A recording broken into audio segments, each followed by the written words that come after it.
Test, test, test, test.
I hate doubles.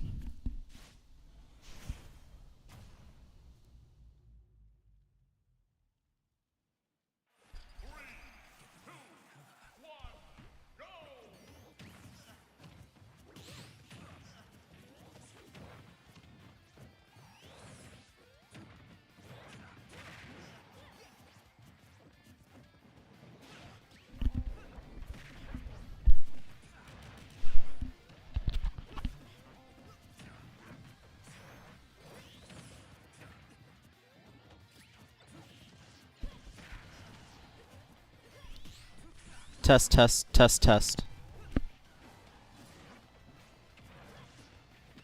Test, test, test, test.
battle.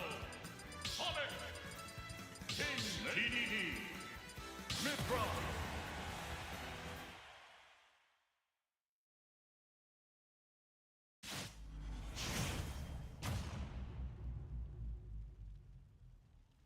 Three, two, one, go!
battle.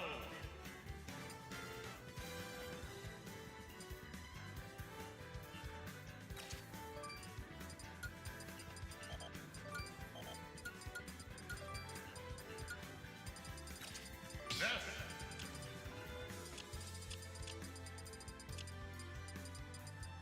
Ultra.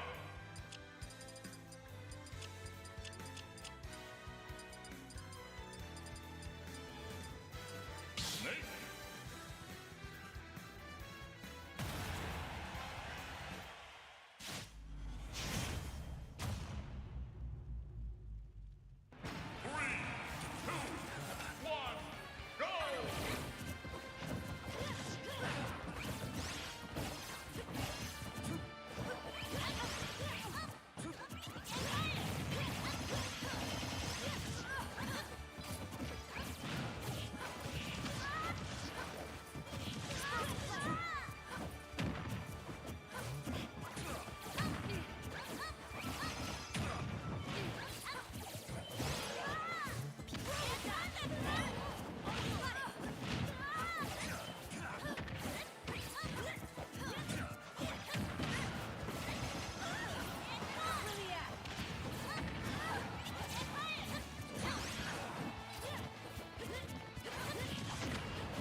bad for you.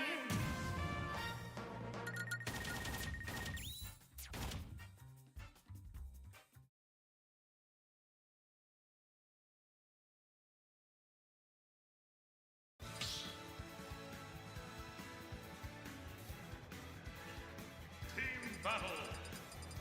Death. Snake. Palutena. Mithra.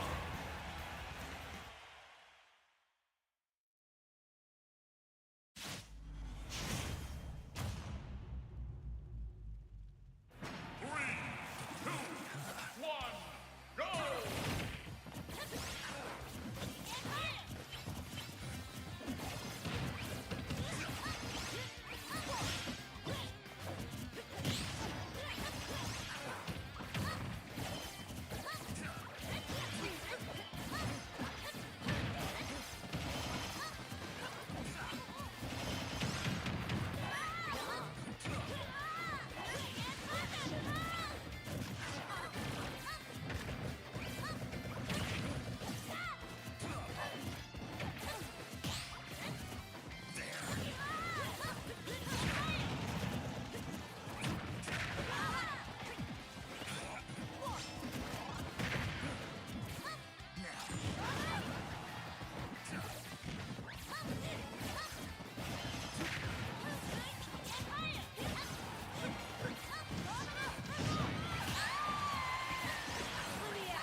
Too bad for you.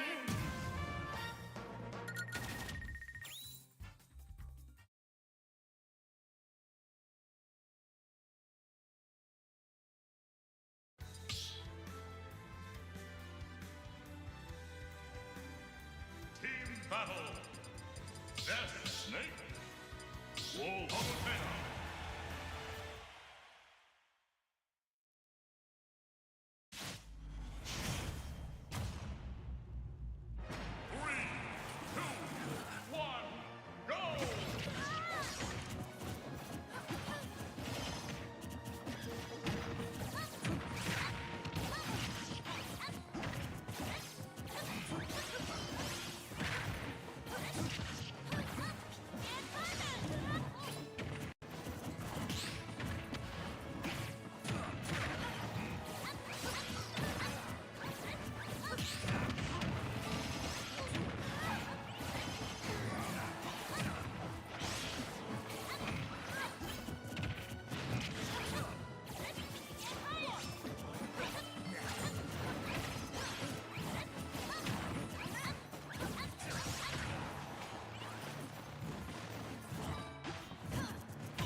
battle.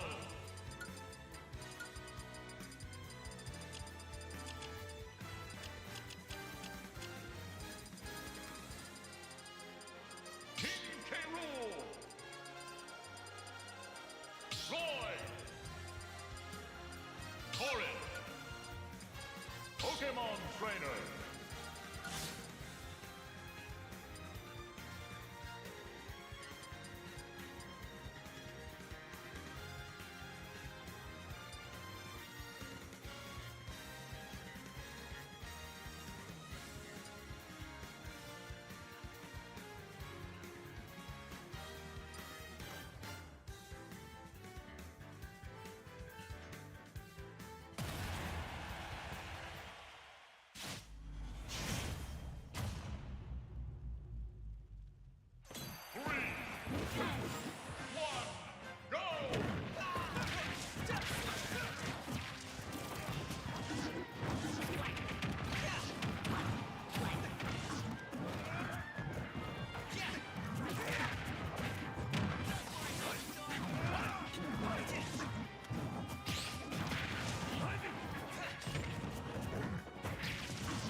You all did great!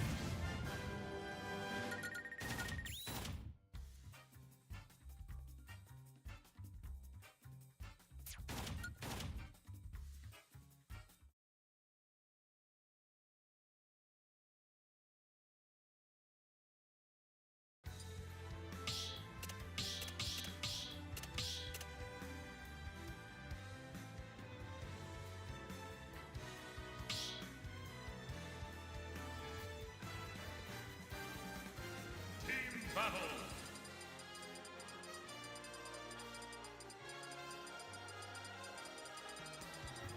King K. Rool. Pokemon Trainer. Dodge Samus.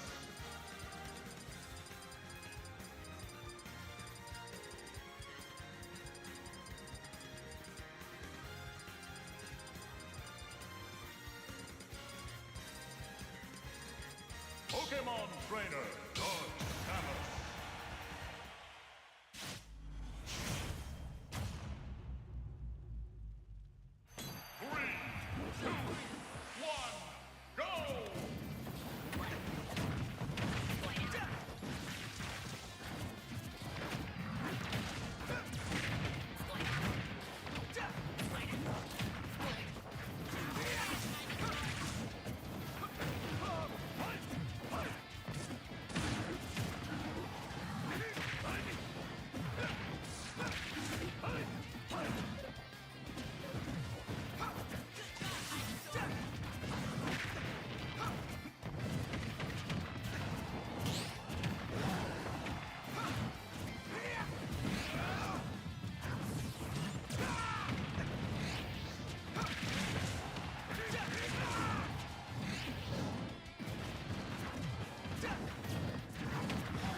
Samus. Battle.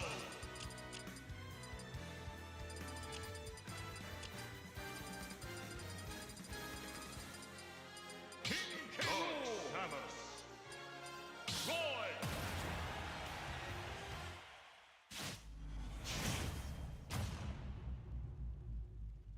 Three, two, one, go!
battle. Sonic. King DDD.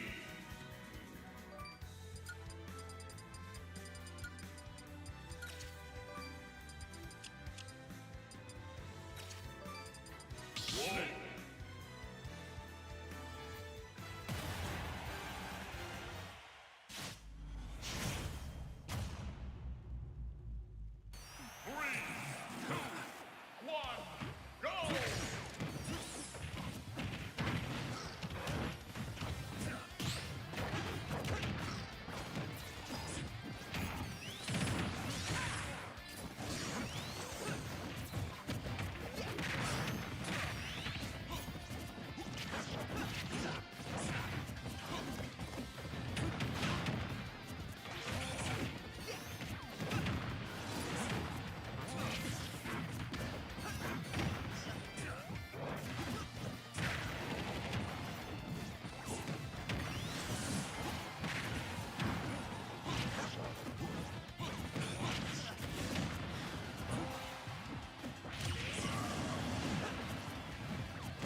Win!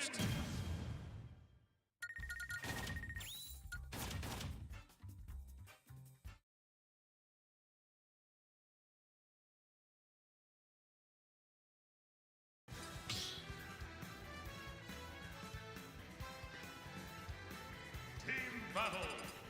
Sonic. King DDD.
battle, Sonic! Mithra, TDD.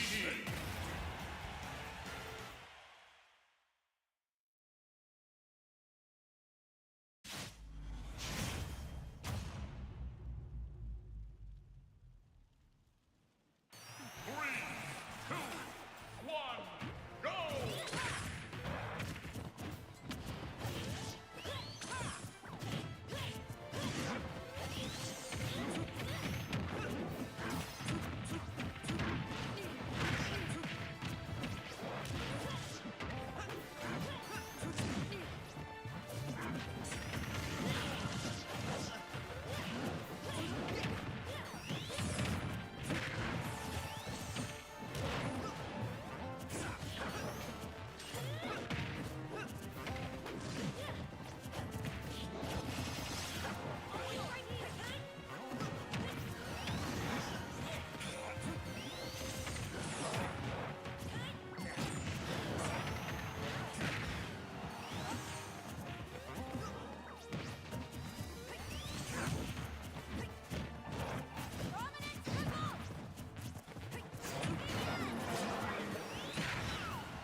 Mission accomplished.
battle.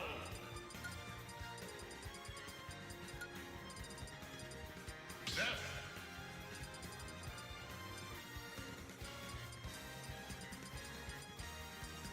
Mithra. Snake. Mithra. Palutena.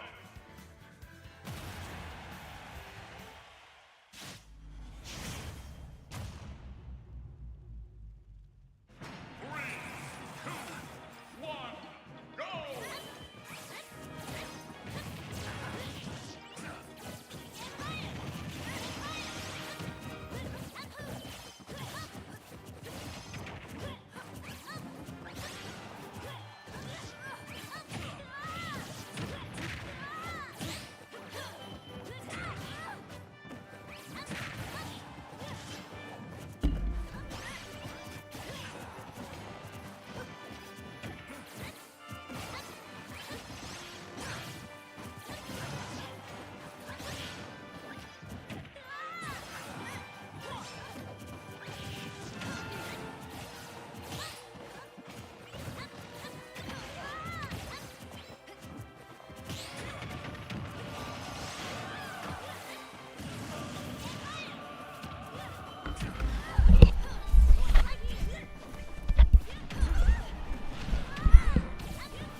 Okay.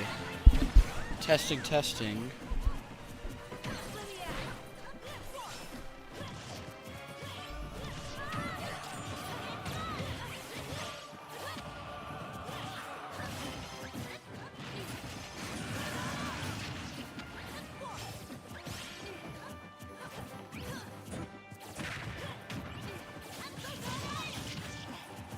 What channel are we streaming on right now?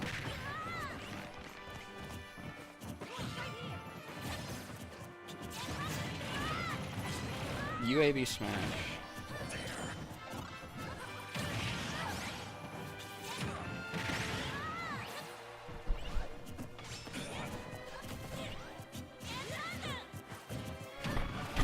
Is this shit on? Yo, Maurice, can you hear me, bro?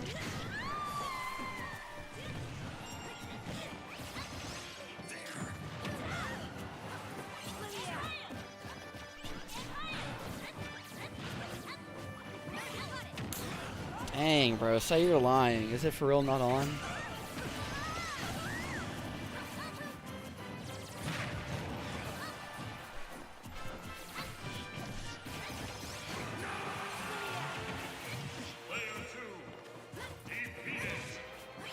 Oh, okay, for sure. Oh, Star GG has the wrong one? Oops. I'll let somebody know. Holy crap! That was crazy. Blue team wins.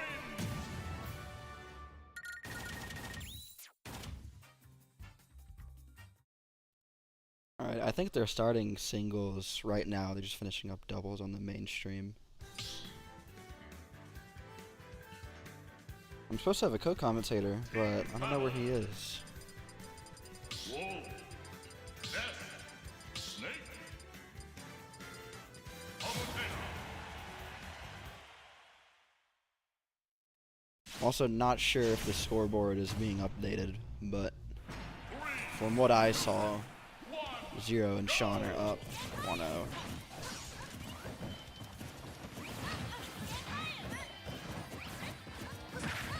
Maurice, man, where are you at? I was expecting to see you here. Where you at, bro? I was hoping to whoop that ass.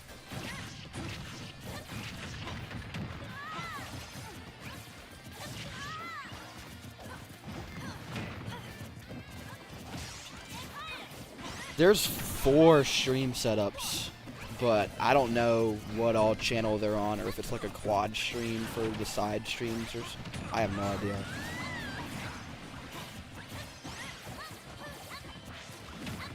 Maybe Alabama Smash will have like the side stream. I don't know if it's up yet though. This is so hype.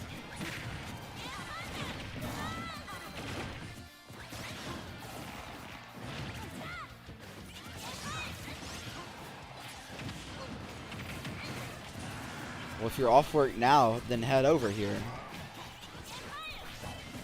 Silly. No, I'm just kidding. I'll catch you. I'll catch you in the future though.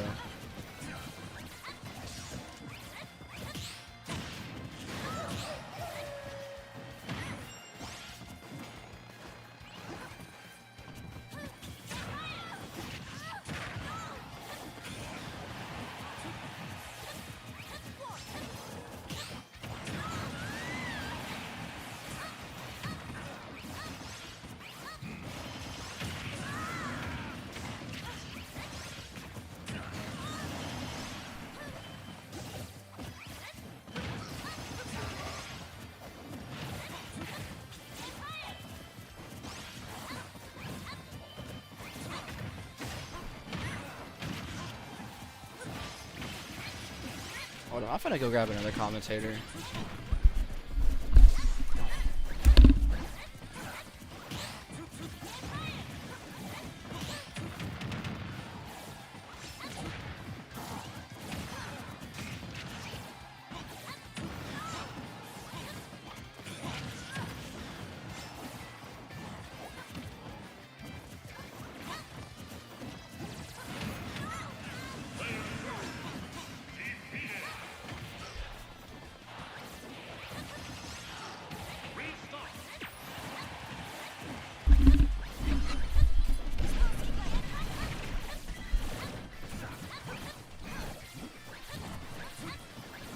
Holy crap, bro.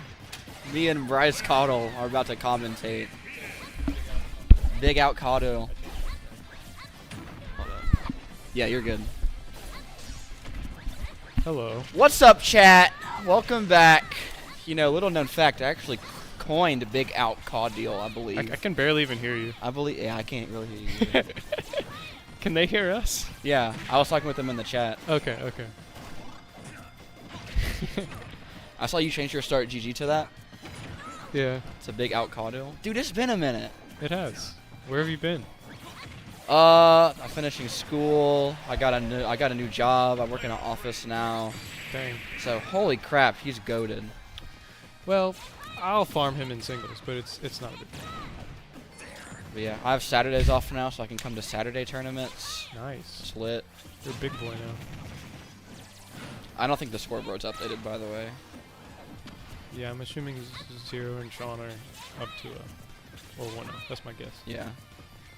Although They I won the don't know. last game. I don't know, dude. Dude, I hope Zero presses a button here. Oh, wrong button. Is this Grands? Yeah, it's Grands. Yeah. Czar and Kage did pretty good. Oh, that's a lot.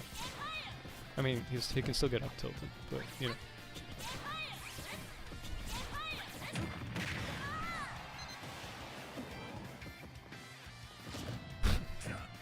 Ah. Oh, okay, never mind. Snake's low-key a little fat. What is Zero doing? Just kill him. He's trolling. Oh! Okay. Nope.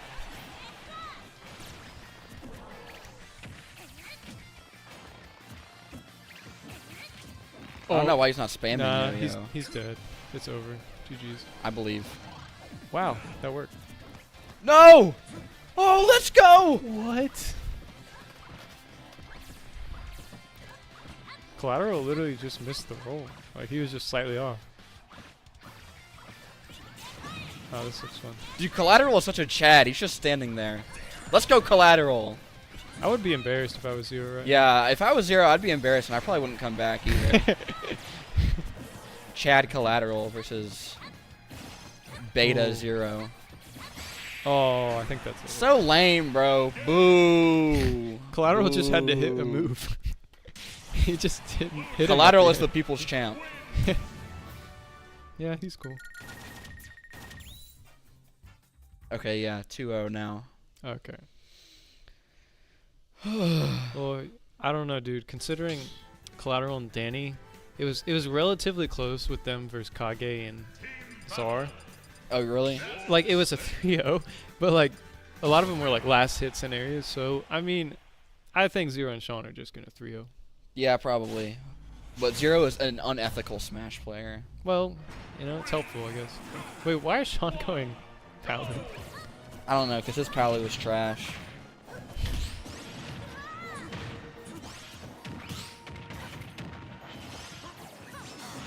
Wow, Zero is getting fought. Never mind.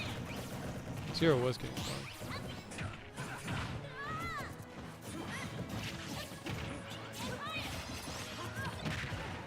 Commentating stuff is hard, man. No, it's not. It's I'm easy. so stressed right now. You stressed? I'm so stressed right now. I'm stressed thinking about my set. I gotta fight Lord Falcon. Who's that? Oh no, he's a Falcon. Oh. Oh, really? Yeah, yeah. How do you know? I mean, because his tag's not I main Fox. Oh, Fucking sure. idiot. I mean, stupid person.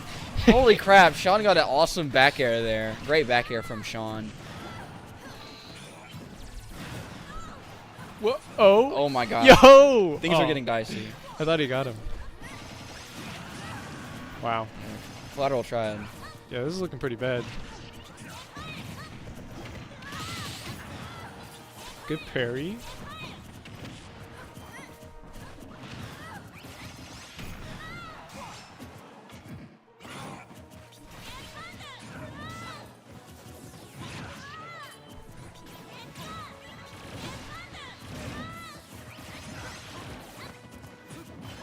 What do you do for work, people? I'm so awkward now.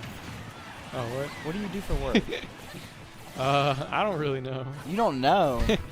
It's called logistics planning. Whatever that means. But I don't plan logistics, by the way. Well, what do you do? It's like continuous improvement stuff. Oh, that's actually kind of lit. Yeah, it's a little stressful, but yeah. Do you do that like for a company, or do you work for a company that exclusively does that? No, for, I like, do clients? that for a company. Yeah. I just spend all their money on stuff. That's stressful. Yeah. They made me do a project. By they made me, I mean the last guy got fired, and so I got his project. Oh wow. And it was like $500,000. I was like, man, I don't want to. Jesus, the stakes are so high, dude. I could not do And that that. was literally my first year. I'm like, I don't want to fuck this up. Did you fuck it up? No, W. not entirely. Not entirely. I spent a little extra money, but like it was still within budget, so we're good.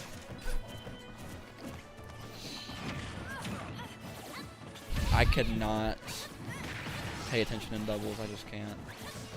Yeah, I usually just fight only one guy. Do you know when, like, when you watch Baby Sensory videos, it's like the little fruits dancing around with the faces on them? Yeah. This is like that for me. Like, I don't fully understand what's going on right now. That's definitely a thing you said. And when I play doubles, it's the same thing. When I play, I tell my teammate, just watch out for my stuff. I'm just gonna throw out my moves. So depending on I'm who just my gonna do my thing. depending on my teammate, it either goes really good or really bad. Like Solitaire sucks at it. I don't think he just sucks at that. Well, yeah. Ha! Well, okay. No, I'm just kidding. I played Diddy today, you know, just in friendlies, and I did an SD once, so like Good job. it's kind of embarrassing for Solitaire. On the other hand, this could honestly go either way, but this is Zero, so he will mash. I think Zero's got it. I hope Connor was listening. I hope so too. It's been a minute since I've seen him. Is he coming today? No. No, he hasn't gone to a lot. Okay. Okay. Why did you refer to me as white boy? He also referred to me as white boy. Racist. What does that even mean? Yeah, I'm pouring honey on you, goat. I'm pouring honey on you, goat. All right, this set just ended, so I'm going. Let's go. Bye. Great job by Zero. Where should I go? It's Steve. Play. Steve or DK? Wait, do you know who you're playing against? Yeah, Lord Falcon. Oh yeah. Play Play Villager, I think. I don't want to. Why? I've just been playing during. You don't play Villager anymore? No, I do. Like against collateral, I kind of have to. Otherwise, I'll just get. But yeah. All right. Good luck, Bryce. Bryce is about to be on stream versus Lord Falcon. I've admittedly not gone to many tournaments in the past few months, so I'm not entirely familiar with Lord Falcon. But a name like that, Lord Falcon, I would assume he plays Captain Falcon.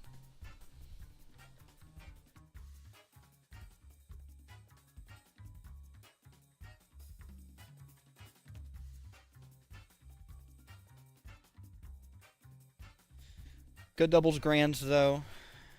Everybody had fun. That's all that matters.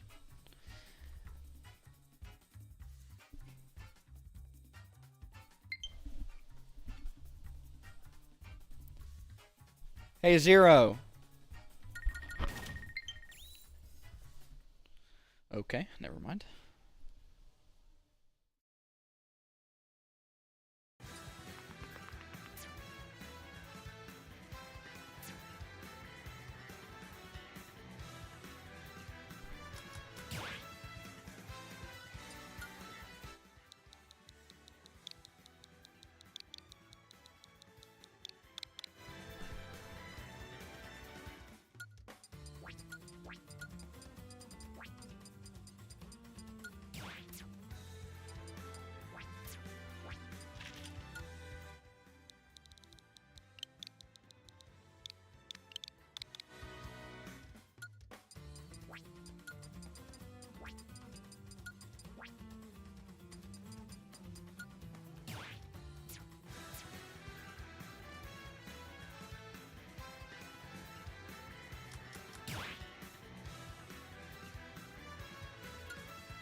Wow, Lord Falcon from Texas. Is this true, chat?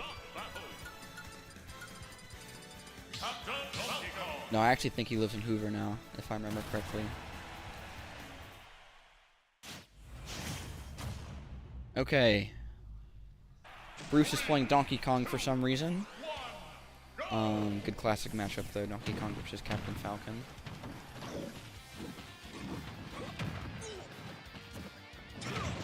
I don't know about y'all, but I really like playing against Captain Falcon. Just can't get mad if you lose, man. Except if you're playing mod. Feels fun. Alright, Bryce's DK is actually incredibly bad right now. He's probably gonna lose. I told him to go Villager, he said no. Holy crap, actually, wait. Dang! Great edge guard by Big Out Caudule there. I wonder what move that was that he had used. That one right there. I wonder what move that is.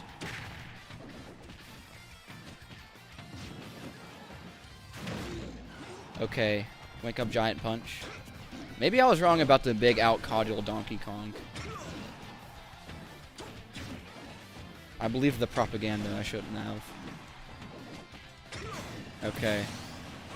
Terrible air dodge. Shawn, come in here, bro. Come on. Come on, Shawn. I'm talking to myself in here.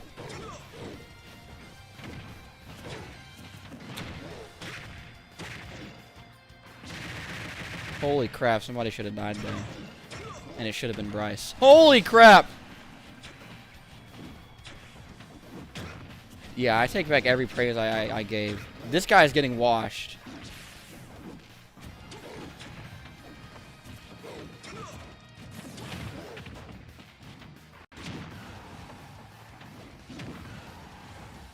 Man, he can use that back air though. Wow.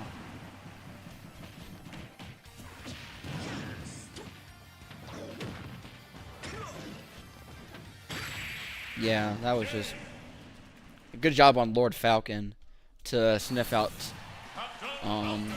the plentiful amounts of Bryce's flaws and mistakes there. Good job by Lord Falcon.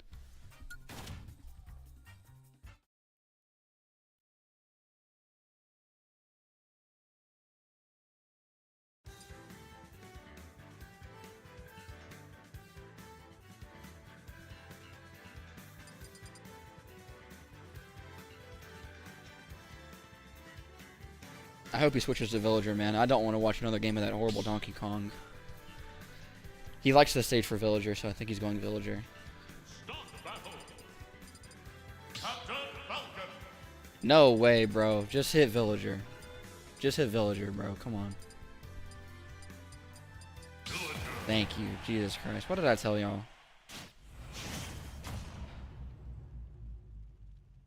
3, 2, 1.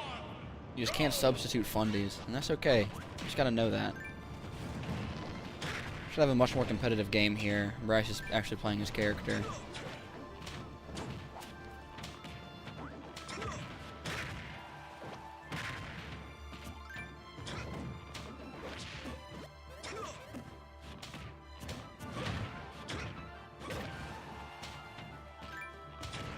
I'm really liking Lord Falcon's play. He's really good at not overextending. And it's really easy to do that when you're playing Captain Falcon too. Obviously, every Captain Falcon gets a little saucy sometimes, but he's doing a really good job.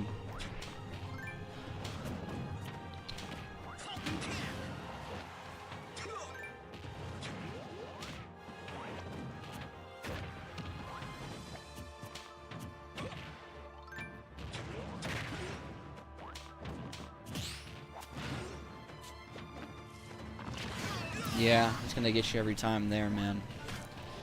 Unforge. Yeah, when Bruce gets a lead, it's so hard to take it back. He's so good at. Oh wow, never mind. No, I think Villager is just one of those characters, super polarizing. It's hard to break them once they get going. Great recovery there. Hugging the inside of the stage for the bowling ball.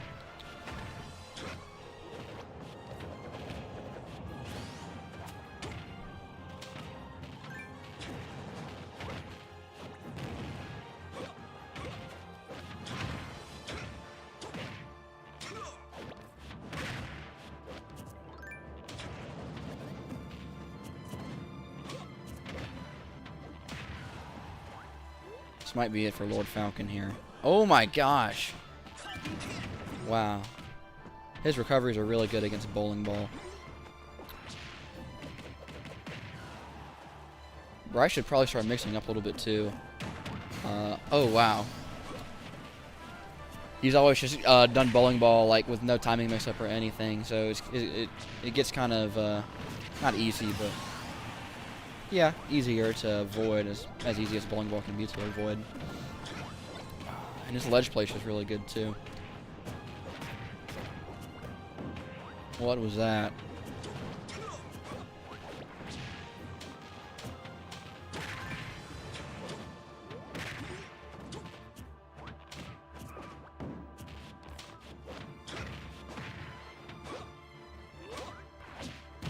I felt like somebody was about to die there.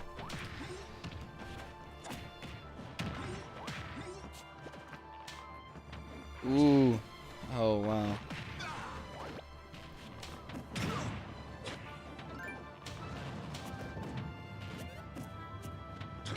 That tree on the ledge is always so scary, man. Whenever I play Bryce, wow.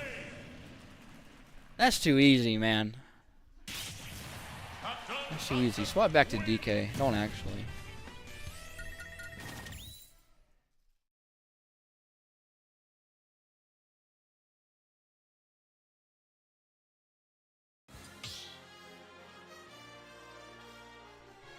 Lord Falcon is actually really good. A lot better than Bryce is. Lord Falcon has gained a fan. 3, 2, 1, go! Oh, he might be dead here. No cap. Dude, Connor, this will not be reverse 3-0.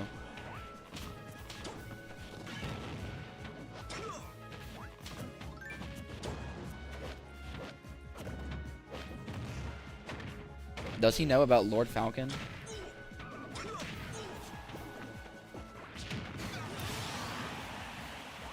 If Bryce was actually like playing how he goes against me and just not approaching at all, telling you, man. He gets going, and it's so hard to stop it.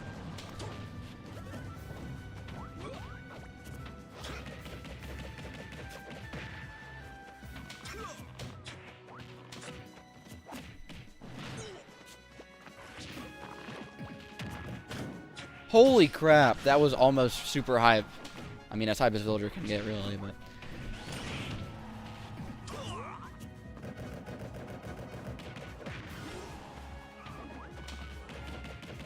That jab is so annoying. Holy crap. You gotta feel for Lord Falcon here, man. I also have lost to people who are worse than me, so I know how it feels.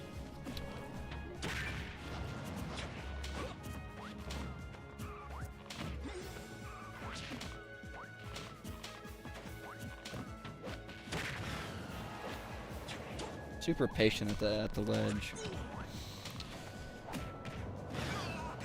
Holy crap, I don't think that should have killed.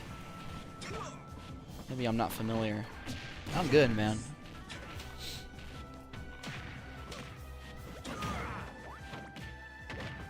That's funny you say that, Connor. He was actually asking me if you should go Steve.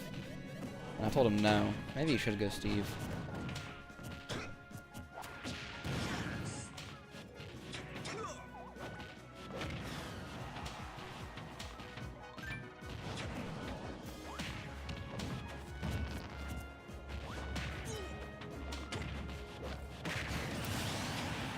Alright, Lord Falcon on the board.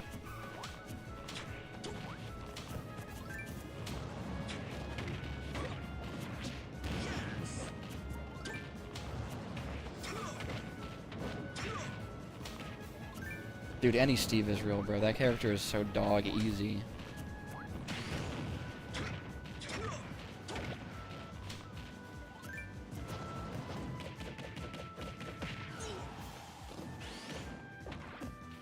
Wow, that was almost super lit.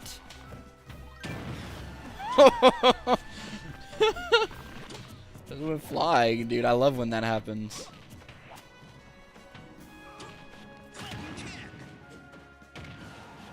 Okay, Bryce is doing a little bit of trolling right now with the axe.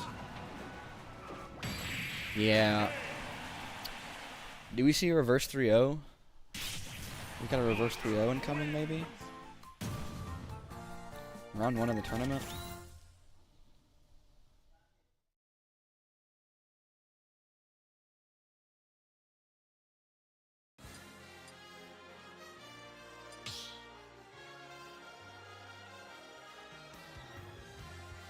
Start the battle. Villager. Pikachu. Wow. But his name is Lord Falcon. This isn't right, dude. He can't go Pikachu. 3, 2, 1, go! This is the Pikachu reel. Let's see.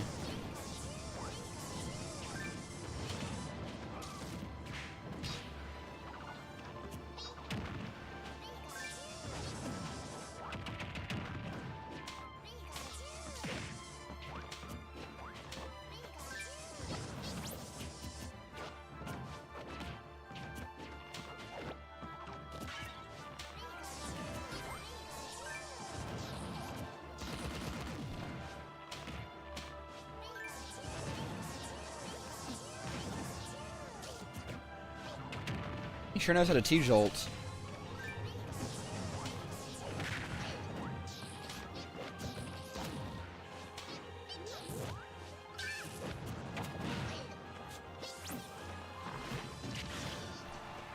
That's not fair, man. A villager shouldn't do that.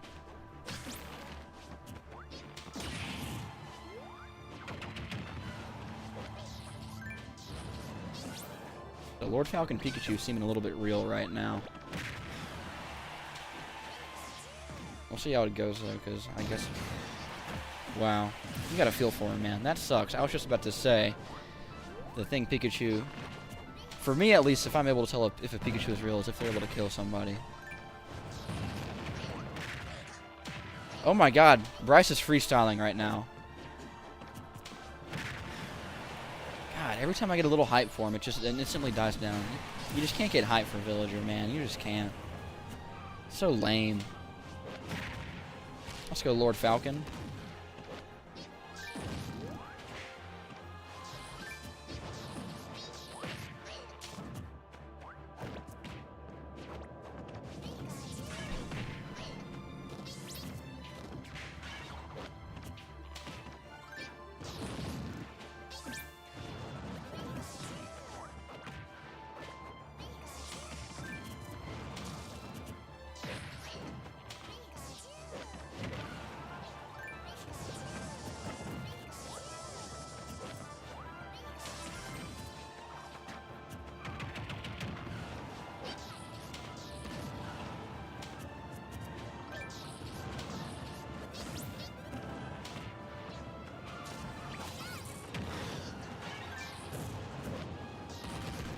Dude, Krusty Toaster, you need to chill out or you're gonna get banned, buddy. Whoever Krusty Toaster is.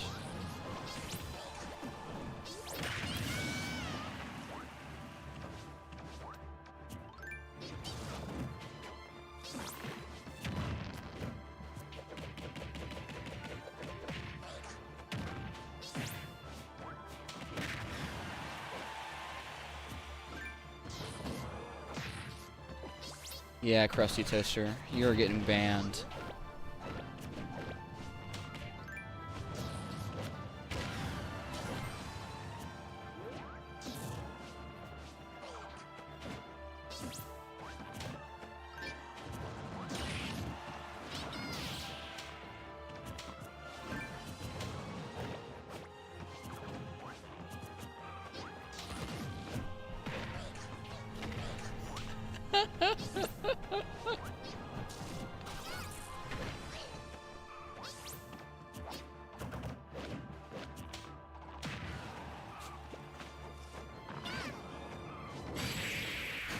Dang! 2-2. First game.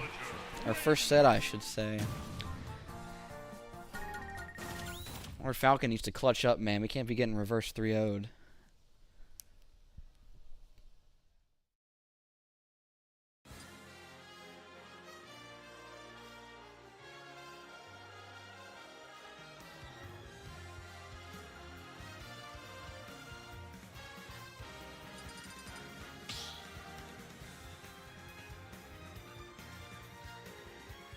Start the battle. Captain Falcon. Dude, come here, man. I was wondering when you were going to show up. Oh, did you get it handled? Oh, I see. I think your headset's off right now, by the way. There's a little button on the left side. There we go. Okay, sick. Who are we watching? This is Game 5. Lord Falcon and Big Out Caudil. Lord Falcon's about to choke the 2-0 lead. Big Out Caudil. What is up with that deck? That's a nickname that, little known fact, I actually coined for him. Because he's such a party animal, you know? Yeah, oh my gosh. So he drinks a lot of alcohol at these said parties. And Holy and his cow. last name is Caudil, so Big Out Caudil. Big Out Caudil. That was his nickname in college. Caudil. Caudil. Caudil? I think. Okay, sick. Alright, so we're on I've just been saying Bruce. Oh man, looking like we're I'm not gonna lie, I thought Lord Falcon was gonna be Muad for some reason, but that is not Muad. Yeah, I know. I haven't been to a tournament in a few months. So I was like, I don't know who this Lord Falcon is, but he's doing pretty well. Yeah. He brought out the Pikachu game 4. It did not do so well. Oh, the Pikachu. Okay. Yeah, Cool. Lord Falcon played Pikachu. So we're Bruce has got the upper hand right now up on the stock, but with the explosiveness of Falcon, that can go away anytime soon. But he doesn't seem to be letting up on the pressure for sure. Yeah, Lord Falcon's done a really good job of kind of keeping his own and like knowing the space that he can operate in. But against Villager, it's just so hard because if you just give up just a little bit of space or just a little opening. Right, and with the character like Captain Falcon, you play around that zoning, like it's almost like Villager zoning area is about where those burst options are. Ooh, punishing the regrab with the stomp. But the burst options do really well against that zoning space. But like you said, it's kind of hard with Villager because fair just kind of happens. There's like no end lag or anything on that move. It's stupid. Yeah, it's and Falcon's so fast. If he just keeps throwing out pellets every which way, one's bound to hit. And with Falcon, it's so easy to overextend as well. So, Falcon's doing a good job, but it just seems really hard. Following through with the Lloyd Rocket. And Big Out Caudil is a really lame player as well. So Yeah. it makes it even harder.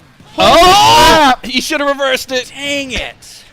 Okay, can we talk about how in the player cams they're having the time of their lives right now, though? You can't beat it. By the way, guys, this is Doxa. We need Hi. to introduce ourselves. That's me. This is Doxa here. I'm Blue Leo.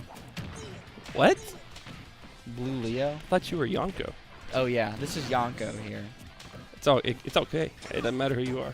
You're just awesome, regardless. Really don't want to see Lord Falcon throw a 2-0 lead right here, but Oh, was this a reverse 3-0? this was a reverse 3-0. Although No way, granted, really? Oh no. Big Out Caudil went Donkey Kong game 1, and he stunk up the whole place. It was terrible. Oh my gosh. So- well, why the monkey? Maybe a faux reverse 3-0. Also, Lord Falcon went Pikachu 1 game. He did tell me earlier that he was just kind of playing whoever, and I come in here and he's playing Villager. So he's definitely not just playing who. Oh, Man, he didn't a have little to do. He didn't have to overkill do there, that. No, not like that. Bruce takes the reverse 3-0. Good set to start off the tournament. It's awesome. Did you watch the end of the doubles grands? Did you watch that? I didn't watch Grands. I watched the end of Dany, Collateral, and Xerzal. I heard that was a good one. It was pretty sick. I heard it was a 3-0, but it was close every game. Oh yeah, Zar. No, shout out to Kage, but Zar kind of carried. It's hard not to root for Zar. Such a good person. Oh yeah, she's awesome, and she's kind of so good. Like, Me? yeah, get out of here. They call my set? Holy Oh, crap, okay. we got to do solo comms. All right. Toodaloo. I'm scared.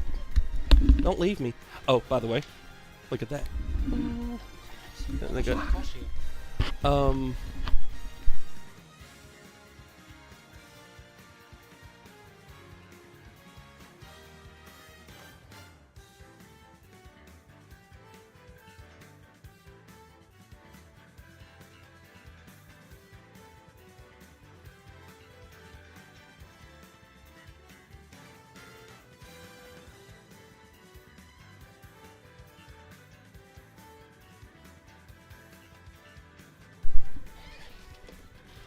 All right.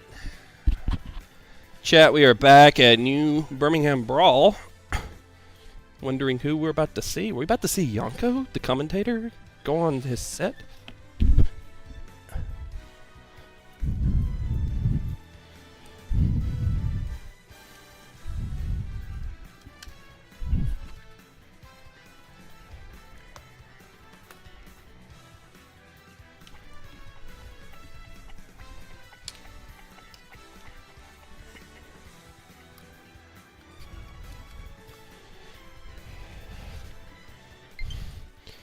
All right. Looks like we're getting Yonko and E-Man. Oh, yo, is that the PFPs in the overlay? That's so sick.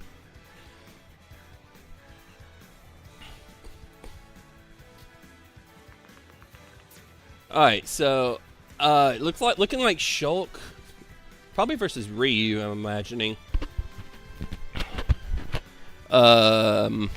Yeah, if I had to guess, not entirely sure to be honest. Yonko has not been around. Blue Leo has not been around some tournaments in a little bit, but he does have the Ryu on hand and ready.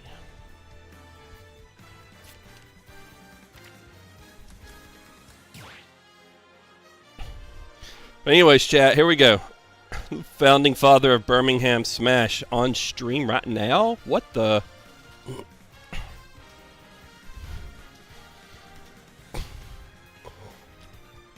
Yeah, E-Man coming out from Tennessee. I believe he plays Shulk.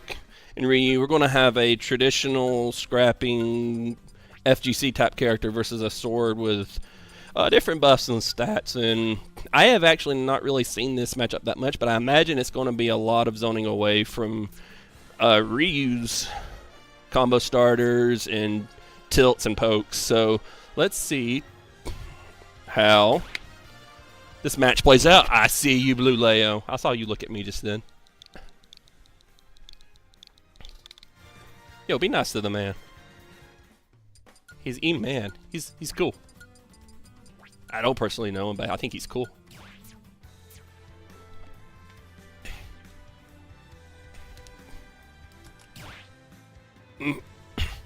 Alright, so we're going to... Not a lot of talking, I don't think. Doesn't look like I think they're going to just gentleman to PS2, probably. Seems like what everybody's doing right now, especially with... Oh? Oh.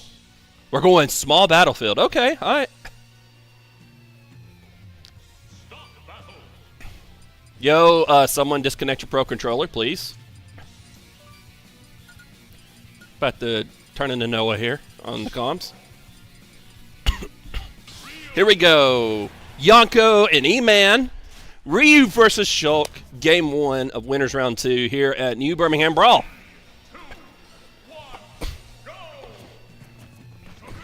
Right off the bat, we are taking our time, E-Man is, and immediately establishing center stage with Yonko. And not a lot of action. Right then, we get an aerial in. Yonko trying to find a way in with the sword, but the Buster Sword is not letting that happen.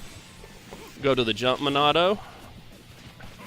Very good. Yonko taking his time, just making sure he has the center stage. Oh, but that Buster art gets so much damage. Makes so much damage happen. And he is trying to find his way in. Good parry, but doesn't capitalize on it other than just make sure he keeps stage control. And there's the tilt into the Hadouken. Oh, and a raw F smash. Not quite taking it. With the Ryu side B coming through. And the smash up B makes it untechable, actually, to where Yonko has no other choice but go to the blast zone. My goodness. Down throw F tilt with Buster Art does 44 damage, chat. That is really wild. That is really wild. Okay, nice down smash cancel into the projectile. Oh, and there. Oh, and just like that. I don't know if that was a storage mechanic or not, but he pulled out the shield art just in time. Very good mastery of that ability, but just like that, we get a down tilt to Shoryuken. And there is the play. Using our time, waiting out those iframes. It goes to the down smash, but gets hit out. Not sure what we're calling out with the down smashes right now, but he is just trying to find his footing in here.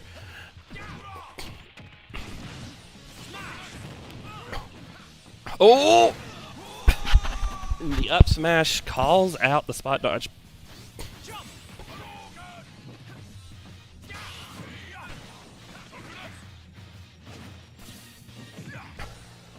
Trying to do a little circle camping. I understand the idea. You shouldn't approach. You should wait for them to swing first. But doing the same constant circle will definitely get you hit.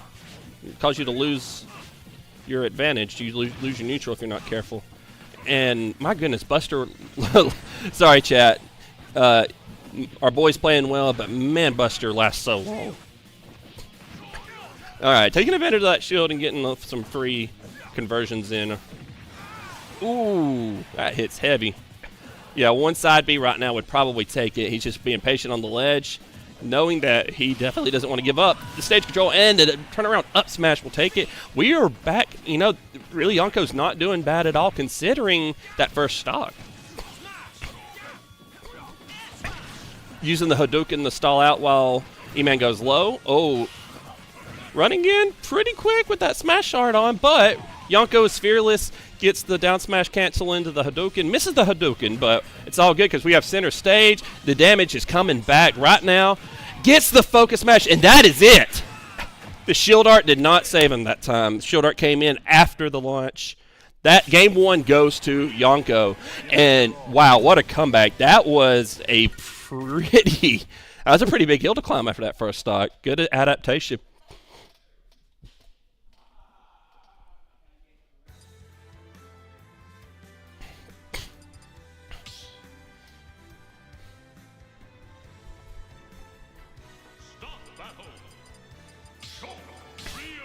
All right.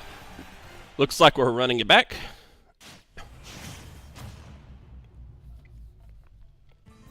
Oh, we have Smashville. I know a wee little about the Shulk matchup. But I don't know about the stage picks. I don't see or know how this is going to help them out in particular. That is unfortunate. Holy cow, that F smash not connecting, unfortunately.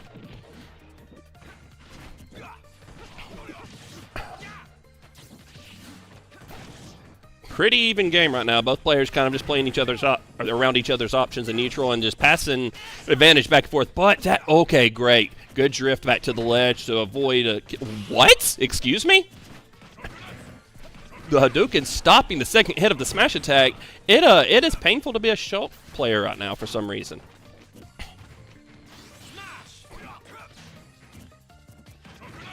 Taking his time with that smash Monado in.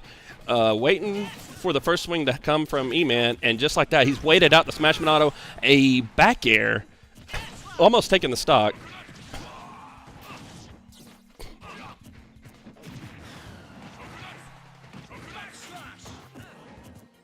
That backslash always scares me, but I don't really know what he would do to contest it to get back to the stage. And like that, F tilt from middle stage takes the stock.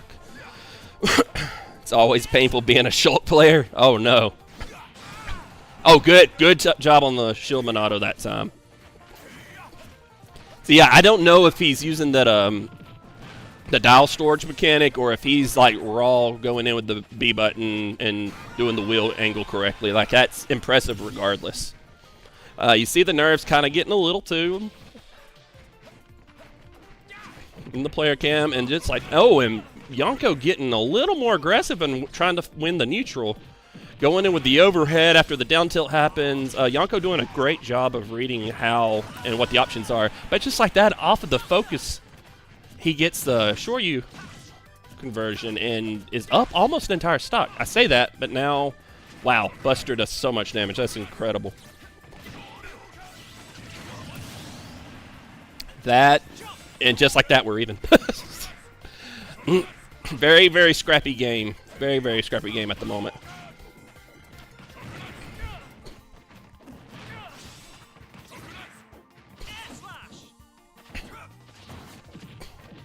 Oh, the overhead and the down tilt. Yonko out here playing Street Fighter, trying to read the options. And my gosh, just the pressure from E-Man with these aerials. And back to the Buster. It's incredible because E-Man seems to do so well in neutral. My goodness, what a fake out. What a call out. I was just about to say how much better in neutral E-Man plays when he's trying to get that damage from the Buster art, but cancels midair into the smash, the smash art, using down smash to take that stock in 2-frame. Holy cow. Bro, they got me stuttering over here. That was so good. That was a pretty freaking sick cancel there. This music, though? Yo, Xenoblade music? Xenoblade music is pretty fire, not gonna lie. 3, 2, 1, go! Alright, here we go. 1-1 in our best of 5. Both players being way more patient and neutral at the moment. E-Man is not afraid to give up a little stage control. I understand the sword covers the stage pretty well, but I worry because things like that happen after the neutral starts. But with shield, oh my goodness, how good he is with changing out these Monado arts. It's incredible.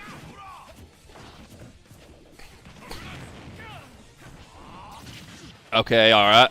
Not fearing the focus shot right there. And Yonko has mixed it up and gotten several kills from that. So I'm surprised that E-Man keeps going in after it. And just like that, the Nair cancel into Shoryuken takes the stock. My goodness, 75 off the stage. It was like at 60 when he did that. Holy cow. Shulk is busted.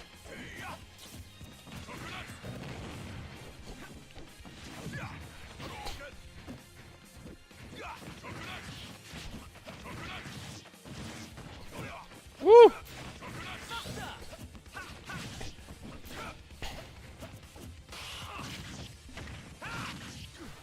Oh man, and the F smash. So the crazy properties that Shulk's smash attacks have being multi-hits.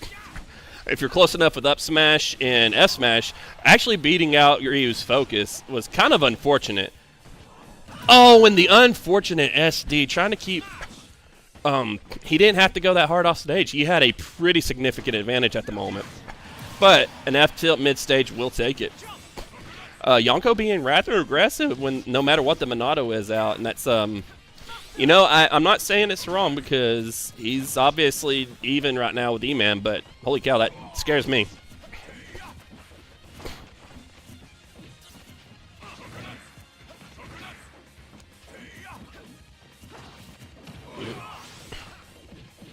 Oh, the shield just leading to multiple pokes and extra damage.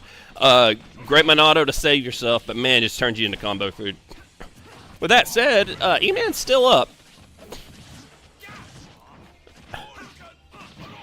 Good job breaking the combo with the focus, and oh, this is it. Ah, man.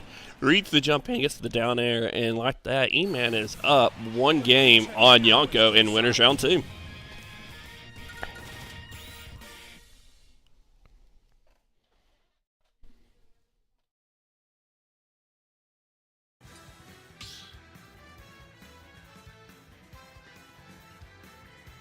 Stop battle. Real.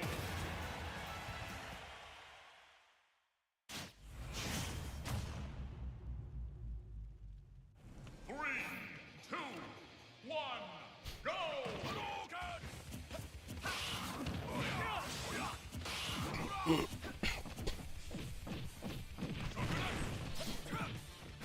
All right, Yonko, big heavy start, and that's how Game 3 started. See if he lifts up the aggression. Amazing movement mix-up, gets the cancel normal tilt into the Tatsu, and that Tatsu is deceivingly strong. One more of those, and he's dead. But he goes for the Shoryuken instead, and that is a stock 0 to death. Yonko's saying, I am not out of this game just yet.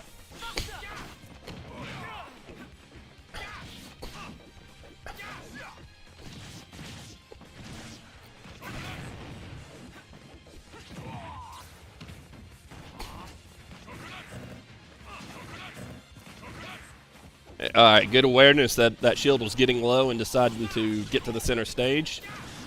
And here's the smash art. This is where we have seen most of oh, man. The SD trying to avoid the body block, but still gets loses his stock. But that is actually where we have seen the majority of Yonko's stocks being taken, either being while off stage with a smash art or an F tilt mid stage.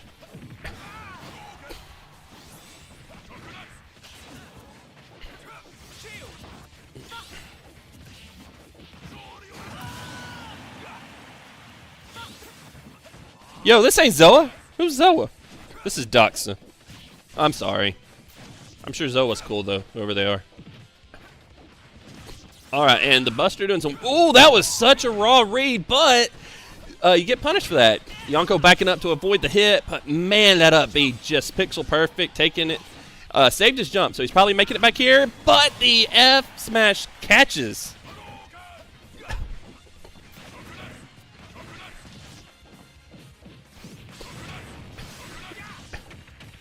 See, I don't know, like, if Shield Monado was necessary there, because I felt like he lost another interaction because of it. That said, it don't matter now, but like, I just don't know enough about how. I only know it from my matchup, my characters personally. I don't know how much Shield Monado just saves you from whatever was about to happen just then with a read. Oh, overshooting the ledge to catch Yonko.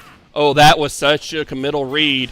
Lucky to get away with just that. Hadouken to stop the incoming attack. All right, this is where Yonko needs to make sure he does not lose the stock, but it's all good. Yonko taking the... Ooh! Oh, my gosh! So, look. That's... Yonko playing a little... There's no way... Okay, yeah, that was about to say, that's the fakest kill screen I've ever seen. Yonko playing a way more situational right now, realizing that where his stocks have been getting gone from, and takes his time to read his ledge options. Oh, wow. That was intense, chat. We are going to game 5. What a hot set. Hot set alert. Yeah, E-Man's doing pretty great, but it seems to be, we see a more aggressive at the beginning and patient at the end style gameplay from Yonko, almost to rattle E-Man a little, because E-Man's making some of these panic options, like that raw up smash. Like, I'm shocked he didn't get punished from that. But, low-key, these players are doing pretty great and standing pretty even right now. All right, last game, going to Hall of Bastion. Yonko running in for the quick aggression, but loses the first hit in the neutral. Gets the down smash canceled to the Tatsu, and we're still about even. Wow, what parries we're getting right now.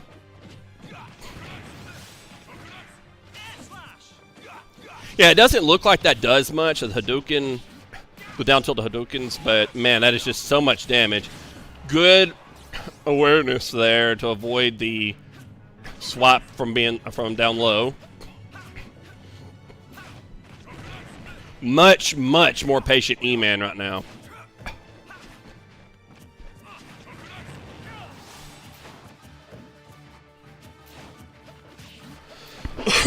Beautiful neutral gameplay right now to win that, and he keeps going straight off the stage and needs to start mixing that up a little if he's going to get this stock, because both players at the moment are playing way more patient.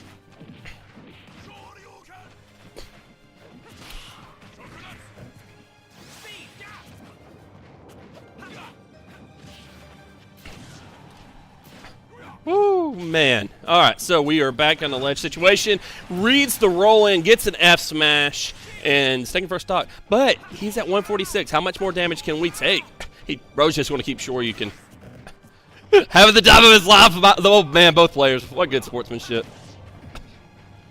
Don't. Oh, my God. Ah! Ryu Richardson, what are you doing? Scaring me. What? Shulk is so weird.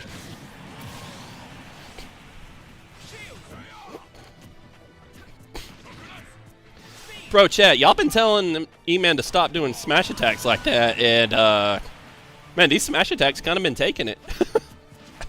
All right, so what's going to happen? Is Yonko going to get the reverse 3 stock real quick, or are we going to see E-Man can advance to winners round 3?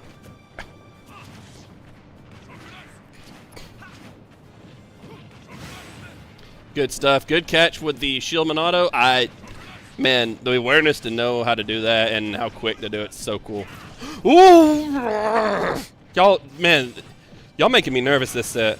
Oh, good change from the Shoryuken to the Hadouken. Oh, man.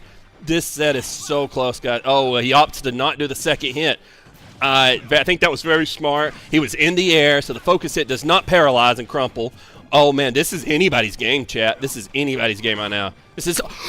No way! And just like that, I low-key forgot how tense they were playing, that E-Man had another stock. Yeah, y'all have to forgive me for that one.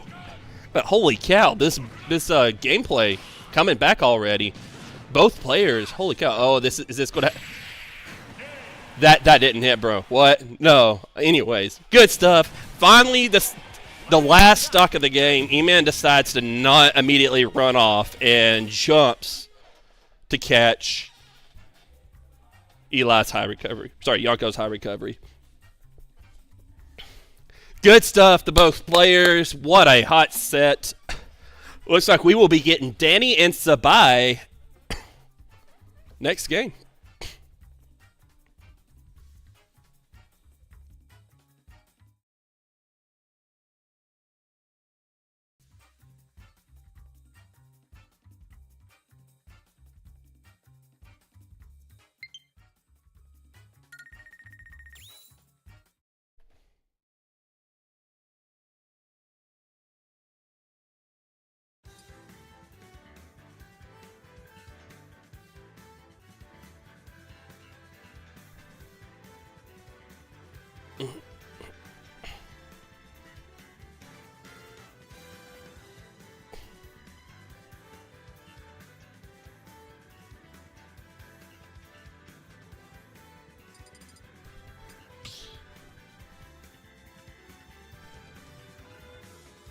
All right, we got Sabah, our child prodigy, and Dany, the famous wolf player.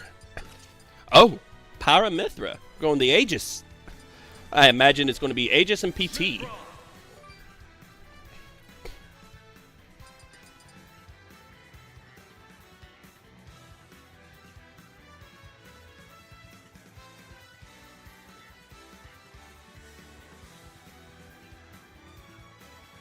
Pokemon Trainer.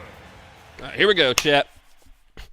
Winners round 3, top 32, best of 5. Dany versus Sabah. We have the Aegis versus the Pokemon Trainer on PS2.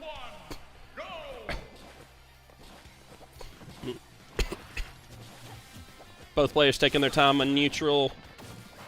Looking for the opening hit, and Sabah takes first blood, going in and keeping the advantage, but whips the grab. Or goes back to reset neutral. The Squirtle is not going to let it all down, but here comes the Mithra. Oh, the Mithra's got some movement. I have not seen the Dany Aegis yet. I've heard about it, saw him tweeting about it, but I have not seen it yet. Swap the Ivysaur, get the frame trap anyways, and tether cancel does not matter as much. Dany ready and gets the extra damage with the up B. Not sure when we're going to see the swap the Pyra.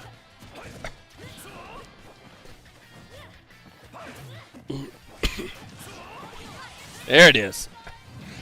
Aptly waiting for the heavy to come out from the Pokemon Trainer. Ooh. The jab catching the get up.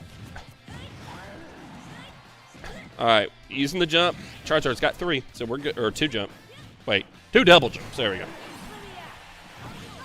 Using the heavyweight to avoid the kill. And the up tilt takes the stock with only 33% on Dany. Dany's stock going mostly uncontested here. The up B in neutral to poke. That is pretty wild. Uses, ooh, okay. I think he was getting ready for the down air there, but that seems like a move that should be easy to punish, and then you get hit by it. It's just such a weird move.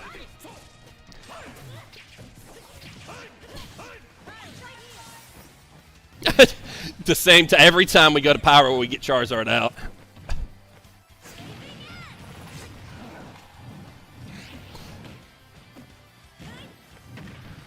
Dany doing a good job using these jabs to just stuff out any other option besides get up and roll. Jump or attack from below, it's not happening. Oh, and a back air takes it at 98%. Sabah finding a little bit of room towards the path of victory right now.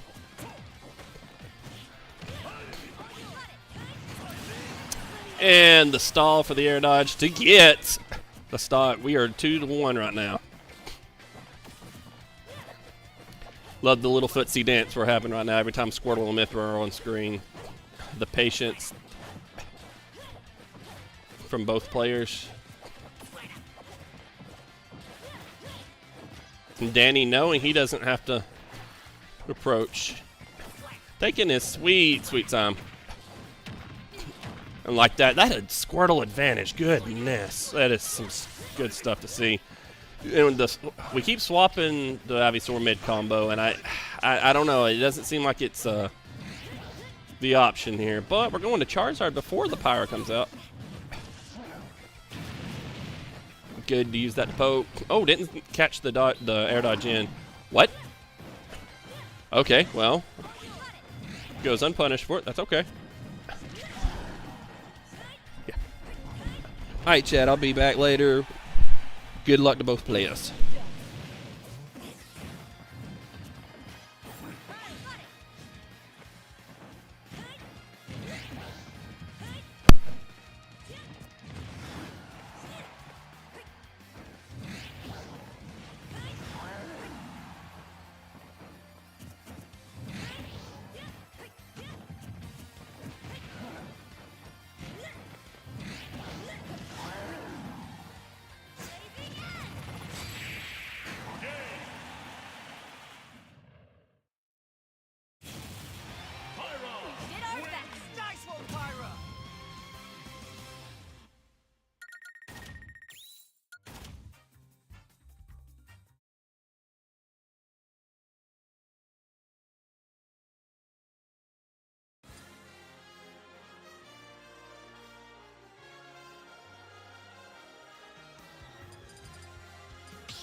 Mithra. Pokemon Trainer.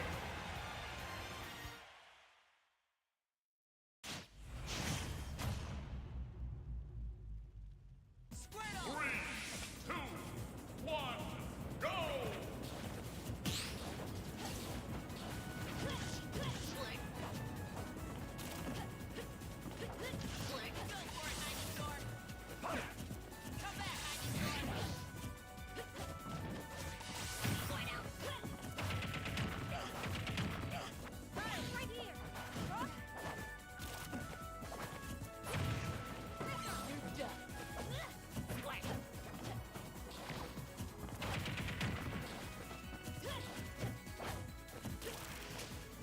Slick.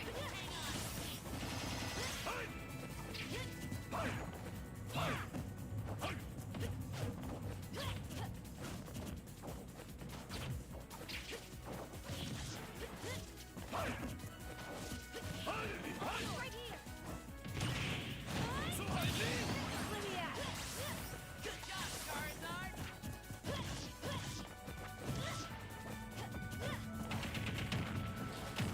Go! Punishment. Right here. Saving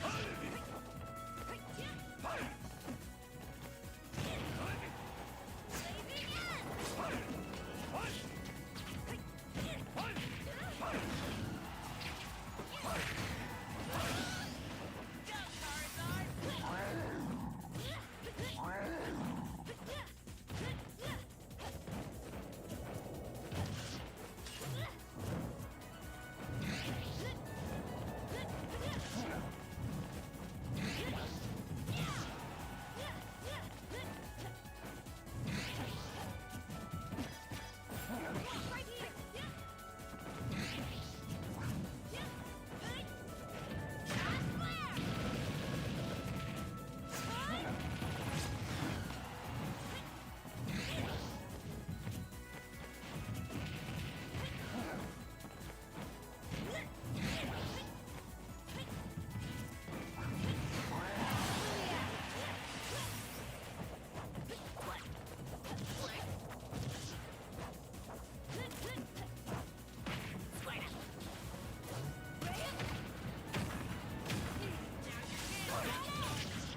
Let me out.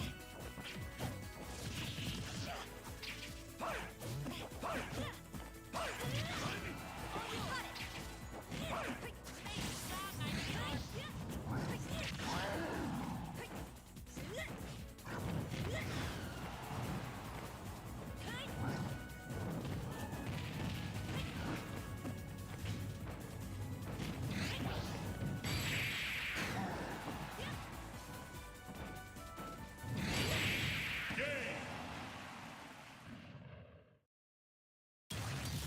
Pyra wins. Power the Aegis.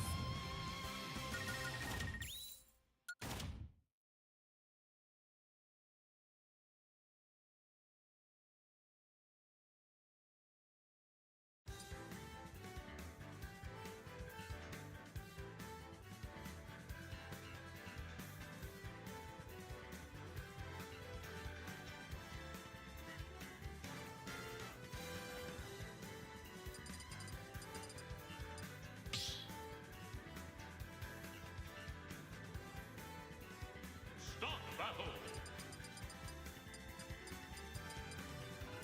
Mithra.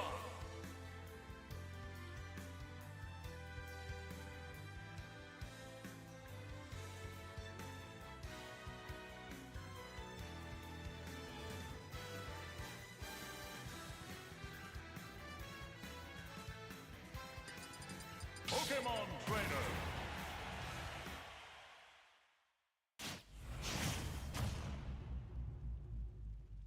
Go, Three, Squirtle! 2, 1, go! Slick. Slick. Going out. Going out. Slick.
you show him, Mitra?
battle.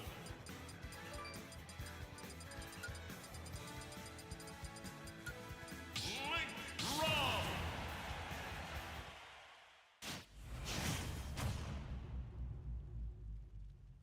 3, 2, 1, go!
It's not an option.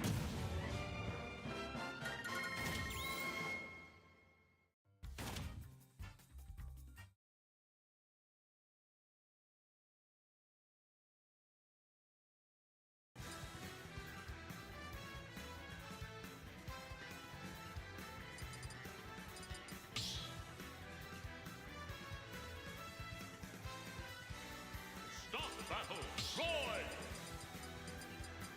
Bowser.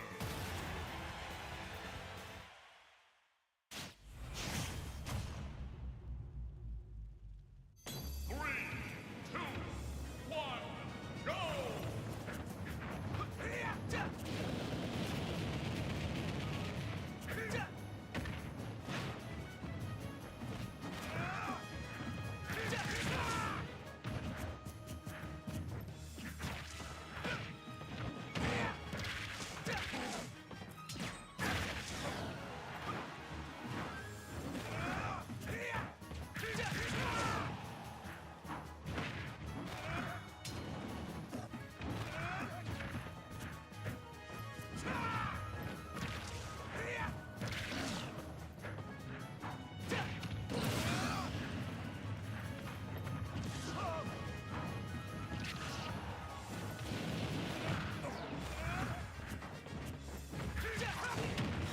No, wait, no. Okay, he's on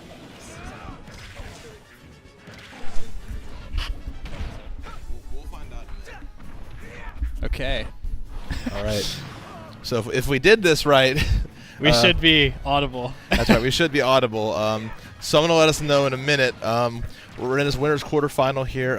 I'm Bidot, and I'm joined by. I'll just go tell chat who you are real quick. My name is Xerzal. I used to be Alabama Smash Ultimate commentator, and then I went away for 2 years. So I low-key feel like Unk status at this tournament. Like, I don't know who anyone is. Like, especially like this Rave guy I've never heard of before, and I feel like it's not just because he's from out of state, but he's definitely putting up a pretty good performance so far. I think the Bowser switch so far has proved to be a little bit questionable. I feel like Kip just probably not only has a lot of experience against this, but I think Bowser's place in the meta is like something that's been a lot of like subject of a lot of conjecture throughout this game, and I really just don't think this character is that good. Sure, because he's so linear. He doesn't like. He almost doesn't have like enough BS to be good in Ultimate is what I feel like, which is crazy considering stuff like side B, considering all the setups and the combos that he actually does have. Even that doesn't seem to be enough. But, I mean, he is finding a leg up in this game. That first stock is pretty ugly, but again, this is a character who can hold on for dear life. Most definitely, man. Most definitely. Now, the Kip Roy. We haven't seen Kip Roy.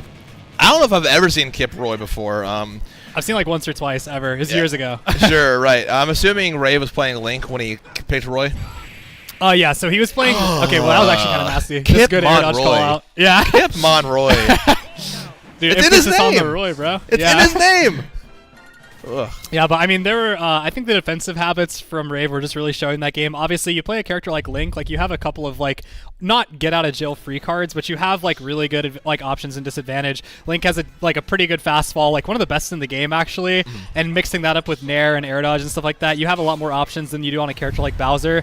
Last game we were seeing a lot of like panic jumping at a disadvantage, obviously a lot of air dodging like we saw in that last stock. So I think maybe if he just tightens up the disadvantage and just kind of accepts that once he gets hit, he's probably going to take like 60 or 70, then he'll probably be fine, because again, that's just rage in the tank for this character, which is really again one of the advantages that this guy does have in this game.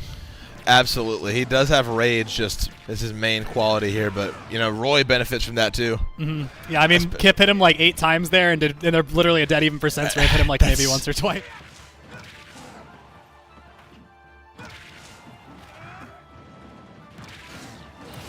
I'm in your corner on this one. It's definitely looking a little one-sided right now. I didn't see too much of the Link games because obviously we were sort of setting up, but from what I did see, it at least went last stock in the game that Kip was able to close it out. He just hit him with like double edge dance at 100. It's like, you know, see you next game at that point. Yeah. But, yeah. I mean, I guess I don't know. I guess maybe the motivation behind it could just obviously be a comfort thing, but trying to think about it a little deeper, like he might just want to be alive for longer, like not satisfied with taking like some early stocks, which, you know, like Roy is like the guy, right? Like he's going to end your stock early like pretty much every time. You know that, you're a Roy player. Absolutely. Everyone knows this in chat. Yeah, but, I take stocks early. Kip is like the thing is like both these stocks, Rave has died at like 105, which is like As Bowser. if you're picking Bowser to survive for a long time, then it's just not working. Like, and this is his counter pick too, which I think it's worth noting that he actually picked a pretty small stage and one that's pretty difficult to reclaim center on because of that platform. So he's actually fighting Kip. He's been in the corner for like 90% of this game, like legitimately. He's finally able to get something there, but the tech chase just doesn't come through for him. Again, it's just kind of Kip show right now. Stuck on this platform too. Terrible place to be, and now he's in the corner once again. Might have actually been able to get short hop back air there, or a buffered back air, but possibly, yeah. Oh, good pivot grab. Yeah, that is. You said Bowser doesn't have enough BS to be good in Ultimate. I do want to present to you pivot grab because He's had that like every He has day. up B and he has pivot grab. Yeah. He's got up B, pivot grab. He's got some stuff with side B, like weird kill confirms, and he's also got the ability to mind control Kip and make him jump off the stage at 80. So. Oh, bro, that's not mind a control. character That's to be just the slept Kip on. classic. We're gonna see if Kip moves on in bracket anywhere past this. We're gonna be seeing that at least 5 more times.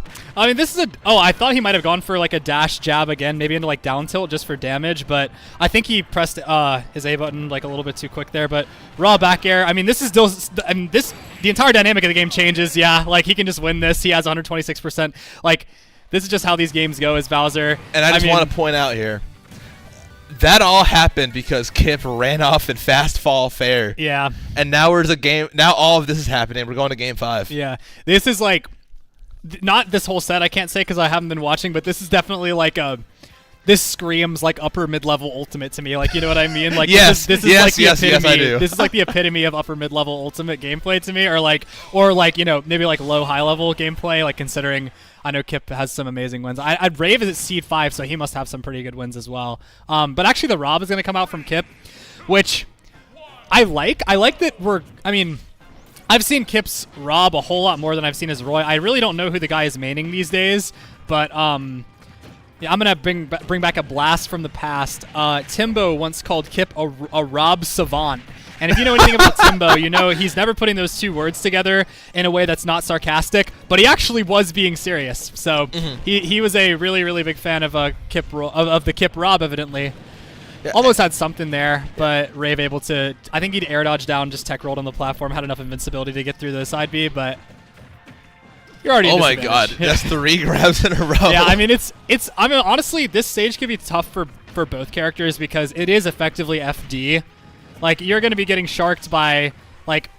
Bowser up air is not the greatest juggling tool in the game, but if you do get hit, it hurts a lot, and it's definitely going to give him time to reset and choose his next position well. And so it's like, yeah, if Bowser's able to get the momentum, there's absolutely no doubt he can take stocks. But I feel like Rob really might just benefit more on this stage, considering he has the up air. He has a lot of great options to keep him in the air, and also just gyro is so much stronger on stages that don't have platforms because you're sort of forced to interact with it at that point.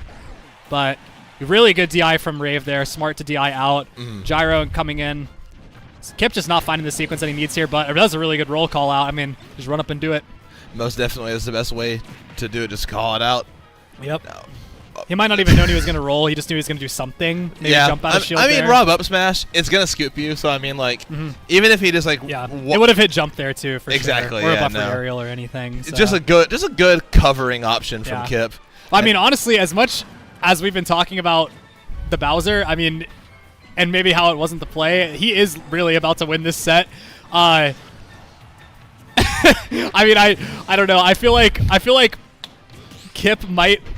I don't want to say this because it's not really like kosher too, but this is a regional, so I'm gonna say it. I think like Kip is like low key kind of losing the set for himself. Like I really feel like he's just interacting too much, and now we're at a deficit where it's like there's no way this guy's gonna approach you, so you've already kind of made your deathbed by like approaching Bowser this much and sort of like handshaking the boxing match with him. And Bowser's just going to win that every single time, even though you're Rob, you have great boxing tools. If you're trading with Bowser or if you're letting him catch you lacking, like he really just needs like 2 or 3 hits to kill you, especially off the side on this stage. Well, I mean, that's just how it is with Kip in general. It's always been that way. You know, this is just right. Yeah. We're watching winners bracket Kip. I was gonna say this is winners, Yeah. so like Kip is probably gonna turn up in losers. Exactly. You can. That's it. Yeah, he's not dead. He'll if he DI's out, he didn't DI out. Yeah.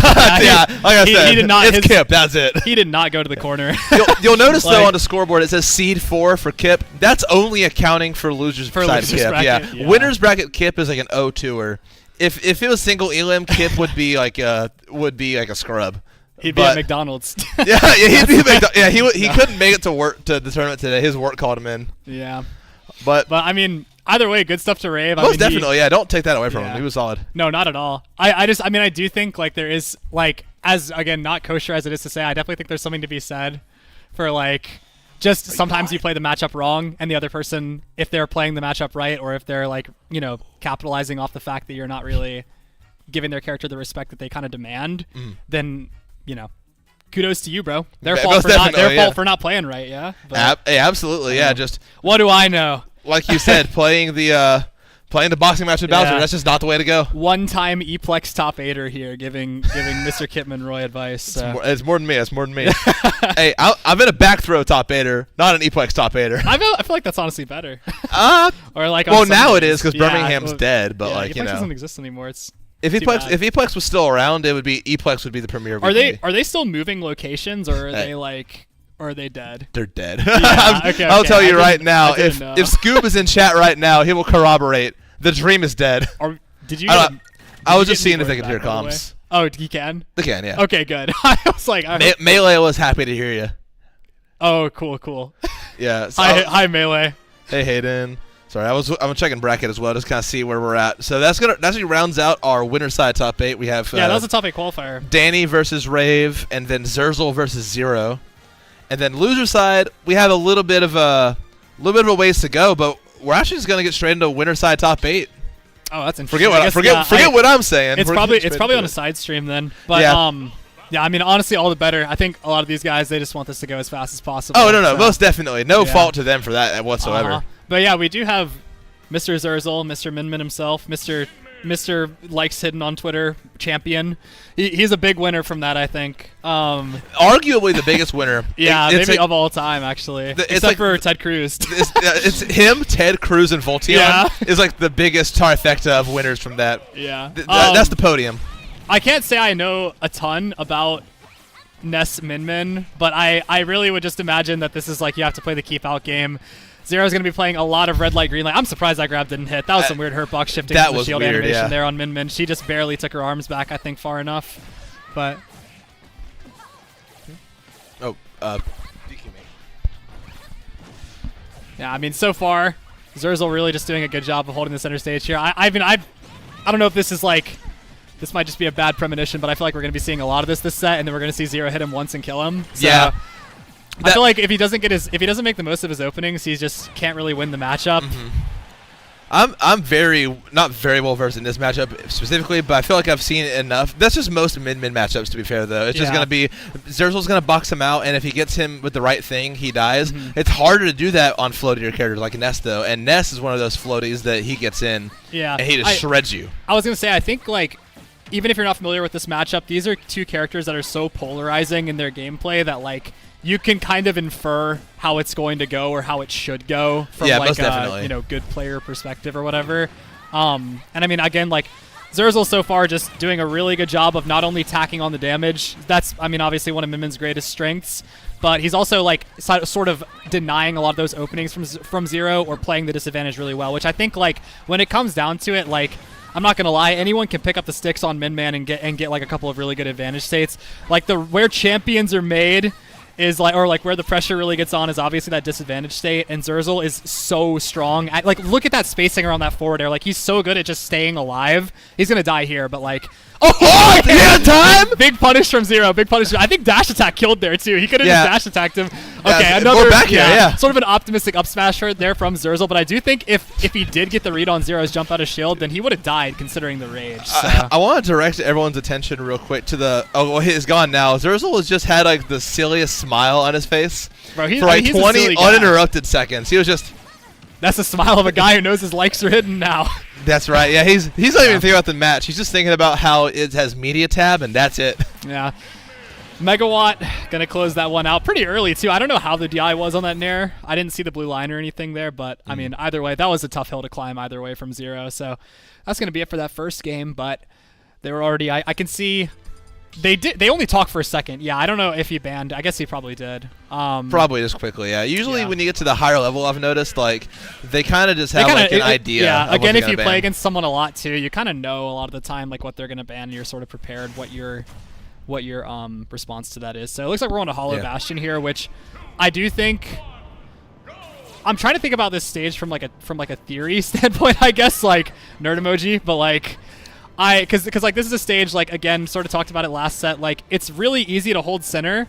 I know the blast zones are like pretty friendly for both characters too, because like I know it has a shallow side. That back throw of Ness and all those other side killing moves are going to be doing their work a lot easier. You're going to be more efficient sort of with your openings, be able to end the stocks faster, theoretically. But again, like, getting back to center on the stage is hell. And Xerzal, like, it is a smaller stage, so his arms are pretty much or covering all of the stage and then some from where he's going to be standing. So it seems like it could be tough for both players. What's that? Oh, what a catch from But yeah, Xerzal with that I was ram gonna ram. say, yeah. He's dead. Wow. I love when Xerzal gets aggressive, man, because he knows he can afford to. Yeah, in so many of those situations. Like, I think it's offstage. hard to call it aggressive when he's in like a different zip code. I mean, yeah, but like, you know. But I understand what you mean. I aggressive think asterisk. it's more, yeah. I definitely understand the idea of like he knows like when to pounce, right? Exactly. Like yeah. He's not the type of player where he's just content with getting, again, like nickel and diming his opponents for percent, because Min Min is so good at that. And where like the better players really shine is like not just nickel and diming, but like getting a small interaction win and then getting the read afterwards for the kill. Maybe even like just looping that situation a couple times. I feel like that's where you see like really like proficient Min Min play. That's valid. PK fire. That's gonna be a stunt. No, never mind. Nah, Big not blast yet. zone. I'm surprised. I guess he just doesn't have any rage, but Yeah. and this is looking tough for Zero. He's 100%. This could be a 3-stock right here. Yeah. Right on cue. Yeah, Right he on needed DI cue. out there. You see Zero's eyes when he got hit by that, dude. Yeah. He went full like Tom and Jerry mode. Yeah. Looks a little bit rough on that matchup for sure. I think we're finding out that Ness just doesn't do good against Min Min. I think, yeah, like this is, I mean, realistically, this is pretty tough because like you have to think about, I think a really good litmus test for this like matchup, or just thinking about like Min Min as a character, is like thinking about Fox, because like that's an even matchup. Like, and why is it even matchup? It's like, okay, well, like Fox wins like in neutral a lot, like really good on stage versus Min Min, but like off stage is getting destroyed. Who else gets destroyed by Min Min off stage? Ness, who can't play neutral as proficiently because you just don't have the ground or airspeed. Ness. So it's yeah. like this on paper sounds like a pretty bad matchup. I'm sure there are players who make it work. But Oh, like, most definitely. Zero definitely proving to struggle in this one, and I think reasonably so. Absolutely. I mean, listen, hey, never count him out. I mean, Zero.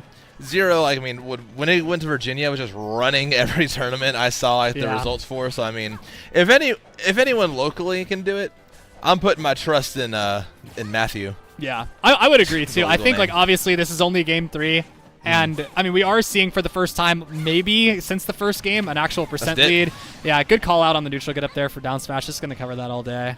Most definitely. Just I mean, honestly, just holding that out is good because it covers roll, I believe, as well. So Yeah, mean, I think it definitely can if you time it right. Oh wow, kill Sparks. Yeah, you I saw him actually recoil in his chair, Yeah. dude. He's like that. He's so happy he's I alive. got body but- blocked. Yeah. Yeah, I know like, what is it? Ness up B sort of gets the distance. I think it gets like not interrupted, but it just gets shortened when certain objects come into contact with it. I know some bodies do that. Some moves can even do it. We saw it there. Intangible arms of Min Min, or invincible rather. Arms. But I mean this Xerzal's getting cooked right now. So like I didn't say this after game 1, but I did notice that Zero wasn't using a lot of PK fire. yeah, I think that might have been the missing piece to the puzzle here. because the way you win against Min Min is like by being able to being capable of approaching that character at like a 45-degree angle. Yeah. Like you want to get in the diagonal right there, and I was thinking like Zero probably could be throwing PK fires from there, but I guess maybe he just didn't want to really experiment with that style of play until he knew he was against the ropes, or just maybe hadn't really been committing to it. Maybe wasn't feeling it. But either way, we're definitely seeing some success from it now because he has a stock lead, which, you know, though fragile, 96% some megawatt moves could definitely do it here. He is in the lead, still actually holding on to this stock, but who knows for how long. I think his jump might have actually gotten sniped by that Ram there as well, so not going to be coming back. But let's just see who can clutch out this last stock right here, because I think this is a big moment for the set. Obviously, Xerzal either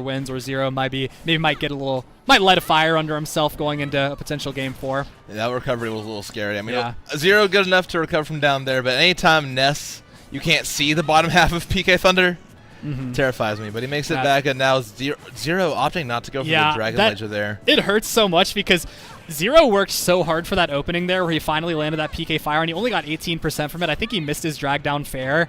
And it's like, again, like when you're in the corner against this character, like sort of standing there like off neutral get up because it's just a, powerful option versus her. But what are you going to do once you get, what are you even going to do like once you're in that situation? It's like, I'm back on stage, but it's like, how am I going to hit them? And then, Zero was able to find a hit, but just couldn't really capitalize off it. And Xerzal is like, capitalization seemed to be the name of the game for him that set. So not surprising that it's going to go his way in 3-0 fashion. Again, the matchup just looks pretty painful, to be honest.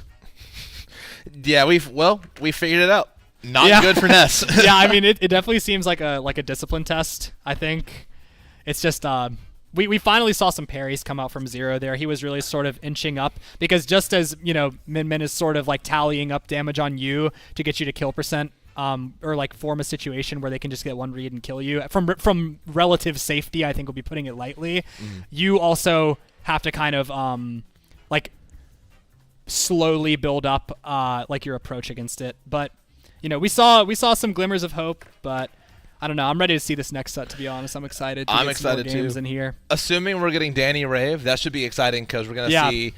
Well, I don't know. They've both been playing a little bit funky recently. I mean, Rave with Link Bowser, and then Danny's been playing a lot of Aegis the last week, known mostly for his Wolf and his Diddy Kong. But they're probably in the same carpool too. They are in the same carpool. Yeah, both be. Nashville, so Mid-Tennessee. The Mid-Tennessee invasion was real this weekend for sure. While we're waiting on that, though, I'll give a quick update on loser side. So it looks like Cortex and Spade. Well, to play right now, or didn't that already happen? Oh no, Cortex lost to Zero or. He lost to Rave in winner side. Okay, so Cortex and Spade are queued to play. Winner fights Sam for a top 8 spot. E-Man and Sabai are playing right now. That's actually the hottest set in the venue. A winner of that will play Shawn for a top 8 spot. Shawn losing to Zero in the quarterfinal. 3-0 as well, yeah. Or excuse me, no, he lost to him. Yeah, I was right. Lost to him in the quarterfinal. He lost him 3-0. Let's see, though. Czar waiting on the winner of Bruce and TFK? Hold on. TFK's made this far? What kind of run do you have? Who's TFK? He's a Nest player from Shoals. Oh, okay. That's a bit big. Hey, good stuff to Ethan. Big run. And he's about to be in a top 8 qualifier. So. Well, almost. He has a few. Oh, okay. There's one more. Counting this one he's in right now, he has 3 sets. So winner of TFK Bruce plays Czar, and winner of that plays Mwad. Who beat Mwad? I see Sabai. I think we're actually getting E-Man Sabai on stream. Oh, wait, no, never mind. Oh, wait.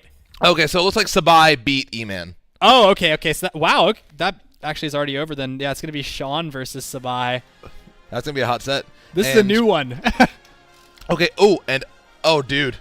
Oh, no, dude. I'm actually so sad about this. Kip Yonko off stream. Oh, that sucks. That's a top 8 qualifier. I wonder what their record is. Because they have to have played a lot. Back in the Eplex days, back when we were both going to Irondale, Alabama. You know what? PG stats. We have the technology. Wait, is that still up? I think so. Yeah. I check mine every once in a while because I'm narcissistic. But let me check. I'll check Kip. You fill for a minute. Talk about Corin, Pokemon trainer. Because Shawn's been playing a lot of secondaries recently. Yeah, I don't know. Corin is like sort of this weird character where I think this character has always been good. I think it just finally like came out thanks to obviously players sort of around the world at this point. There's so many Corins now. I guess Shawn among them. But yeah, I think this matchup, it seems a little.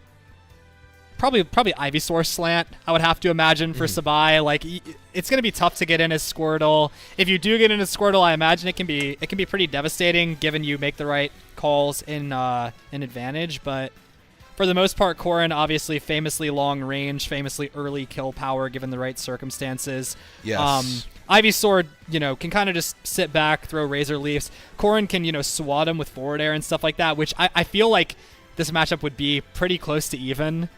Like Pokemon, I feel like Pokemon Trainer has so many sort of like matchups like this where it's like these are even matchups, but you're having to play really differently against like pretty much every character because obviously you've got 3 and 1 and there's a lot of big decisions to make. I think Sabai, it's like that's I think like with a character where you're swapping around and stuff, what really shows like discipline is just like actually playing the right one. Like, as stupid as that yes. sounds. But, like, I feel if we see like a bigger stage and we see a lot of Squirtle, I'll be a bit concerned. I think the one thing that Squirtle really does have here, first of all, on top of speed, is just like the ability to sort of stuff out a lot of those Corrin like aerial attacks, because they are massive, but they don't have the greatest frame data in the entire world, or at least Pokemon Trainer is going to have a lot of better frame data.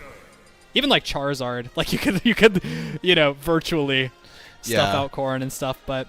Yeah, I think if we're on a smaller stage, Squirtle can maybe get some work done. You just have to condition him to stop getting in the air. Ivy as well on small. Ivy really all around. Ivy's just going to be... We're going to see mostly Ivy, I feel like. Yeah, I would not be surprised by that. Yeah. Really quick, you asked earlier, it's 12-4 in Kip's favor. The last time they played was like 10 months ago. Wow, yeah. Yeah. I know Yonko is effectively retired now. Yeah, this is his first thing probably since that tournament, honestly. I'm not. Yeah, it must be, honestly. Yeah. And this set that we're getting into right now, it is 2-0 in Shawn's favor. That's not super surprising, but I mean, like when I used to play, like Sabai really did not have that many wins, and now I mean he got a decent seed at this tournament. I mean he got top 20 seeding. So. Oh no, Sabai is Sabai's been on one recently, and he's guaranteed 9th now, so he's already outplaced the seed. And he's looking pretty nice against Shawn. I mean, has a solid lead. I was gonna say, I feel like so far. We've seen a lot of, like, again, just, like, sort of stuffing out the jumps, which is, like, again, I feel like that's the name of the game if you're Pokemon Trainer here. Using Squirtle up B as well in a couple of situations, too, just racking on the damage there. Definitely going to do more than fair. We saw even Down Air get a little bit of action in neutral here, but, yeah, now it's you're at the percent, man. It's time. Charizard's coming out. Pivot cancel forward tilt, not going to land. He might have been anticipating a roll there from Shawn. But, I mean, bigger body means bigger target for a lot of these aerials. Thank God he didn't neutral get up there. Thank God, yeah. And forward throw, literally. Dude, I think Charizard is so cheesy. He is. He's so corny. I mean, he's OG Pyra. Yeah. Because you only pull him out when you're trying to kill. Pyra with kill throws. Pyra with kill throws. Yeah. I mean, which is crazy because, like, PT doesn't even need you already have Ivysaur. I say that as Ivysaur dies, but... Yeah. Yeah, but good from Shawn, though, evening it up pretty quick, good equalizer. And now, right now, it's just, I feel like this matchup, a lot of it is just praying that Squirtle messes up. Because Squirtle's is one of those super explosive characters, you win neutral, it's just going to be so dangerous once he gets in there. But Shawn doing a good job of not letting Sabai get a whole lot off of these interactions. I won't be surprised if we see the switch to Ivysaur after 1 or 2 more neutral interactions. Yeah. I mean, at these low percents right now, like, Shawn is, like, straight spamming like defensive aerials. Like he just like wants to control as much space as possible. Yes. It makes sense. Like you don't want the turtle to get on top of you because then whatever's about to happen is going to happen. Yeah, see, it's just like now we're in the corner. Probably Ivysaur is going to come out. Yeah, not surprising. This. Oh wow, I think he misses confirm there. I think short hop up B would have hit for really decent damage too. But this little mechanical misplay there, and now stuck in the corner against Corrin. Not the best place in the world to be. Just a good nair there to cover, just option coverage at that point. Definitely. Oh my God, that whiff grab punch was so smart. He loves these F tilts. He's not dead here, but not a huge punch from Shawn either way. Good ledge trapping. Just off the timing there, trying to call up the neutral get up with pin there. Definitely a reaction, but I think it was just a hair too early, actually. Oh, Sabai definitely saw the jump coming there. I think what is it? Charizard up smash is like frame 8 or something too. It's ridiculous. He's so cheesy. It's single digit frame for some reason. It's frame fast. That's all I know. Like, it really is frame fast. I think it is 8 though. But either way, I mean, really, I feel like Sabai, like, in this matchup, like, obviously, you're talking about, Shawn's game plan is to use defensive aerials, and Sabai is doing a really good job of actually just taking space when he knows he can, or, like, predicting when Shawn is going to go for, like, straight defensive options, like shielding or even just running away. And, it's caught him lacking a lot of times doing that. There have been a bunch of grabs, then jump reads out of shields and stuff like that. Just getting close in general is tough, but once you're in there, I mean, you can really take this character for a ride. But I think it was what was that? The killed up air? Falling up air, Shawn, yeah. I mean, it's such a good move. Literally. Very good option. And look at this, man. It has been neck and neck this whole game. Sabai is just really playing different today. Which, then again, so is Shawn, just playing as he normally does, Sabai, I mean, is definitely on top of it. He respected the cross up there from the nair, which is a little bit of a tricky one to spot, actually. Yeah. Again, just stuffing out these jumps in neutral. I think back air has a bit of invincibility on it, too. Squirtle back air. I think it might. I honestly don't quote me on that, but... I think it brother, might. I wouldn't doubt it. Yeah, it looks swordy, like, you know what I mean? Yeah, it is very, a little bit. Oh, good razor relief. Knew that Shawn was Yeah. going to misspace the. Shawn DI'd Side properly B. though. Got out of there. Definitely. Definitely don't want to take an up air because then you can take another or if he's really feeling sort of frisky, go for a vine whip and even just end the game right there. He did the thing every Pokemon trainer does on this stage. Just dip under the T and then sort of throw vine whip up. So good awareness from Shawn not to get hit by that. That's like years of conditioning at this point. I feel like It really is. no matter how yeah. good of a Pokemon trainer player you are, you're gonna go for it at least a couple times a set. Just Oh, see if most they forget. definitely, yeah. 'cause Back air's sometimes- coming, bro. He's threatening it so hard. But Flare Blitz, he's actually just going to default back to the ledge here. I wonder, because this is a tough spot to be in. He's definitely dead. Yeah. Absolutely, yeah. Me and Sam had to play Sabai D-Stir in doubles, and Sabai just killed Sam with like the most random Flare Blitz possible. I said, "Who Flare Blitz is there?" And I just had to hold back like every Pokemon trainer Flare Blitz is there, bro. Yeah. It's random Vine Whip and random Flare Blitz are the two things, man. Yeah. That's just a universal truth. Like even like Tweak will just throw out Flare Blitz sometimes. Oh, yeah. I mean, Yeah, because I mean, if you're really asking the question who Flare Blitz is there, that means it was a good Flare Blitz. That's what I'm saying. Yeah, exactly, Like- exactly. If you have to question it, it was probably good. Yeah. I mean, I think, like, Sabai kept it neck and neck the entire game. I think really yeah. just, like, it came down to, like, I think it was the right decision to go to ledge there, just sort of reset the situation. Like, at least in the moment, I can understand why he would do that.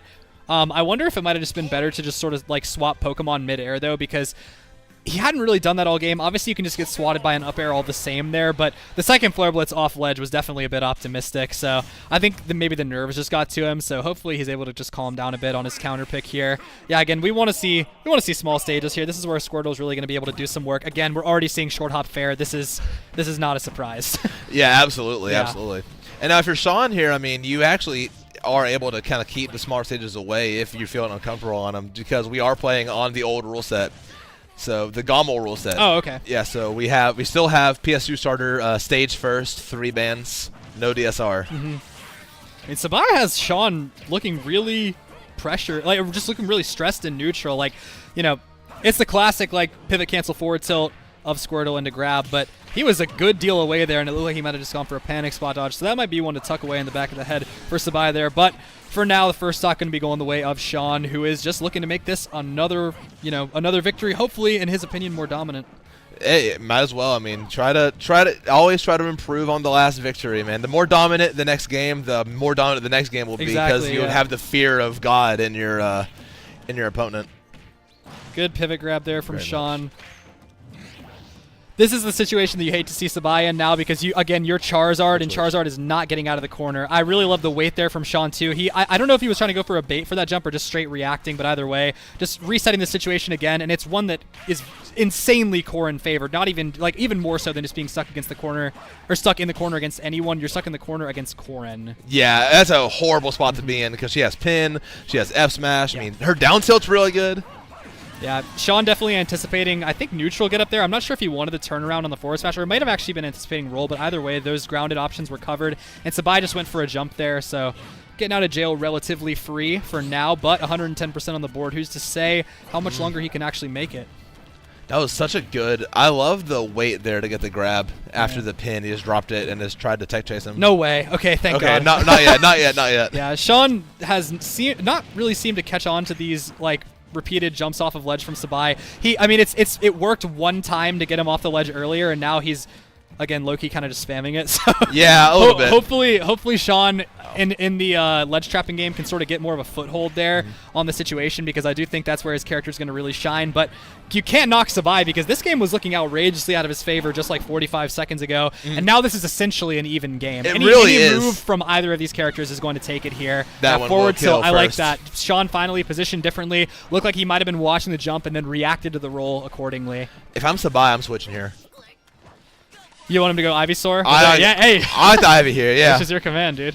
Hey. Yeah, now we got him. Yeah, he's sort of got Sabai back on these grounded options. So Yeah. It really is just a matter of Sabai's advantage is so good and has been these last 2 games. It's just a matter of, is he going to be able to win neutral to get there? And Shawn's neutral has just been undeniable. But that up air, a little bit of an equalizer. Sabai, At With- six, at, yeah. you know, mid high percent here. I mean, Shawn could win this in like 2 interactions, but but low key, like Sabai makes it even in 2 interactions. that's so for- it's that's- like, that's yeah, real, yeah, That's it's what I was just- just about to say. Is yeah. like he needs to win 2 neutral interactions right here. He's gonna get. Oh, he doesn't go for back air. That That's shit- actually that's day one that's, Squirtle, that's, man. That's really tough. I don't even play PT. But I mean, knew that. still, Shawn hasn't been able to close it out just yet. I think, again, this percent is kind of negligible if he's able to just get a few more hits to where he's comfortable playing on another Pokemon.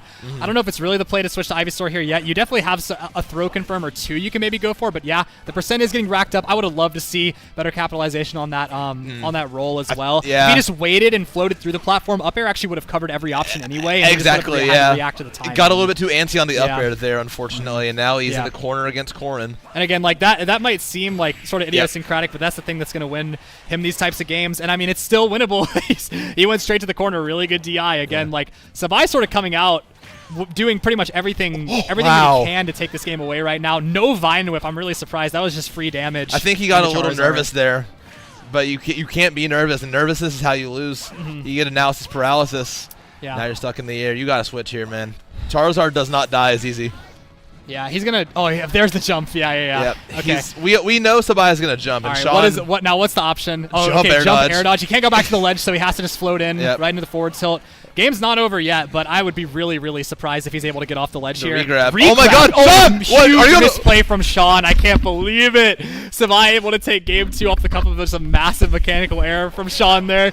I think he just wanted to pin. He wanted to go for either a 2. I can't remember right there if that situation was him trying to punish the regrab, or I think it was actually just him trying to punish the regrab, and he just pressed side B once, which caused you to do that little hop, and then he got totally flustered. And Sabai, I mean, Yeah. he took the opportunity very well. It's straight down aired him through the stage. I mean, a Absolutely. lesser Hey. player would not have won that game. So. And like I said, Sabai in advantage. Sabai was gifted an advantage state right there at the very end. Yeah. And he did not. He didn't look the gift horse in the mouth. He just took it.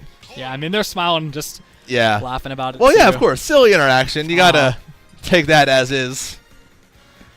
I think I saw PS2 as well. I'm just kind of looking away, but Yeah, I like that pick. I think. I mean, you know, neutral stage. yeah, Probably see a little bit less Squirtle this game.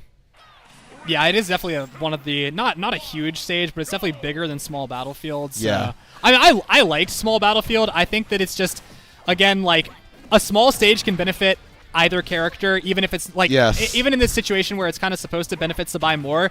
If Shawn is just winning neutral all the time, then obviously it's going to go more towards his favor. So I guess he just wants to go back to maybe something that's more familiar with him. Everyone plays on PS2 all the time in this game, so. Yeah, no, I totally get that. Yeah, I like the timing mix up with dash tech there. Definitely, you know, I don't know if that would have crossed up had he kept shielding, but either way, it was a good play. Oh, almost gets double up there. A I little mean- late on the trigger. Yeah, I think Shawn is really making his money this set through ledge trapping, and like it's weird because just like 1-2-piece interactions that you or 1-2-piece advantage strings that you expect to see from Corrin, a lot of them really haven't been coming through, and he's kind of just like, I hate to say it this way, he's kind of just better playering him. Like some of these, not to say that the set is like outrageously in his favor or anything, but he's definitely, I think he's going through more neutral interactions than he has to.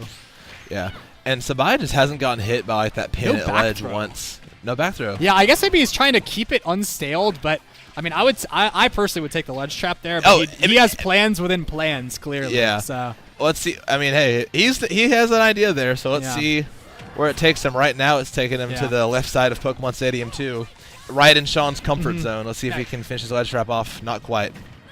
Second there's going to do some damage. Pressure to shield with the fire breath. yeah, Shawn just takes the damage there. He's at high enough percent where he knows he can just get out from a few ticks of it, and it's not worth taking all that shield damage because Definitely not. obviously you are against this character. He already is kill shit simulator in my opinion, Pokemon trainer. So it's like if you're giving them the shield damage, they're just going to become that much more belligerent and neutral because then they know if they break your shield, then it's obviously just the free stock. Right. Waiting for the air dodge, yeah. Good wait. I feel like it's everyone air dodges there. Like Yeah. I saw it coming. I made that read in my head. Yep. You know, Yeah. again one time. I've you seen- play Stop Vader. Yeah, I think every single time he's gotten chained with that as well, he's air dodged, so it's Yeah. just multi-game conditioning at that point. It's also just a tough spot to be in because you're really just outside of Corrin's effective threat range. So like you see yourself right there. You might mistake dead? yourself for being Not able yet. to be hit. I'm crazy. Just panicking a little bit from Sabai. And now, I mean, if Sabai can take the stock like right now, this game stays pretty far into the I guess you'd call it the realm of possibility for him. But yeah, if he doesn't, here, if you lose the stock here, it becomes a much different story. Dash attack of all moves actually going to do it. I don't think that was the best DI from Shawn, but definitely not. Again, who is prepared for that right there? It's also big dino foot, so yeah. you never know. Yeah. And now it's just a matter of if Sabai can win a couple neutral interactions here, or if he's just going to get sent back to the scoreboard. Jump, he thinks jump right there is his best friend, but it hasn't been this whole it's set. his worst enemy versus Corrin, I promise. Like it's just you can definitely get away with it if you're mixing it up, keeping the other player on their toes, because again, it is a really hard option to sort of react to, just because it comes out so fast. Again, another jump from Shawn this time, getting sniped out by Sabai. 101% on Shawn. I mean, Sabai's kind of taking neutral and running with it now, keeping him thoroughly in the corner here. Oh, that air dodge getting called out from Shawn, and just a big string, and just like that, Shawn. He's extending his lead a little bit more now. He's feeling a little bit more comfortable than he was like 10 seconds ago. But again, I mean, this is just there's so many matchups that are like this in Ultimate, where it's because of how Rage works, and because every character in this game has a combo to get you to 60 pretty much, right off the bat, or they can do it in 2 neutral interactions. So yeah, you might as well just have handicap on at a certain point. Yeah, but it's the same old story again. We just need to see a couple of wins here from Sabai if he can make them happen. Really good DI there. Sort of late DI, but reacted accordingly, so not throwing the stock away. Definitely trying to stay in this game, take it. It wouldn't be the end of the set, but it's a tough spot to be in game point against a player like Shawn. So most definitely. Yeah, you don't want to go. Going into game 4 up a game is so huge. Regardless, and he takes it with the Vine Whip. Finally, Vine Whip hits, and Sabai clawing it back from a really ugly start to the game, and now he's up 2-1 against Shawn for top 8.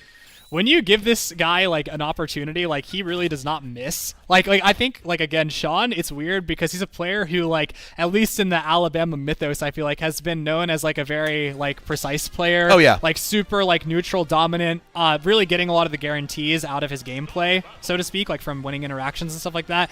But this set, I feel weirdly we have not seen a lot of that, and I really would not be surprised if we see a character swap come out from him. There it is. Yeah. I think if Corrin advantage state is cookie cutter, then this is putting the square in the square hole. Really it really is. Or putting the circle or the rectangle or whatever that video is. I was just about to say, it's with Palu, it really is just putting everything in the square hole, because you can just jump there. He got punished for it that time, but most of the time. Sabai is not only really good in advantage, but when he is in disadvantage, he is not missing out. He's not really getting flustered in disadvantage. When there are punishable moves being placed on his shield, he's really not missing out on getting those punishes too much, as rare as they are from a player like Shawn. But still, even hitting them just makes it that much more mentally damaging too. Oh yeah. Because it's man, I never do this, and now I do it one time to mix up, and I'm still getting hit. But either way, Shawn definitely in a thorough percent lead here. Okay, that move is active for 13 frames. Sure, it sure is. Or something like that. It sure is, man. So long. All right, doesn't get the back air there. Sabai's doing such a good job of avoiding the explosive flames as well. Just that Vine Whip to make that to ledge a few minutes ago was so hot. Little bit early on that down tilt there from Shawn. Again, just one of forgive my language, one of the easiest moves to 2-frame with in the entire game. Obviously, like I said, active for 13 frames. It's just, again, your opponent definitely their recovery timing can be a variable, and I think right there that's just what Sabai was managing to do, mixing him up a little bit. But either way, the first stock going to go to Shawn. Sabai now sort of fighting an uphill battle here, and one I think where it's a little bit tougher to close out stocks against this character, just because the recovery might be a little bit more exploitable on Palutena, but again, getting those wins on stage is just so tough. Especially when you got invincibility and all that. Most definitely. All right, Sabai opting to kind of stay behind a little bit here, trying to throw some Razor Leaves, and Shawn taking full advantage of it. He's Palutena. You can just kind of run in against Sabai BT. is doing. I think that entire string he DI'd in. Yeah. Which is a little strange. Even after he got hit by the back air there, he was still DIing in and just did the jump that everyone does. Gets punished again, and then just one thing led to another right there for that edge guard. Shawn definitely heating up. The character swap seems to be doing wonders right here. I think this matchup is just less cookie cutter too, really, because Sabai for sure knows what he has to do against Corrin. It's again, big sword character, I have to get in, right? But Palutena can play any game she wants to. She can box you, she can sort of play more at range, she can play projectile game if she really wants to. So I think the strength right here right now in this game for Shawn is just like being able to sort of be more versatile in the way that he actually wants to approach the situations, because when you're playing a character like Corrin, you can almost sort of bait yourself into just swinging because you feel like it's what you're supposed to do, and then the other player might just be waiting for that sort of. Yeah, no, most definitely. That up air is going to take it, though. Just caught him on the switch in there. Now, Shawn, convincing win on game 4, and that's exactly why you don't want to go down. That was because that could just happen. That was a really short game. It really was. It's tough to look at, what I think Sabai definitely can adapt here, but like that was a performance from Shawn. Yeah, very much so. Return to form for sure. And now Sabai in the hot seat a little bit here. He has to find a stage, and then he has to just really not get flustered. I think that second stock when he was holding in during that whole string, he got flustered a lot. But take him to a bigger stage here. He's taking him to FD plus plats. Oh, is this Kalos? Yeah, going to Kalos. Oh, cool. I like this for I was really gonna say, him. like, as stupid as it sounds, like Charizard will probably be really good in this matchup. Like, you're not gonna be playing Charizard at 0, right? Like, you're not gonna be getting like exactly. No, I'm totally with you. Charizard's good here. Yeah, I think like definitely against Palu, like we're gonna have to see like more of a mid-range style coming out from Sabai if he wants to make stuff happen. If he's not just getting those stuffs off, because like it's like, again, obviously, if he challenges Palutena and Nair with his forward air, he's going to win the trade. But it's like, if you're even just a little bit off on that timing, then Shawn is getting just such a massive benefit from it. No tech from Sabai on the platform there. Huge string coming out from it with Explosive Flame, too. It's just... And yeah, even using Nair to catch the timing there, that was such a raw call-out from Shawn as well. It's that just... really raw. Yeah, we're in the corner, guys. He might... No, he's still in the corner. He has to Fireblast to make it back there. Finally, Roll comes out. And now, I mean, it's like at this point, at least you don't have to worry about getting comboed, but you're at 136%. Like any Palutena move is going to kill here, up air included. Yep, up air is the move of choice there. And Sabai shrugging a little bit, trying to take a breathing in, kind of resituate himself. Yeah, no get himself out of this hole. It's just, I mean, like, I feel like the story of this set is like, this is a guy who's like really going to make work happen when he like gets his opportunities. So Shawn just picks a character that's just hard denying him a lot of those opportunities. Like, yep.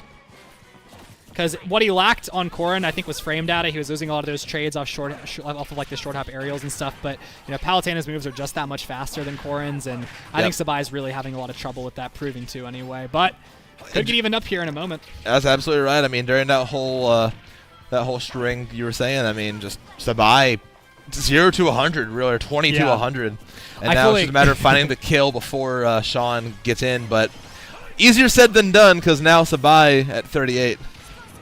I like that Explosive Flame, but he really let off a lot of pressure there by just like sort of running back. If for some reason Sabai like runs forward there, he might have even actually cornered himself, which against Charizard is tough. Again there, up air actually just going to take it. Really not too much of a deficit for Sabai to play out. Like, this is game 5. Sabai can for sure win this game. It's just that what we've seen for these past 2 games so far is a lot of Shawn playing keep out really well. Sabai sort of finding some cracks in the system right here. Now, though, is he going to land this tech? Okay, he does. Shawn actually calls it out. Really good Explosive Flame there. I actually love that from Shawn. Yeah, because that covers out everything there. It covers out switch, air dodge. Almost got it again. That would have killed, too, at that point of the stage, I believe. It would have been close. Sabai would have had to, like, DI out, which no one does there. You mean DI out right next to the blast zone? It's scary out there. Because that's the only way you get to the corner right there. But, yeah. It's I will say it's doubtful that he would DI that correctly, because again, like, this is a tournament set. You're going game 5 against like a player who's been PR'd for forever. Okay. I mean, he had the idea. He had the idea just a little too early on the flare blitz, and now he's in a ledge trap situation. Makes it back to center stage though. Yeah, I think if Shawn takes this stock in like the next 10 seconds, then this game is probably over now. But like, after you miss an opportunity like that, if you lose the stock, it's just so devastating to come back from. Really, really audacious shield grab coming out there from Sabai, and now he's just again sort of jump being his best friend right here though. But Shawn definitely a player who's going to take notice here. A couple jumps out of shield in a row. Wow. Nair can confirm into up tilt at some of these higher percents. I think Shawn just had the fastfall timing just a little bit off there.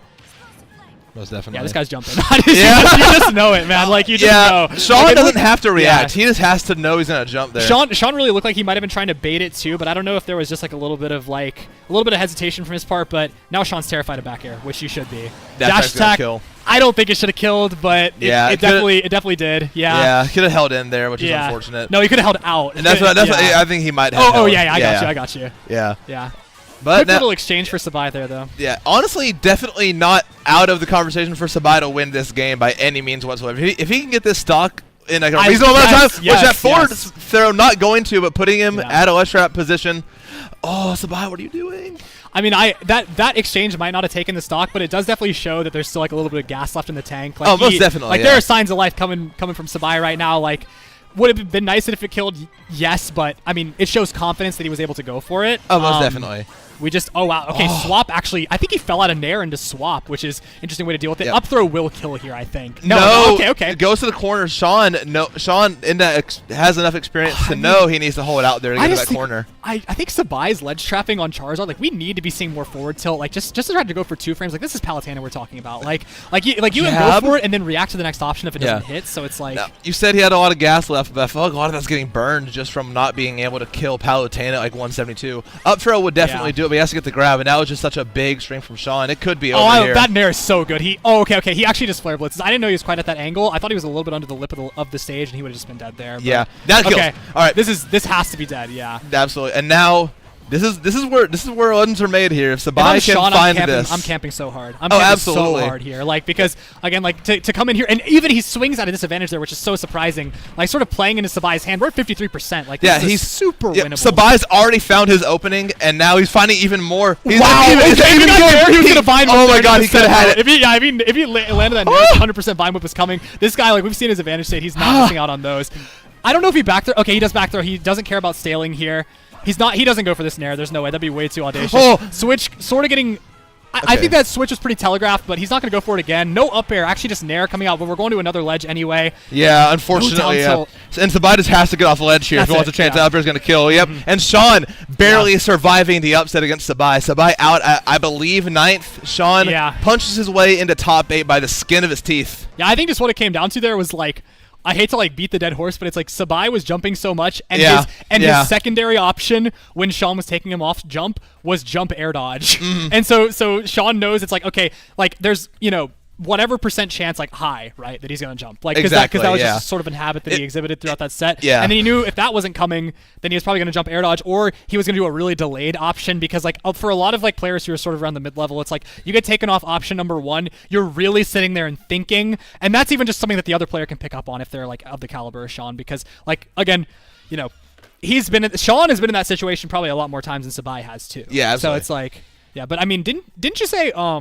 was it that set that was 2-0 in favor of Shawn? It was 2-0 in Shawn's favor. Sabai had taken a game every set before, but that was the closest I think they've ever been before in bracket. I was going to say, the set record definitely does not tell the full story there, because Sabai, if given the correct opportunities, really could have taken that set. And I think like we were so close to seeing it there. I don't know if it was just good DI from Shawn or if it was subpar spacing from Sabai that caused that Nair not to hit. But that Nair, if it connected, we were 100% seeing Vine Whip. Like I think it would have worked on either DI too, because it just has so many angles.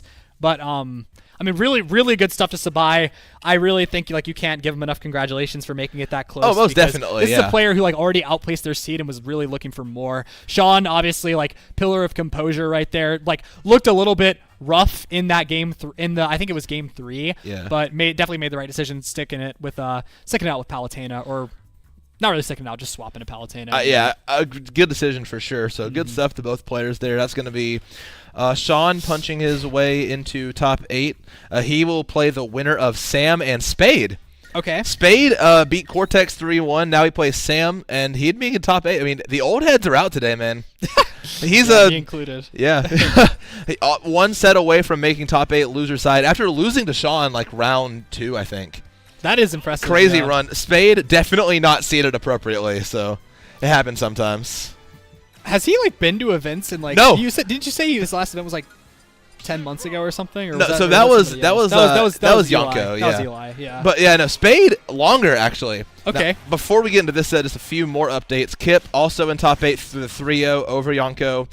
Czar is playing Mwad for a top 8 spot. She beat Bryce game 5. That's big. That's very big. And I believe that's all we have right now, so we're going to have to get into our second winner side top 8 match, and that's going to be Rave versus Dany, sporting the Aegis. I mean, Rave is a big fan of these just like sort of just pivot grabs on landing, I feel like. It's not a bad option at all, but I think he's sort of, Dany sort of just didn't press a button there, went for an air dodge of all things. He might have been worried about dash attack, because Bowser dash attack is, it is a move I think that is inappropriately called terrible.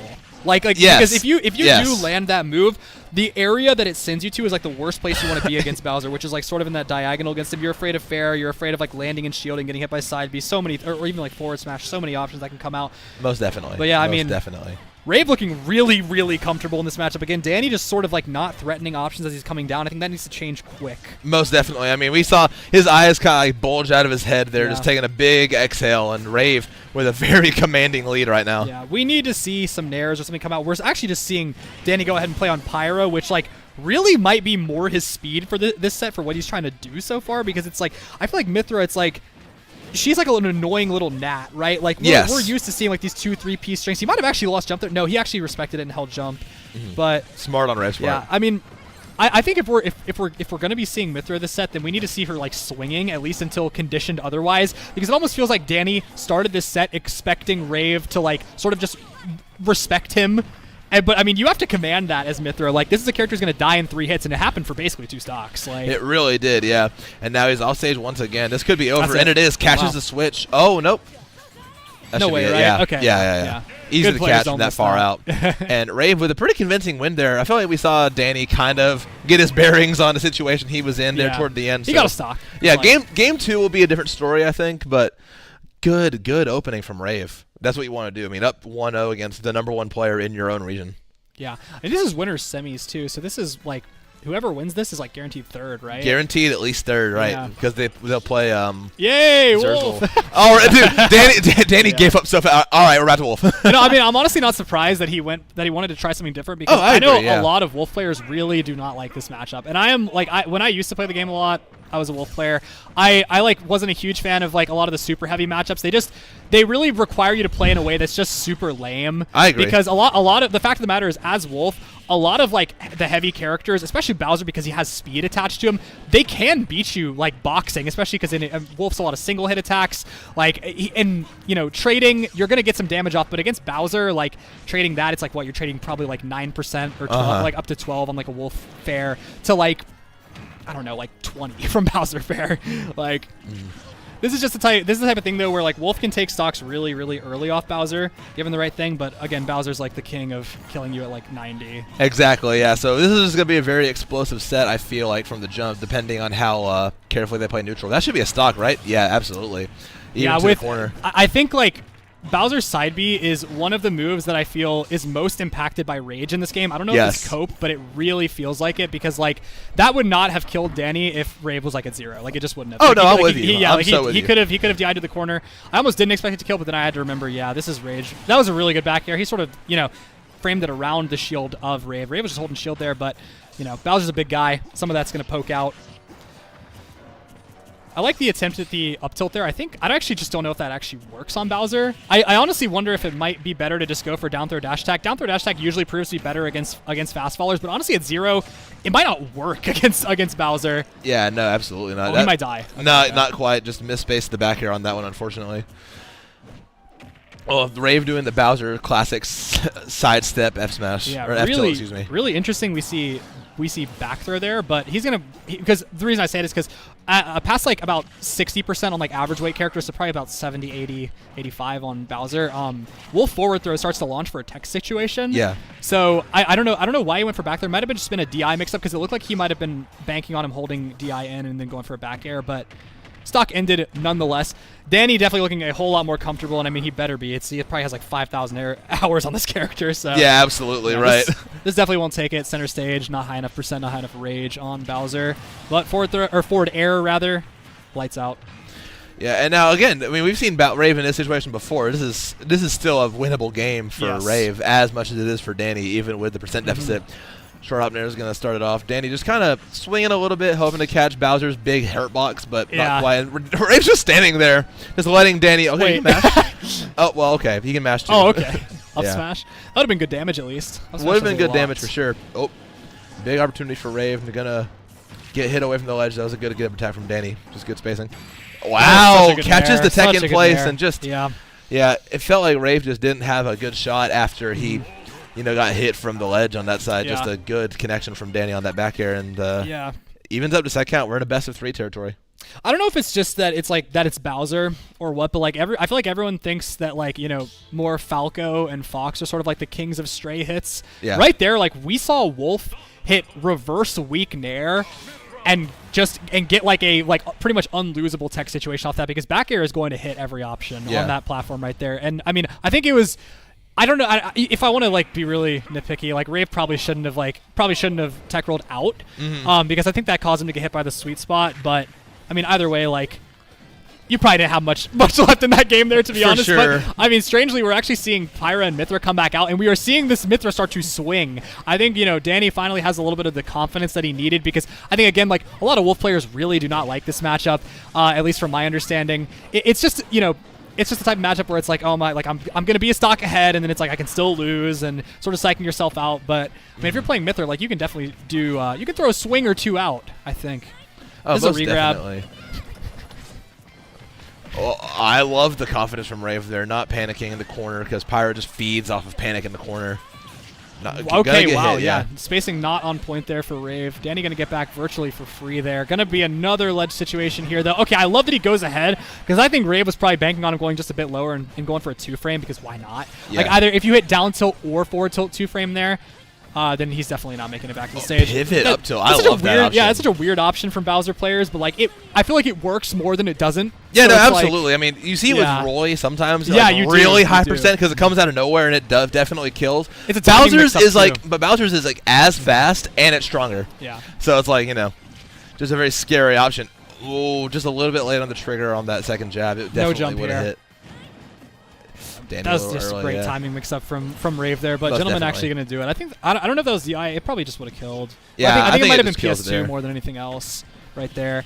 This is a tough situation to be in. Okay, I was to say, if he gets hit by that, because if he DIs in, he gets hit by up air, which he never would. But if he DIs out, even it's like, again, you're sort of in that weird, like, angle against Bowser that's just so scary to be in. Again, like that 45. Yeah, the 45 degree. The acute angle from Bowser is always scary. That was such a good air dodge from Dany. I think he was out of a jump there too. The legit charge landing, man. I'm always so mad that like, when it hits, because it's just like he's so bulky and it's like it's so reactable, but sometimes you just get hit by it. Sliding F tilt, love to see that. That was a great one too, because I mean, it covers, you know, not only neutral get up there, but it could also cover like sort of roll. What is it? The away roll. Yeah. I think we're gonna see forward throw here. Yeah, just get him. Go ahead and get him off stage. Yeah, I mean, I think like Rave is right there. You can kind of play the mind game. Like Rave is terrified of forward tilt because Bowser's get up options are really bad. Like his grounded get up options are terrible. And Pyra forward tilt is hitting either neutral get up or a roll there. So he just goes for a jump. Dany, though, now definitely saw it, but Rave's the type of player where I don't doubt he'll be mixing that one up. And obviously, like, this game is a real deficit for Dany. It's definitely still possible, but I mean, it's like, I could say don't get hit by, and then list like 15 different moves right now. From Genuinely, Bowser. yeah. I mean, F tilt, back air, fair, Yeah. anything can kill here. But these openings do like pennies too for Dany, so it's it like really does. But I mean, hey, sometimes those pennies add up. yeah. I'm not gonna lie though, Dany is like, from what I have seen of his Aegis, he is really good at like setting up into just like disgusting smash attacks with Pyra. Like he'll like there was earlier he hit someone with down air at like 40% and just totally like sat there and waited out their tech option, then just threw forward smash. That's gonna be it though. Yeah, I don't. dude, Yeah. yeah. Dany, I think knows he shouldn't have died there. Yeah. I think he was just trying to jump away probably, but you know he got caught holding out there. Regardless, that'll end that game. No kill screen, no nothing. So I definitely just a DI issue. But Most definitely, yeah. is he going back to Wolf by dot? I think he goes back Wolf game 4, and then game 5 is when it's tricky. It's just going to be what's he prioritize here, the win or the Pyra experience. But we're definitely seeing the Wolf game 4. I think his mentality here is just keep it even so he can get more games with the Pyra. It just depends on who he puts his trust into, but Yeah. yeah, most definitely Wolf on the even games at the very least. And now it's just a matter of Oof. can Rave, you know, Yeah. figure out this Wolf here, because he already has a 2-1 lead. If he can somehow, figure out how to beat this Wolf, I mean that's a 3-1 ticket to winners finals. Yeah. Another thing that can kind of be tough about this matchup when you're not thinking about it, you know, like optimal, like super optimal play is like Bowser has really good out of shield options, either with shield grab, up B, like, and Wolf's aerials are not like they are certainly very safe when you get the spacing perfectly, but if you're not getting them perfectly, they are super punishable. Yes. Gonna talk bad about Wolf aerials for 5 seconds while he kills him at 105 with weak back air though. So Yeah. or like middle back air, like Hey, earned it. yeah. That was, I mean, a really good 2-frame there from Rave off the cusp, or right off the back of that though. So he definitely is not letting that make him crestfallen or anything. Just gonna go right back into this game. He came right down off the heaven platform too. Like, bro is not thinking. Like, Most definitely not. down throw dash attack. Good way for the tech in place. Yeah. Just great reactions from Dany, man. Just not giving him any time to like think after he picks his get up option. Just like, all right, I'm here. Hi. Yeah, Rave was almost dead there because Dany did call out that he was going to either swing or just fast fall right there. Either way, Rave narrowly avoiding another early stock loss there. Okay, that whole situation was so weird, but it might have actually been correct from Rave because air dodging into the stage and getting that tech actually gave him some invincibility. I'm not too sure what happened to cause that situation right there. I think he just ran out of his jump somewhere in that string and never touched Oh, stage. no jump right here. Okay, really good air dodge to the platform because you're getting grabbed there by Wolf, and it's like such an uphill battle. Like the momentum that Wolf gets from landing a grab is like pretty ridiculous at times like that. Like, you gotta stop standing there, man. yeah. He's gotten hit by that every single time he's gone for Freaky Flash. Freaky Flash. Fair. Oh, fair, but not the right fair. I think Dany might have just rode the edge of the stage right there in order to avoid getting 2-framed. This is anyone's game. Like, it really is. Y'all don't need us to say that. We might not even see Game 5 to find out if he goes Wolf or not. Rave could easily just win right really here. Good nair there. He's still going for down throw. I really am surprised as to why he's not going for forward throw. It's a free tech chase right there. It might just be he wants more damage from down throw because it obviously does provide more. But I think with a down smash read on a forward throw tech chase, it actually would have killed with the sweet spot. But, I mean, this guy is top player, and I'm one-time Eplex top 8er. So, yeah, there's a reason he's up there and we're in the other. They sanctioned us off into a different room. Yeah. Get these he's gonna go for down throw here, sets up for game. laser, free damage, or make him air dodge. Great nair. Again, just like such a Swiss Army knife for ledge trapping, Swiss Army knife in general. I'm honestly shocked that up smash did not find a way to end that game right there, but up tilt, baby snake up tilt gonna find a way to do it regardless. So, I mean, we're going to Game 5. Going to Game 5, and now I want to put the question on you. This guy's saying Wolf. Yeah. He's saying Wolf. Yeah, for sure. I think it's. I don't actually think it's so much a question of who he wants the experience with. I think it's just a matter of his confidence here. Yeah. And right now, I feel like his Wolf is where his confidence is going to lie. There's definitely a point where, like, okay, we're actually seeing Link come out for the first time this set. This, I think, is you can argue that, like, oh, you're switching, like, you're not gonna have as much experience, but, like, I think it's pretty clear something needs to change. Both games that he win as man, he beat you, and now it's like he's going as man again. So might as well go ahead and swap. Go ahead, you got that 1%. Let's see a timeout, guys. If anyone can do it, bro, it's a Link. Yeah. Yeah. Oh man. You definitely can compete. No, I don't mean like compete in neutral better in the sense that like, oh, like you do more damage or whatever, but like Link, it's just like you're more versatile. It's a similar situation from like the Sabai Shawn set where it's like this, you're just picking this character because it's like you might just not even know what to do, but you know there are a lot of things that you can do and sort of just throw stuff at the wall until it sticks. Like grab coming out there from Rave into immediate up B. That's actually interesting. Must have been like jump instant up B. I'm not sure if that's a combo. I really don't. But I mean, Wolf's a heavy-ish character, and he's also a fast faller. So a lot of like kind of fake combos tend to work on him.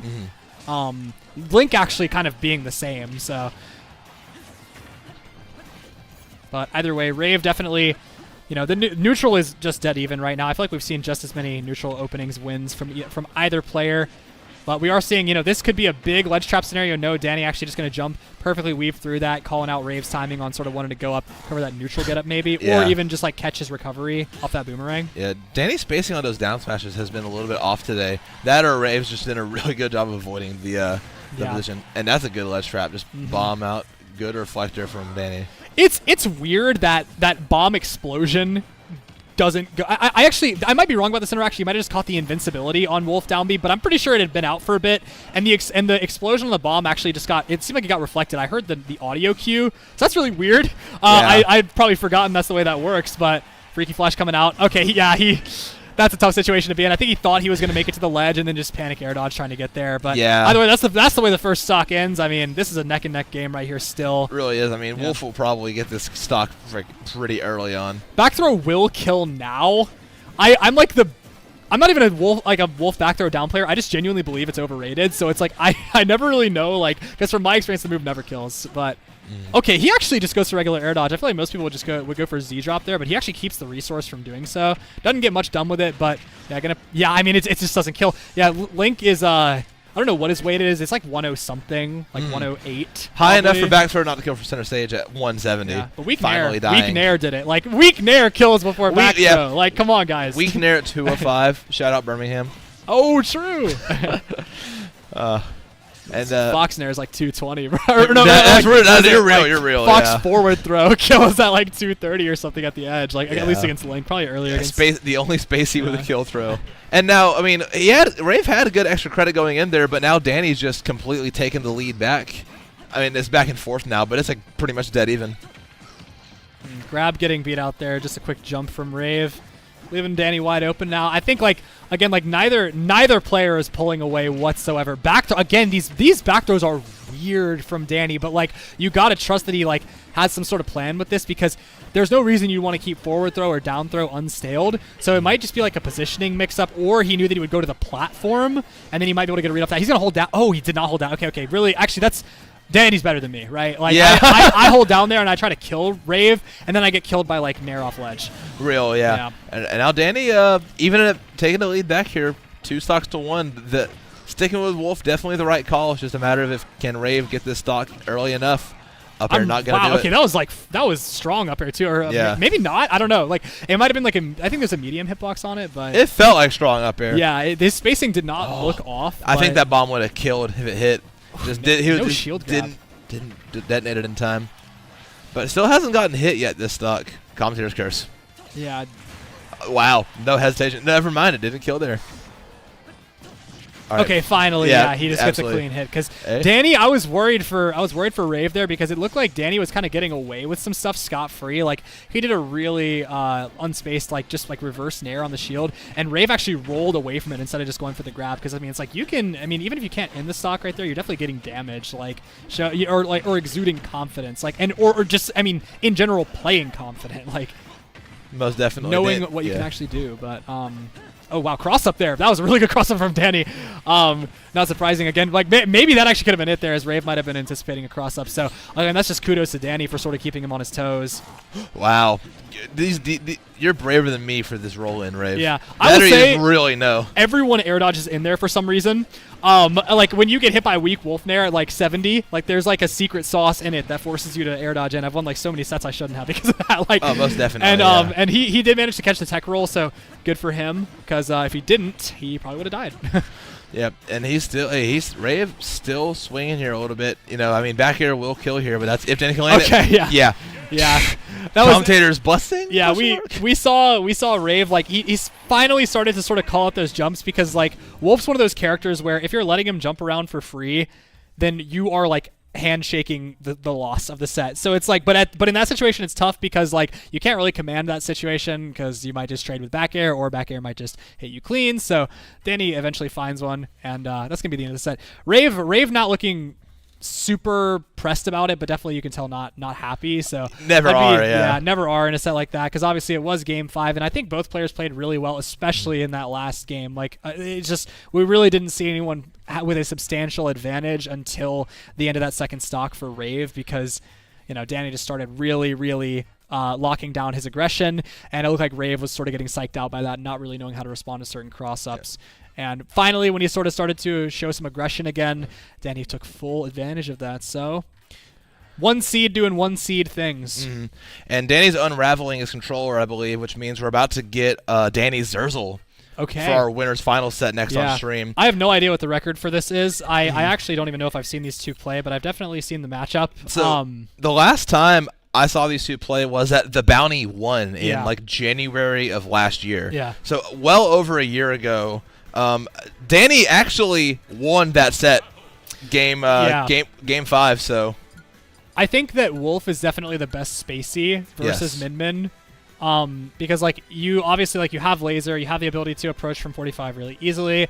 Like I think you also just don't have the pressure of. I mean, like we're gonna see Dany get like 2-framed, and we're gonna see him get killed like under the ledge and stuff. But like Fox, it's on Fox and Falco. It is so free. Like at least with Wolf, you have a little bit more leeway to mix up, especially just because like you have like side B is a great option. You have multiple angles, multiple timings you can mix up. Even okay, but we're actually gonna see Pyre and Mithra. I will admit I'm a little surprised by this, but I think Dany probably just wants to see how it feels. Yeah, I mean you're in winter side. You have it's best 5, so you have a game to burn. You have a set to burn because you're still you have a second life in your bracket.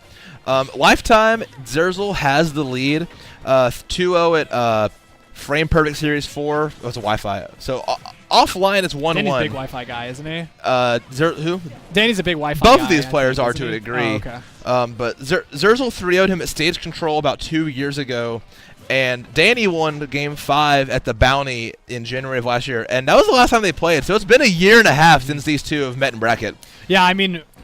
And this time it's on, I'm assuming different characters. I probably was a little bit more recently that Dany started playing Aegis. But I mean, Xerzal is like... As recent as this week, some might say. Xerzal might have the most Aegis experience in the room, like at any given point, honestly, because I feel like so many Alabama players have sort of picked up Aegis, either Shawn. against him or just in general have picked the character up. I mean, so far we're seeing Xerzal play a whole lot more reserved than we've seen in any other sets today, at least from my eye.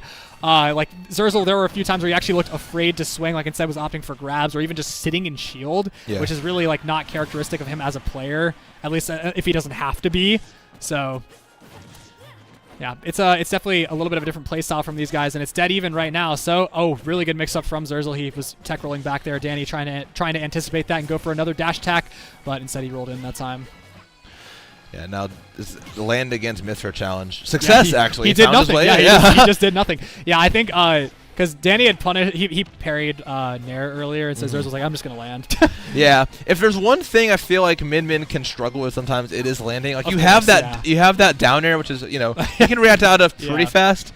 But, I mean, if you're like ready to call that out, I mean, It's also not the hardest move. Well, I mean, it's technically a multi-hit, but like if you parry it, like it just makes it that much easier to punish. Like I've seen people get the parry punish off it too, like parrying both the hits and just like just like a smash attack. Yeah. Like I wouldn't by any means classify it as a good option, but it is certainly a mix-up, like a much-needed mix-up for the character. Most definitely, yeah. Min really, I mean that. We've said it before, like, the thing that makes Xerzal better than other Min players is the composure in disadvantage, like, knowing how to actually get out of situations and knowing when to pull the trigger on those more sort of, like, I guess you call them reckless actions, like down there. Yeah, most definitely. Yeah. All right. Again, just letting Xerzal land there, whiffing that back air, and it has a lead. That the uppy is not going to be enough to kill quite yet. Good DI from Xerzal. Going to the other side of the stage. Oh, well. Wow. Okay. Rare misplay. He just thought he was in the tether range, and I guess he wasn't. Yeah, technical error because once you miss that once, you're panicking, and if you up B again, you don't have the time to drift. So it's like. All right, and now this is honestly just like Min Roy with some spice to it. And if there's anybody who has that matchup figured out to a T, I mean, it's definitely Xerzal. Xerzal wrote the matchup down, I feel like, to a degree. I definitely think, like, being so close to Georgia, I know he has wins on Cola. Wins on Cola, wins on Shawn, obviously. Wins on Goblin. Yeah. Wait, yeah, I know. Don't go to Home Depot, bro.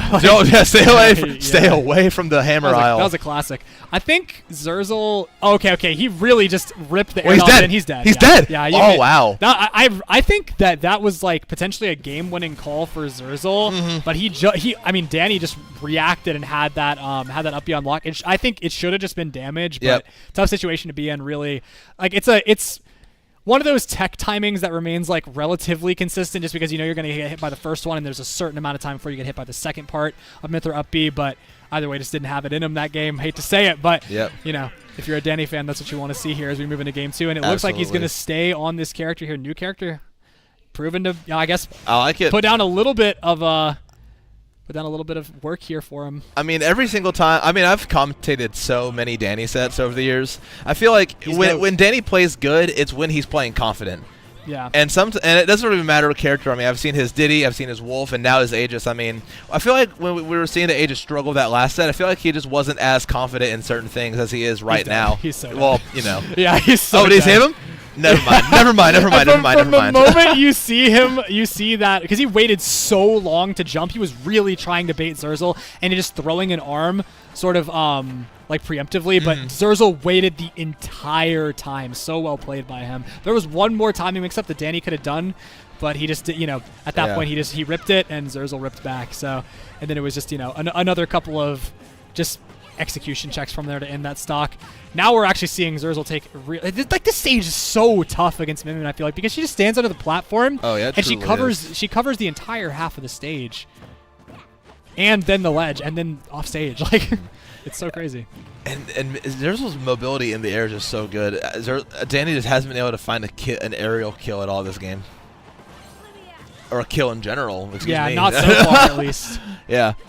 It's just like, you have to be right so many times. Really, I mean, tether, timing, mix-up right there. Cross-up pivot grab. Holy crap. Yeah. Just insane reaction time. Yeah, because he's, again, like, you have to figure, like, he's probably going to call out an option there, but then he reacts to the other one, and it's like, how fast is your refresh rate, bro? I don't know how people do that. Like, it is insane, yeah. Just Yeah. We got to have him do the human benchmark test after this set. See where he's at. Looking maybe like, okay. I like the swap there, just the timing mix-up that he needed. I like that I don't think grab would have been able to land there. He probably would have gotten more damage from grab, but again, he just respects that Xerzal's going to be able to act quickly out of that down air. Just goes for the jab, racking up damage where he can now. Because, I mean, it's 2 stocks apiece. He's definitely dead the next time Xerzal hits him. So it's like... And especially now with Mithra, God, yeah. But I mean, what can you do in neutral as Pyro, right? So it's like just a tough situation to be in. Xerzal actually missing a pretty linear recovery option from Dany, but he's been mixing it up a decent amount. So maybe the regular one was the mix-up right there. Maybe so, yeah. Big brain. He's a thinker, man. That's one thing I'll always say about Dany. He thinks. Up smash actually going to kill as well, and Dany holding a bit of a lead here. Yeah, Danny's finally respecting like the slow falls and like regular fast falls from Xerzal. There's just not a lot of aerials accompanying his landings since the punishes in game 1. So he finally just rips that up smash, is able to take the lead back. So again, that's all the game is. Truly. And now it's just a matter of finding that opening again. It's such a hard matchup. Finally finds one there. Is he dead? Oh, wow, no. Good reversal from Xerzal. There were so many plans Dany thought. There were so many plans there from Dany. I love that he just like ran up after landing that stray hit because he just knew Xerzal was going to reset to the ledge. Yeah. And again, even though it didn't work, I mean, that's just the confidence coming out from Dany. So, I mean, and we know he's playing good. Like, yeah. It's like, it's easier to shake off when like I was right. I just like, my hands need to go faster. Exactly, yeah. Is he alive? Yeah. Rare.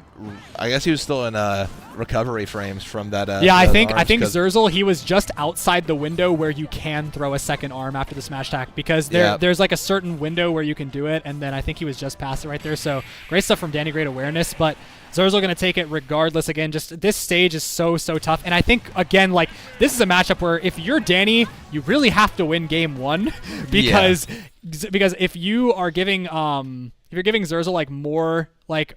Or if you're getting less games on your counter picks, I guess is what I should say, then it's really, really tough to make it work against Min Min, because Min Min is just the type of character where, like, if you're playing at a certain level, the stage really can determine outcomes of games. Like, if you're just playing well, like, or at least it can give you a much higher likelihood to win the game. Oh, most definitely, yeah. Getting right into game 3, going to PS2. Yeah, PS2. I mean, it's probably the only stage that Dany really can pick. I'm assuming Xerzal's probably leaving like Smashville open, but it's like you just can't pick it confidently against this character. Exactly, and it's stage first, so I mean he could go Wolf there too. Oh, I didn't even know this was stage first. And Wolf on old rule set, man. Yeah, we're on the cringe one, I think. I like stage first, to be honest. Or wait, no, I like character first actually. Yeah, that's what I'm saying. Yeah. I've been burned enough times, man, because you leave FD open, they go Kazuya. Stinky. Yeah. That's like that's the riddles and the wilds effect, and just like the mid-level Kazuya at your local scene effect. I feel like, or the snake player who like dabbles with Kazuya, and the pocket Greninja. Yeah. Greninja on FD. Ugh. Nasty. Anyways, good. No jump from Xerzal right here. Okay. Yeah, it's Min Min. Yeah, I mean he knew Dany could smell blood in the water there. Just goes ahead and throws out a quick ram, sort of bail himself out. Yeah, and then immediate up B, and dude. He took blast zone damage right there, by the way. He sure did, man. I'm really surprised he was actually even able to make it back from down there, but it also just had something to do with the camera. Weird mechanic, but is he gonna side B? No. Okay. I actually would have light side B there to cover that ledge. I would have too. That's why I was maybe thinking about it, but there's also a chance you just get hit. So this guy's down airing. Yeah, he's down airing. But yeah, I think again, like Dany, he needs to sort of recognize that now that because it did really cost him a stock last game. It didn't cost him the game, but it cost him a stock in a game that he really like had all the right to win. So Xerzal is not really going to be playing around with like these slow falls or like empty lands anymore until he basically gets forced back onto him. So Mars Gambit. Okay, he's dead. Wow, yeah. Oh no, he's not. Wow, that's actually really Mithra up smash, man. That move does not go. Another downer coming out. These are just free for Dany right now. It's a tough, or for Xerzal, it's a tough situation for Dany to sort of adapt to, especially right there because that was such a fast interaction. But finally, Dany finding, I don't even know if you can call it a foothold in this. I feel like that would imply a lead, but they're at least back on somewhat even footing here. That's absolutely right. Now it's just going to be a matter of how many times can Dany win neutral or gimp him here, maybe? No, it's min, man. It's always possible. It's always possible, but it's always so hard. Mithra I mean, like up B shenanigans. Getting in on Xerzal or min in general, really, in neutral is one thing. Getting hit on her in like advantage state though, it's like as hard. If you knock her far enough away, because then you can show out the arms to stop him. Oh, big time. Just a good catch from Xerzal there. Yeah. Again, it's like this character is literally just all about like the first objective is to get you to about like 70 or like 90 against like Pyro and Mithra, I would feel. And then it's like you literally just make one read and they die. Like and you have so many ways to open up neutral. Okay, wow. All right. Well, anyways, Pyro down air. Yeah. That move is so real. Okay, good air dodge to the ledge from Dany. Not wanting to die the dragon laser, but I mean, pay me now, pay me later. I mean, you got to get away from the ledge at some point. You can't just keep taking damage or dying. Oh, rare miss from Xerzal. Yeah, that would have been a game 4. No ram there, really surprising. He tries to go. Yeah, again another miss ram. This is like Danny's on borrowed time right now. Seriously, another miss ram too. That's right. Now his credit score it's like is in the shitter right now. eventually one. Yeah, eventually one of these is gonna hit. That's right. Yeah. Collections department finally gave him a call, sent him to the left blast zone. Bro got pink slipped. real and true. All right, now I feel like we're gonna see the wolf here. I think it has to come out. We're on match point. Like unless really Dany does just want matchup experience, or he wants to try and like prove to himself that he can do this on Pyro and Mithra. But I mean, he didn't do that in the last set. He's probably not gonna do it now. Definitely not. Wolf. No, and the win is valued right now. So gonna go wolf. Try to force these next 2 games, get himself a winner's side berth in Grands. Otherwise, it's going to be Xerzal continuing his streak through this tournament. Yeah. And again, this is sort of like similar to last set where it's like Xerzal really doesn't have any data for this. Maybe cross set, right? But not this one. And Dany, I mean, he definitely can turn up on this wolf. We've seen it once. We will probably see it again. I would not be surprised if this one takes us to game 5. So. Oh, most definitely. Yeah. And look at how careful both these guys are playing, man. It's just like. Okay, yeah, quick. That was really good because a lesser wolf player would have tried to go for a grab there probably and wouldn't have hit. There's no jump on Xerzal right now. Okay, yeah, down air definitely going to come out there. Well, I love the nair just to run in. I mean, this is a very different matchup. I feel like Wolf weirdly doesn't struggle as much getting in against Min-Min. Oh, definitely. Just because your approaches are more ambiguous with this character. Like you just have like Pyro and Mithra, like they have great airspeed, they have great air acceleration, but Wolf also just has like more of a choice. Like he doesn't have to always go in, especially when the percents look like this. Like granted, are you going to be like lasering at this point? No, but you at least have the option to slow things down if you want to. Yeah, he definitely has some very esoteric approach options. As far as some of the other characters in this game go. Yeah, that was a big word. Well, what is that supposed to mean? I don't even know if I know what that means, dude. I throw out a big word every now and again, but wait, hold on. Esoteric is crazy. Yeah, all right, chat. If you know what esoteric means, press 1. I don't know what esoteric means. What, do you not? To be honest, I really don't. Aren't you an English major? Yeah, well, no, I'm a film major, but I have an English minor. Oh, well, that's for the minor. They don't teach you that. They don't teach you that in the minors. I've heard of esoterica, like as like a establishment, but that was all like. Never mind. Talk about the game. All right, that's enough. Yeah, me and Sushi got too silly doing comms last month. We got to focus up this time around. There's another dash attack coming. Yeah. Classic Wolf, bro. You know what bro's looking for when he sees you DI. When he sees most DI definitely. down like that. Yeah. And Dany just hasn't. He's down airing. Yeah. Good positioning from Dany. He probably knew it was coming. Most definitely. Yeah. Like I said earlier, I mean that's like your one good landing option, and if they call it out, I mean, what are you gonna do? And Danny's been doing a really good job of like stopping Xerzal from getting his game plan off. Of course, as soon as I say that, just good spacing on But that he back survived air. for longer than he was supposed to. I think that's the thing that's important. Most definitely, yeah. Yeah. Now it's just so much easier to get this kill than it's going to be for Xerzal. Mm-hmm. Both of these characters, it really does just feel like two interactions and you're dead. Dany, big time platform enjoyer right now, and who can blame him? Because it's like you really don't want to be on the ground against this character when you don't have to, because that's when you really just have to play red light, green light. Like if you can take the altitude above her, like that's really valuable because it's like you're taking even less damage. Like you're gonna take damage against this character, right? Like that's how neutral goes. But like if you can limit it in any way, then just go ahead and take it. He's looking for back air, bro. Every time Dany hits reverse nair, he always goes for back air after. Like he wants it. Getting pushed off, trying to find his way back. Good timing on that from Dany. Not going to get hit by any of the arms there. I guess maybe he just called out that Xerzal was going to keep swinging there because that flash really did get him out of dodge. Xerzal does have jump, I think. I don't know. Yeah, he probably did. But, I mean, this is dead even now. Classic Min right now, actually. Like the attempt at the jump call out there. Not quite going to get it, but he still has center stage. Never mind. Xerzal just rolling in, actually. Staying on that top platform. Not the best place to be against Min. She has so many options. I mean, really, there's no good place to be on stage against Min. I mean, she just has so many different options, depending on how far away she is from you. And Xerzal's showing that right now, able to take that stock, kind of claw this lead back. I mean, you can really hardly call it a lead, but stock-wise, it's the lead. He can survive? No, he okay. can't. Great Just from Dany. Just far away enough. And now it's dead even. Are we going to see a Game 5, or is Xerzal going to punch his way into Grands, where he's going to be waiting for a hot minute for Bracket to catch up? He might be chilling just a little. A little bit, yeah. That is one benefit of going to losers is that when you do get to Grands, you're hot. Oh yeah, big time. That I think like I don't know if people, because I didn't play a ton of like Smash 4 or anything, but it's like people during this game have really like caught on to like how bracket structure can really affect that type of stuff, and I think that's interesting because it's like I don't know. It really depends a lot though. Like, you know, at the monthly, I mean, you're just kind of running everything concurrent. It's kind of more like a weekly schedule, and then sometimes you can be waiting in Grands for like an hour plus. But a more structured thing, like, you know, a regional, national, especially a major, you know, where you're pretty much only going to be waiting 3 sets in Grands. A lot of missed text from Dany right here. I wonder if this might actually just be an early end of the set because he's really. He's weirdly for Dany, he's looking cold right now, like, or at least in this last like minute or so, and it's gonna be so tough to make it back here.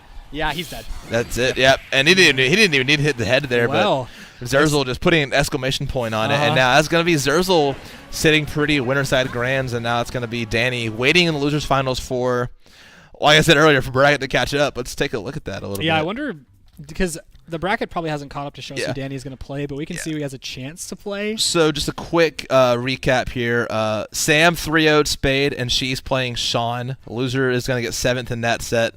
Looks like Kip beat Yonko 3-0, and he beat Mwad. Mwad out at 7th, and now Kip and Zero are playing to see who the loser of that is. And now winner of that will play the winner of Rave versus Sam and Shawn, and that'll be loser gets 4th. I actually think we're just waiting for a set right now because everyone that can play is already playing. Yeah. I'm probably going to take a little bit of a break. I think a pee break is important right now. Get some water and stuff. Yeah, so we'll be right back. Don't leave. We have plenty of Ultimate coming up for you.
All right, everybody, we are back getting into our losers quarterfinal set. We're gonna get Sam versus Rave on Pokemon Stadium 2. Looks like Rave is in advantage state right now. Sam put herself in a ledge trap situation. Finds her way out though with that grab, and now the tables are turned on Rave, and that not gonna kill. Yeah. I mean, you have to keep in mind Bowser can dash. I almost wonder if she was just trying to get the full fair, not even like a drag down. Yeah, it could be. Because that would have sent him in a much worse spot, if not kill him like outright. At bare minimum, I think he's done that like literally the best you possibly can, because it's tough because PS2 has like a shallow like bottom blast zone, which like people don't talk about this game, but like because it's kind of only something that's relevant when you're talking about like mechanical failure. But like it really does. Like it's easy to go like too far off stage. We literally saw in the last set that what is it? Xerzal took blast zone damage from doing like a down air up recovery as mid. Yeah, it really. Like the blast zone is yeah. Like, Right. All right, now it's just the spacing battle right now. The battle of spacing and who can get the first hit. And now Sam has the first hit. Good back air, keep Bowser at disadvantage, but that nair is gonna convert into a back air, and Sam almost died for it. Gonna die for it with that walk-off fair. Just like you said earlier, that 45-degree angle, a quadrant 3 or quadrant 4. You don't want to be there. Or is it 2 and 3? quadrant 2 and 4. Wait, is it 1 2 3 4? Or is it 1 2 3 4? 1, 2, 3, 4. What? Did you just go right to left? It is. It is? It's like that. Oh my God! Wow. Okay, so it was. Bro, skip geometry. So it's 1 and 4 then. Yes. Okay, cool. Got you. I guess. Okay, whatever. Rave taking game 1. We need a caster cam so we can walk you guys through trigonometry. Yeah. Oh, dude, we do need a. Okay, there's no way to connect it to the stream. I don't know what I'm thinking. I'm an IT major. I should know this. Yeah, screenager, bro. I don't even have it. I'm not even an IT major. I have the degree. All right. Did you see where Sam went there? I honestly didn't. It was so fast, but we'll Yeah. find out before long. It's just a quick With how fast it was, I almost think it was running it back. Sam, she always does like really quick turnarounds. We're going to Tennessee. This really makes sense. Yeah, for sure. Like, I'm honestly surprised that it's even open from Rave's perspective, because you have to keep in mind, like most of Dark Pit's moves are gonna kill you off the side, and it's also the highest legal blast zone I think still that's available at least on this first set. Yeah, for sure.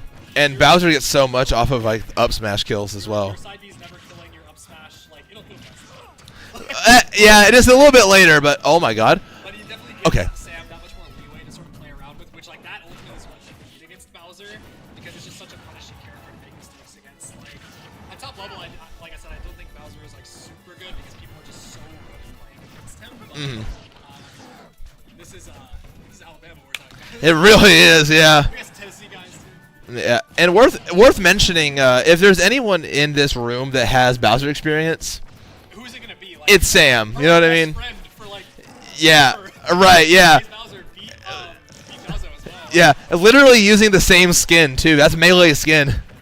Okay, That's it. That was an interesting down air there. Yeah, that's a stock. Side, but that was so optimistic to go for. Yeah, it really was. I mean, it's like you reach IT shooter so far. Yeah, I think Rave just wants to go to best of 3 zone. Bro, this game is, or this stage is good. Wow, what a game. Can't help but feel sorry. Rave's just soaking it in, man.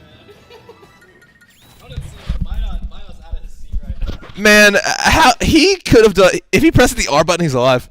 That's genuinely all it is. He presses the R button, he's fine. Or if he didn't roll up. I know it's crazy as I think he actually had a frame where he could have jumped to. I'm sure he should have died there. If Yeah. the timing fell off like all around, that's like Dude, you literally have to make, Yeah. like, and this is like no shade to Ray. This happens to everyone. Yeah, no, for sure. You have to make like so many like errors Yeah. in such a short amount of time. Dude, It's like you just have to laugh about it. No, I'm so serious. I joked last game that it felt like Rave wanted to go to best of 3 city, but he really wanted to go there. He took a first-class trip to the right blast zone to get there faster. That was a 3 stock from Sam, but it really honestly felt like it was more Rave losing. Yeah, after those first, yeah,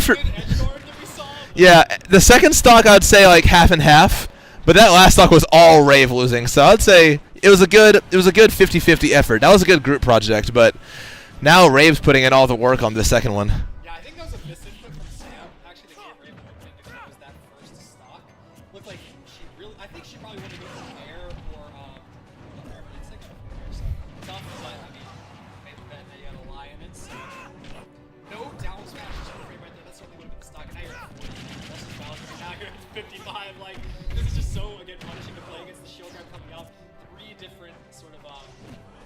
not even like spacing errors or anything, but just Sam really, I think you can tell that she wants to end the stock right now. Brave is just not ending it over. Oh yeah, no, definitely not. Not without a fight. Right, that back throw could lead somewhere. A good air dodge, you kind of have to there. That's what I think Sam was going for that first game. Just And that feels like a checkmate right there too, because you know he has to air dodge anyway. Rave has to air dodge that charge air because it will kill off the side or like will take a corner kill you. So then it puts you in that situation where Sam can just chase for the drive down forward air.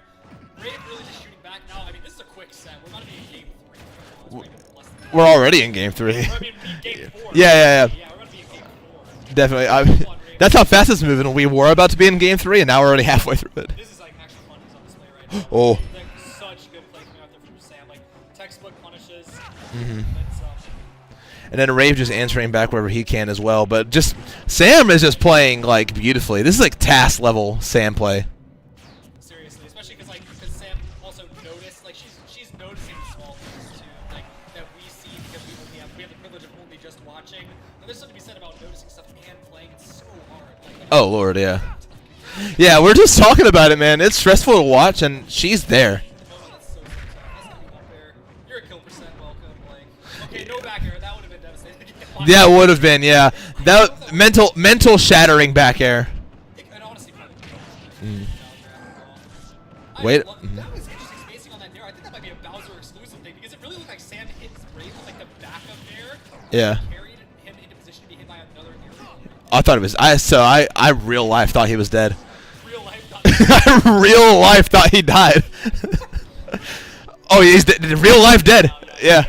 Yeah, if that dare hit, he was real life dead there for sure. But this time, he actually is. I saw. Yeah, dude. My favorite thing to come out of the recent era of the Smash community is the like before game even pops up, just. Yeah. I can't lie. Like that really was like that. Even though like we talk so much about like Sam playing perfectly, like that's what you have to do against Bowser. It really is, yeah. Bowser is like he's going to pick up the slack. Yeah, and like for missing those interactions. exactly. So Rave is just like, I think he knows it's not a stage thing. He just has to play that much better to sort of deny those openings from Sam, and it'll probably be smooth sailing for him. Most definitely. Yeah. Again, I mean, Sam's a very technically proficient player, definitely very into the theory side of things too. So I think she's going to make it as hard to sort of get those openings for Rave as possible. Most definitely. My phone fell in my pocket again. No back air going to land there. Good guy from Rave.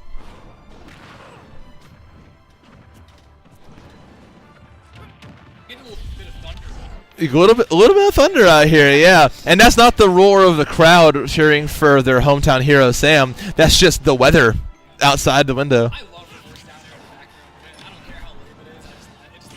It just looks Oh. this game. No, I think the lamest stuff just looks so cool. It looks cool. That back Like, air is so sick. yeah, dude, Jer's awesome. No, Fair Bear with Wolf, that's sick too, because he moves. He looks so slick.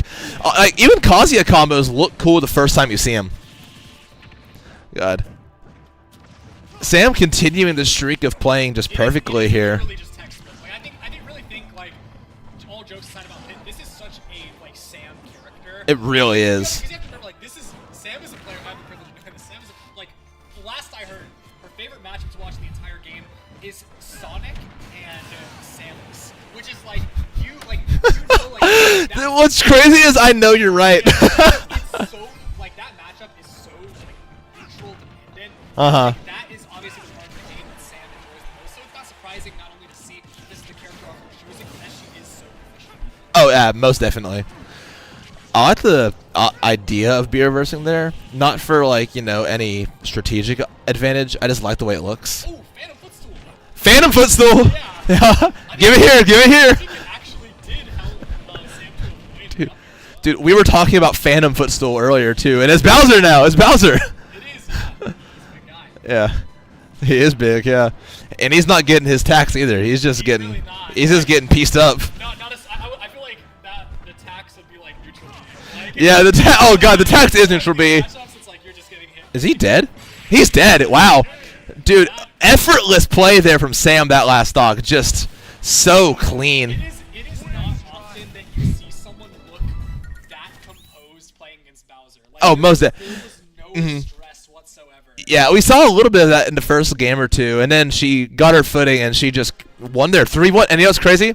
I don't know if he'll watch his VOD later, but I was just talking to Collateral in there as the set was starting, and I predicted, hey, it's Sam 3-1. So, Leslie, if you're listening, if I had a job, you'd be giving me a lot of money because I would have side bet there. Right now, not safe, but...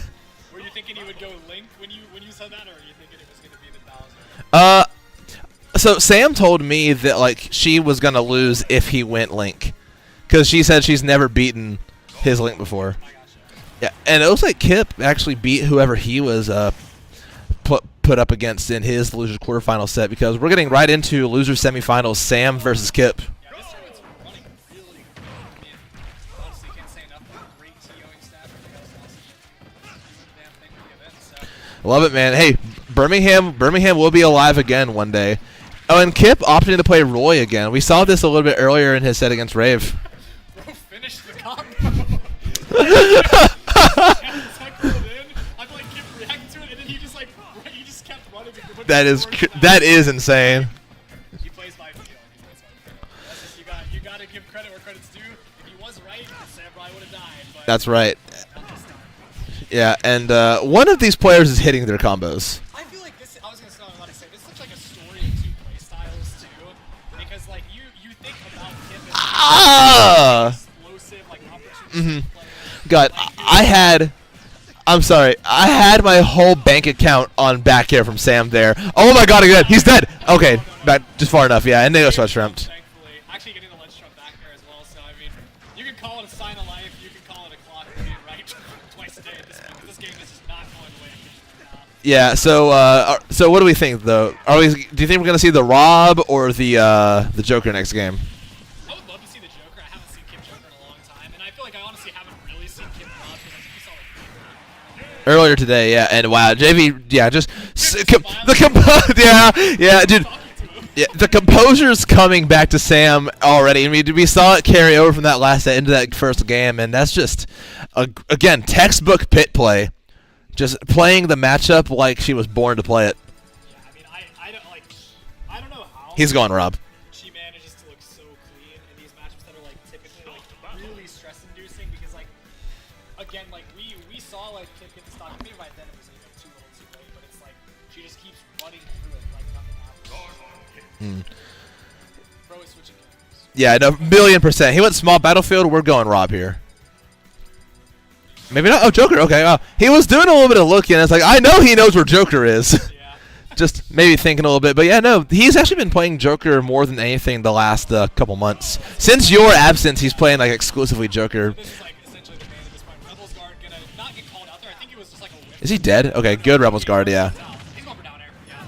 And okay. That's that pit recovery. That would have been a statement and a half to start up this game too. But I even still think it is because now we've still got Kip an advantage here. Yeah. Big on our sin is like you can't hit him. He's not going away. That's right, and I feel like the numbers here, you know, even though it's kind of close, it's really not telling the full story because, I mean, Kip is playing just so in Sam's face. I mean, just not giving her any room to breathe. I mean, even this is the furthest away he's been, and he's on top of her again, and that's the stock. The tempo is like so fundamentally different this game from how it was last game. Like we saw Kip like making like strange mechanical errors, like really not like keeping up to Sam's pace. But now Kip has really come out of the gate swinging here, establishing the pace of the game for himself. Love that spot dodge too, actually just calling out the grab there, Rob from Sam. So now I mean he's just content to stay in the corner. You got to approach me. I'm definitely not full percent to this yet. Maybe now, but no back air direction. He stepped out on the there. Time to go. A little afraid of your Kip now, but I think Sam might have to face another Arsene here if she's not careful and hits the stock quick. Oh, went for the down smash there. Not going to be able to find it, and now, like you said, Joker with Arsene. That's going to be scary. Going to be able to find the kill, though. I don't know what Kip swung with there, but he definitely did. He could have shielded, maybe could have rolled, but... Yeah. Yeah, I mean, when nothing else gets the job done for Pit, that dash attack comes in so clutch. It's such a privilege that Dark Pit has not only a killing dash attack, but a killing forward throw, too. Like, that really, I feel like, plugs some of the big disadvantages that come from this character's kit. I mean, insane forward air there from Kip as well, really just, like, taking... like, that situation again, like... Dude, look at the scoreboard. This is what we know. They are, dude. The TO's already called a game for Kip. They're calling the game. Chill on Sam, bro. It's game 2. Obviously, Sam very much looking stuck in the corner right here. Not gonna actually go for back air. Might be trying to keep it unstale. Really could have gone for back air into 2. Grapple hook comes out. Sam very aware that that's an option, so just jumps away. Another great thing about Pit, you just have really great area agency with those extra jumps. If dash tag doesn't succeed first, try it again. Sending Sam off and now putting her in a ledge trap position. And now we're seeing a lot of textbook Joker play here. Kip should have started with Joker, man. Let's just be so for real with ourselves. Yeah, I never really knew he had a way and played well with Xer. I feel like that's Yeah, no, for sure. Sam, I feel like if you're not playing your main against her, then you're not playing the game at all. Like, Sam playing like she had a active hitbox on it up B a second ago. Yeah, just right in Kip's face. She easily could have died there and could easily die here. Is going to die here too. Back throw, no kill screen. that was insane drift from Kip. Air dodge in order to not just get grabbed there again, because that would have been forward throw for a kill. But somehow just snakes through that. Just weird collision stuff there, maybe even.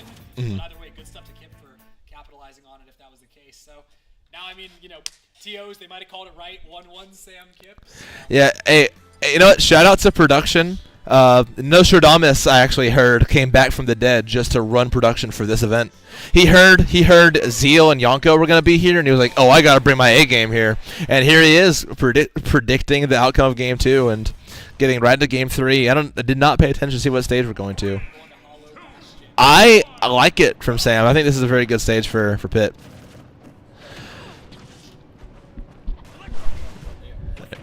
Oh, my bad. I'm here now. Yeah, sorry, chat. Evidently my mic was disconnected, so. Yeah, chat. Sorry about that. Connor's still here. He didn't disappear this time. Well, for now. For now. yeah. We'll see him at Birmingham Brawl 15. He'll be back. A couple years. Yeah, he's gonna have like a beard and a family by the time we see him again. He's like, yeah, I got away from the wife, you know. There are players like that. I literally know players like that from Auburn. Like, but yeah, so far, I mean, this set, I'll just say what I've been saying, I guess, which is that, like, I don't really know why Kip started with the Rob, because obviously it's not the main. You want to bring your A game against Sam because, like, this is just a player who's so fundamentally strong that if you're not playing at your best, then she's going to make you look like you're playing at your worst. Oh, most definitely, yeah. She is so surgical with it, too. Yeah. She plays, if you're not playing perfectly, she's going to. Yeah. And right now, they're both playing, you know, pretty great.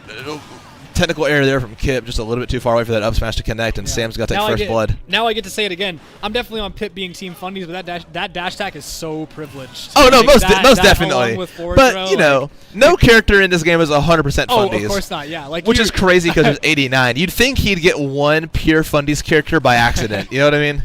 Maybe, like, Robin, but like, nah. but that's kind of a different game, you know. Yeah, for sure. It's Fundies, but like she's playing like a different video. She's not playing Smash Fundies. She has her own stuff going on. Yeah. One of the closest ones, I guess, would be Corrin, but never mind that. I do definitely think that you know, Dark Pit.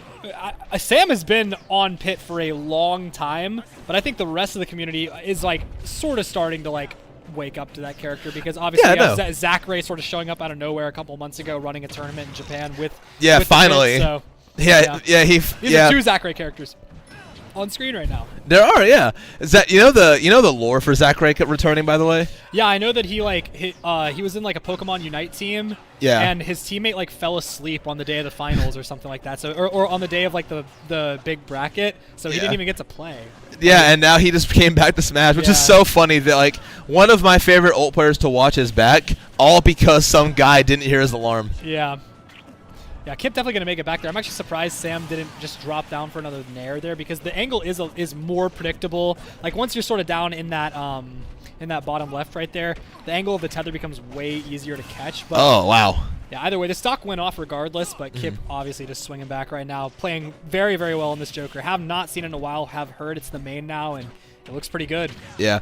It's so weird because like 2 years ago, I feel like we saw like Sam was mostly an Aegis player. She was trying to get away from Pit, and then I think like a few months ago, she just kind of realized, like, you know what, Pitt's my best character, and like I can do it with Pitt, and we've seen it a lot. I mean, she's been winning a lot of back throws, or like only losing to like Tavares and Murphy on occasion. She got second at the Bounty 2 a couple months ago, losing to like I think Dany twice.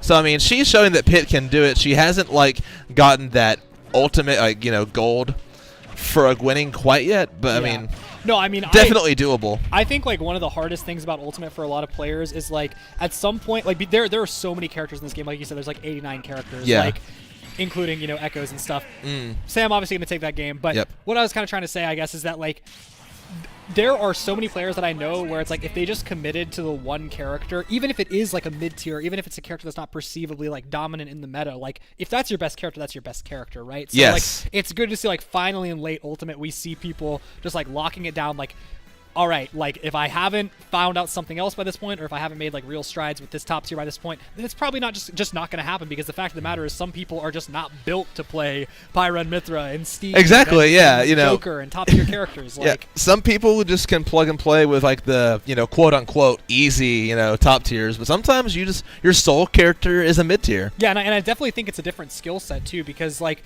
I think succeeding with a top tier is much more like matchup dependent, because everyone knows how to play against you. Yeah. Like that's like one of the real like not so much like a target on your back, but it's definitely a caveat to playing a top tier in this game, is just like you are going to be dealing with people, especially if you're playing like the pocket top tiers, that like everyone has, like the wolves and stuff like that, like, or the clouds. Yeah. Like everyone has those characters, so it can be tough sometimes, but Most definitely. yeah.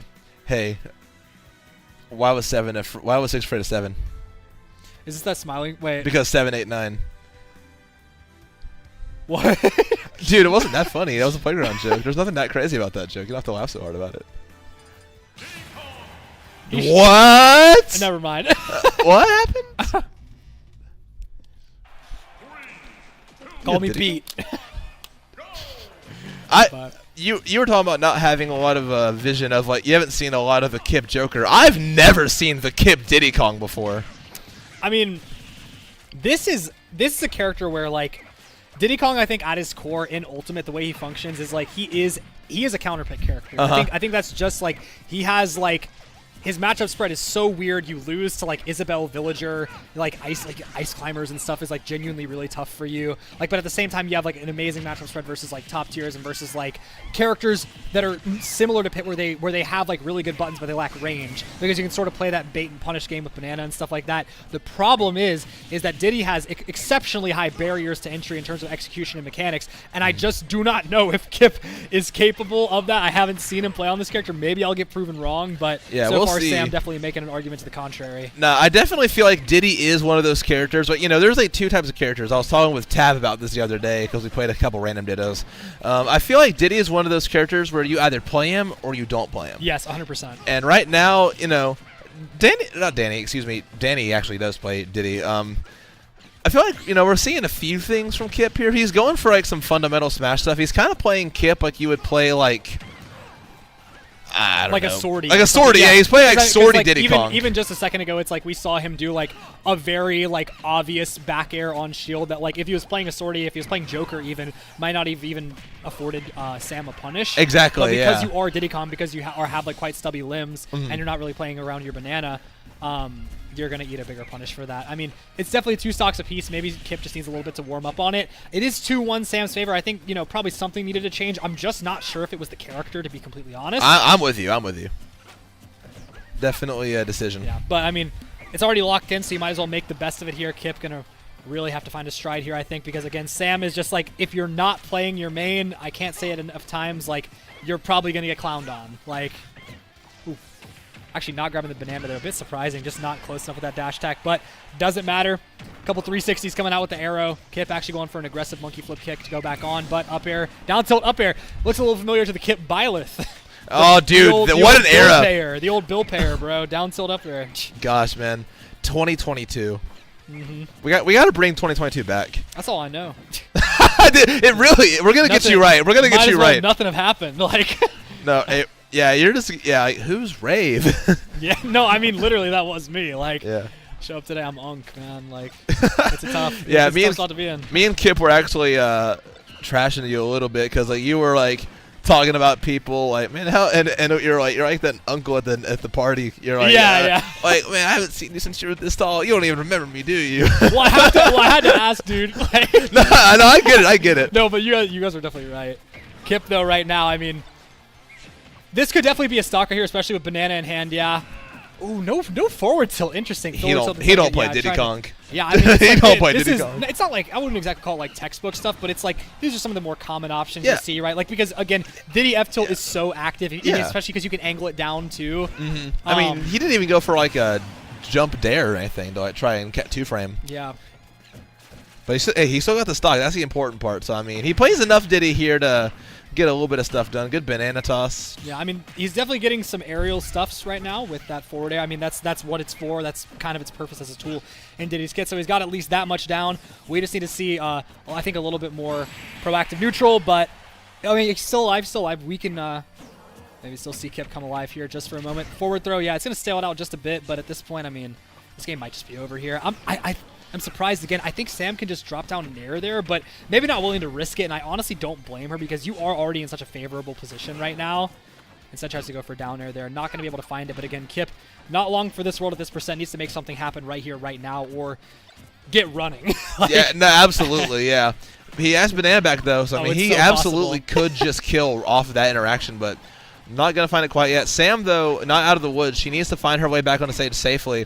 Smashing down B, and I was gonna say we're finally starting to see some of that nervousness that it sort of comes as a result of playing against Diddy Kong because again, Banana's terrifying. That was a weird wall hang from Kip right there. I do not think he meant to do that. And Surely actually, not. I think it put him in a situation that could have cost him the game right there. And it does. Yeah, he wall hung and then he just jumped, and I think. I don't know. I don't even know if he really knew what was going on there. Or maybe just got flustered because it's not the situation definitely he not intended quite for. comfortable there. Yeah, but hey, regardless of the avenue, Sam's gonna make her way to losers finals 3-1 over Kip. Yeah, so that means we're gonna get Sam versus Dany. Yeah. The winners finals. Yeah. Sam, Dany, and then it's a winner plays Xerzal. So this will be an interesting set to watch. I'm excited to see how Sam handles Dany. You feel for a minute. I want to see what that set count is. Yeah, I think like the biggest thing coming into this set is like, again, we have to wonder about characters because I think we know, yeah, like Sam is going to go Dark Pit. But with Dany, we've seen the Aegis today. You mentioned that he has a Diddy Kong. You mentioned, or like obviously he's a wolf man, and he definitely, I think he has a fox down there somewhere deep. I don't know if it's in practice or anything, but it's definitely a toss up as to what Dany will pick right now. And definitely has some time to feel it out too, but. Don't want to, spin that yarn too long because this is losers now. Obviously took that L to Xerzal in winners finals. Okay, and you want to win this set and you want to come out hot, win this tournament. So that's not correct. he's actually going to be starting it off with Wolf, it appears. Oh, search not really surprising. I think Wolf just kind of has all the tools that he needs to just play this matchup well. Again, like these are like at the end of the day, this is as close as we got to fund these characters in Ultimate. Yeah, no, absolutely. So, it's 13-2 in Dany's favor, lifetime. The last time Sam won was at the Cosmic Kerfuffle.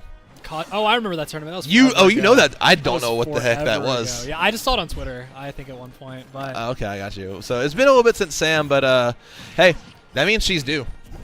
And the way she's been playing the last couple of sets, I mean, like you said, just text. It's like, who wins here? It's the battle of like textbook Pit or just like the most confident Wolf you've ever seen. yeah, Sam, to be honest, kind of getting bodied by these weak nairs right now. I love the get-up attack from Sam there. Really great presence of mind to know that Flash might have been coming because that actually saved her life 100% there. But Dany, I think that so far what we've seen is I think Sam needs to be using her aerials more defensively because Dany is just dancing around the shield, perfectly spacing the nairs as to not allow a nair in retaliation from Sam. Like it's looking really, really tough for Sam to find a hit here because she's definitely being conditioned to play more defensive here. She just needs to actually do it in a different way, I think. Like his shield Yeah, is just I'm with you. yeah. Because if you show Dany shield, he's gonna space around it. Like that's the fact of the matter. Ooh, less trap situation there. Sam a little too a little eager for that forward air. I mean, not gonna get punished for it, but Wolf can just kind of flash his way to safety. Wow. Yeah, wonderful stage tech there from Dany. Most definitely, yeah. Probably DI'd in, just tapped the little R button real quick, and he did end up losing the stock. Yeah, he but I mean, buffered the up B immediately too. Yeah. He knew exactly what he wanted to do out of that situation. Like, a lesser player, I feel like, has to react there, and they might even lose the stock It's for also, it. I Dany mean, just ready for it. It's such it's like a tight execution window too, because if you do it wrong and you're holding up, you get ledge jump and you get up B and you just die for that. Like because you'll be right there up by the lip of the stage, but. Enough of that. We're about 18 interactions ahead now. Yeah. These guys are going fast. Like, there's a lot of neutral happening all the time, and Dany definitely taking away the brunt of them at this point, it would seem, because 101% already tacked up on Sam. Quick falling forward there. Not much to come of it, but definitely shows that we're seeing a little bit more, like I said, defensive aerial usage from Sam. I think is going to be the name of the game here, at least with the way that Dany's currently playing. Yes. Back here, gonna just hit right over her This head. guy is that one's gonna swinging, connect. man. Dude, Like he is, and yeah. like it's working. Is the crazy part. Yeah. You want to talk about privilege, Wolf back here? Seriously, Dude, the yes. auto cancel window on it is just ridiculous. Genuinely, like Makes no sense. one of the strangest things. Good about that catch from character, Sam. honestly. Just good matchup knowledge there. Not ready for the second flash, but I mean, not out of this by any means. I mean, she takes this stock with like any form of regular, any form of I think Dark works. Dark Pit 2 has like such a easy time, not so much an easy time killing, like you just like get it for free, but like where other characters who have multi-hits and stuff struggle with like their kill confirms like falling off or like you literally being in too high a percent to get hit by them. I think Dark Pit not only struggles with that less than other characters, but then again also has dash tag, also has forward throw, like back air even, like if you really need just like a raw move, relatively safe and whatnot. Sam so easily could have killed there after that third up beat. I don't think she was. I think she was like trying to like, wait out an air dodge, and Dany just picking the aggressive option, as you know, as Dany is going to do. He's been swinging this whole game and hasn't stopped yet. Yeah, Look at that. I was gonna say Sam really fighting for her life to get out of this corner right now. No down tilt back air. Dany I think DIing up and just jumping out, getting right out of that situation. No two frame either. We're really yet to see one with down smash yet. I don't know. It's definitely a tough timing. Wow, no tech chase from Sam. That up beat or up smash. smash is going to catch the jump though, and Dany going down 0-1 game one. To be honest, Sam might have been saving that up smash because, like, you know, obviously a thing the great players will do is like they'll let themselves get hit by like the lazy full hop wolf nairs and stuff. Not to say that they were lazy from Dany, but he hit so many during like the first stock and a half that I think like right there at the end of the game, he's kind of just going back to like a comfort option almost. Yes. And Sam is just there waiting, like coming into the loving arms of up smash, like so. Yeah, great stuff from Sam. I really think that there's a chance that Sam could take this. Like, you know, I don't know what Sam's seed is. It's not actually up there, but I mean, surely it's definitely in the top 8, probably in the top 5. But I definitely think this would be an upset taking it. As you said, the set count is 12-2, so she can definitely do it. Most definitely. I mean, hey, that's as good a start as you can ask for. I mean, winning game one and again just playing really solid to start off the second game too. Not letting Dany breathe at all. Kind of taking a page out of his book. Oh, yeah. Of just playing really aggressive. I definitely think we're seeing Dany swing a lot more now, and a lot of short hops as well now too. Sort of because like short hops can almost function as like a burst option, like when you have sort of the airspeed that Wolf does. So really love to see him sort of smothering her out with these forward airs and with the nairs and stuff. Yeah, again, like these nairs just near the edge, it's just free damage. You can space it after the fact. It's just really a ridiculous move, honestly. But back airs on the platform into immediate turnaround up tilt from Dany. That was very well played. Extraordinarily, just yeah, because it either would have shield poked, or it probably could have caught jump squat, or just a shield drop. Yeah, no, for sure. Good wait for the spot dodge from Sam. Dany expecting an aggressive option, and now, not going to find the kill. Dany grabbed the ledge just before that fair hit. Just the movement from Dany, like the mark of like a great Wolf player is like you look immortal off stage, like even against like players who are at that level, like where they should like realistically be killing you every single time just because of their character expertise. Yeah. It's about like psyching people out, playing the mind game off stage, because any ticket you can get back could lead to something like this. Like exactly. Now this is so much more percent than he would have gotten. Like, and we're just gonna see him hit back here now. I was about to say there's no shot he's not pressing back here. Like, oh, absolutely not. Yeah. Up smash. That's actually kill the too. stock too. It's so tough to see this for Sam right now. Dany just playing so hot. Really seems to have found his way here. Just, I mean, has been waiting for a while. So that game one, I mean, hey, warmed him up. Yeah, he just needed to warm up and really remember, for lack of a better term, who's in charge this set. To be honest, that's how it's looking so far. Good back air landing, just gonna send Dany all the way out there. Another one, count out the jump, and now Sam. You know, not the most ideal position here, but this is winnable. Even if she loses, it's only 1-1. You just have to go to best of 3 city. Yeah. I was gonna say, I mean, sometimes like you just get these games and you're already thinking about game 3, or because I mean, it might just be better to save like your mental energy. Sam, though, I think she's really looking to fight for it. We've actually seen her really turn up in neutral here on this stock in particular, at least more so than she has in these games in the past. Forward throw coming out from Dany, tech chase, but Sam rolling out, gonna avoid that nicely. Now, yeah, both of them just fighting tooth and nail for center stage here. Dany fighting tooth and nail, bro. Like Tooth and yeah, yeah. Banger, thank you. banger. Yeah. Majors, hire this guy so we can go to stuff again, please. Oh yeah, I know. Good up tilt from Dany. Baby snake up tilt, like you said earlier. Yes, I mean it might not have quite the scoop that snake up tilt does, but it really does. It can definitely kill at similar percents. Like, and it's just as applicable, if not more, honestly, on platforms and stuff. Just because it's a faster move. It does come out. Actually, I don't know if it definitely does not come out faster than snake up tilt, but it has less recovery, so that after you throw it, you can still keep pressuring the platform. Mm-hmm. Because this is snake up till like frame 6. It's something like, ridiculous like that. It's OD for sure. Something, man. It's so stupid. That's like, a little nuts. Yeah. All right, going to Hollow Bastion. Yep. Good pit stage for sure. I mean, you know, Yeah. plenty of room. Wolf's not going to kill as early as he would on other stages. You You're know, putting a wall in between you and the full hop nair. That at least is a oh, a absolutely, factor with yeah. the platform in the middle. Well, that's assuming Sam takes advantage of the wall. Right now, just kind of inting right now. Inting? Yeah, just a little bit of inting. I mean, she's holding what W. game is this? Oh, you can feed in Ultimate if you try hard enough. If you try hard enough. Yeah.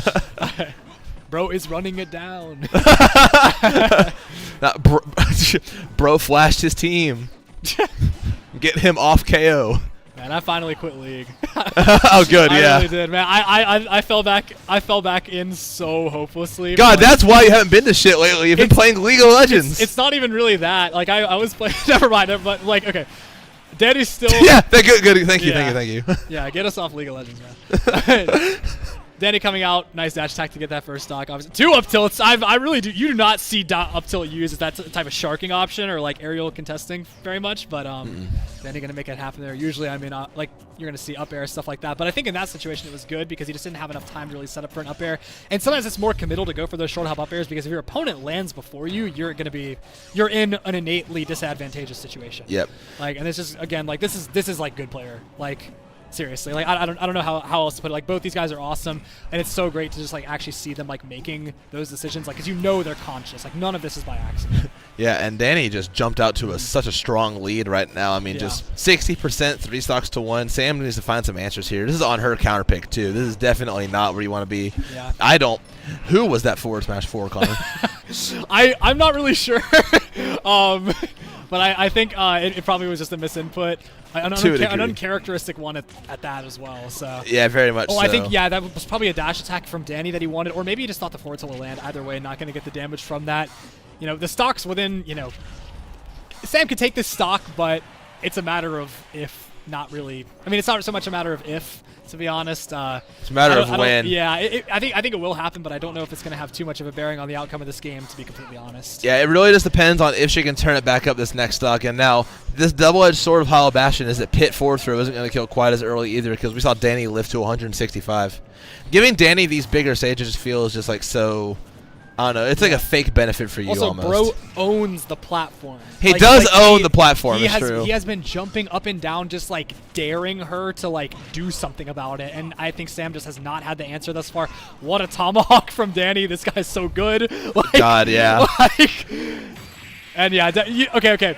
No matter what caliber of Wolf player you are, or rather what caliber of Wolf player you're playing against, if you're at like 150%, you know the dash attack's coming because it always has potential to cross up, and it's also one of the hardest moves to DI in the entire game. So having 3 different launch angles, fun stuff. Oh, so, absolutely. Yeah, but Dany going to be able to take that game 3 really without much trouble, to be honest. I think we're going to need to see Sam turn up for there to be any hope for the Birminghamians, for the Birmingham hopefuls. Not even. She's Huntsville. Yeah. Huntsville. Birmingham's out. Yeah. Wait, we suck. We're gone. Yeah. That's right. Well, hey, Alabama at the very least has 2 lines of defense left from the Tennessee invaders here. So that is true. Yeah. See if Sam can hold the fort a little bit longer. At least drain a little bit of his energy before he gets to Xerzal. But hey, maybe Sam wants a piece of Xerzal. I know I was talking to her after that set, and she was like, "Oh, I easily could have won that." So I think I want to see that run back if possible, but I would love to see the Dany Xerzal run back too. Also, regular pit. And we're back on Hollow Bastion. And back on running back to Hollow Bastion and switching to pits. Yeah. I like this. I think I like give her more mobility with the arrows. I think Yeah. instead of chasing Dany off stage, because that has been working out for her, try and snipe him out of his zone a little bit. Yeah, I mean that's really what it comes down to is like what do you like when you switch from Dark Pit to Pit, you gain, like you said, the extra maneuverability on those arrows, which is going to give you the extra gimp power, but you're sacrificing the kill power from side B.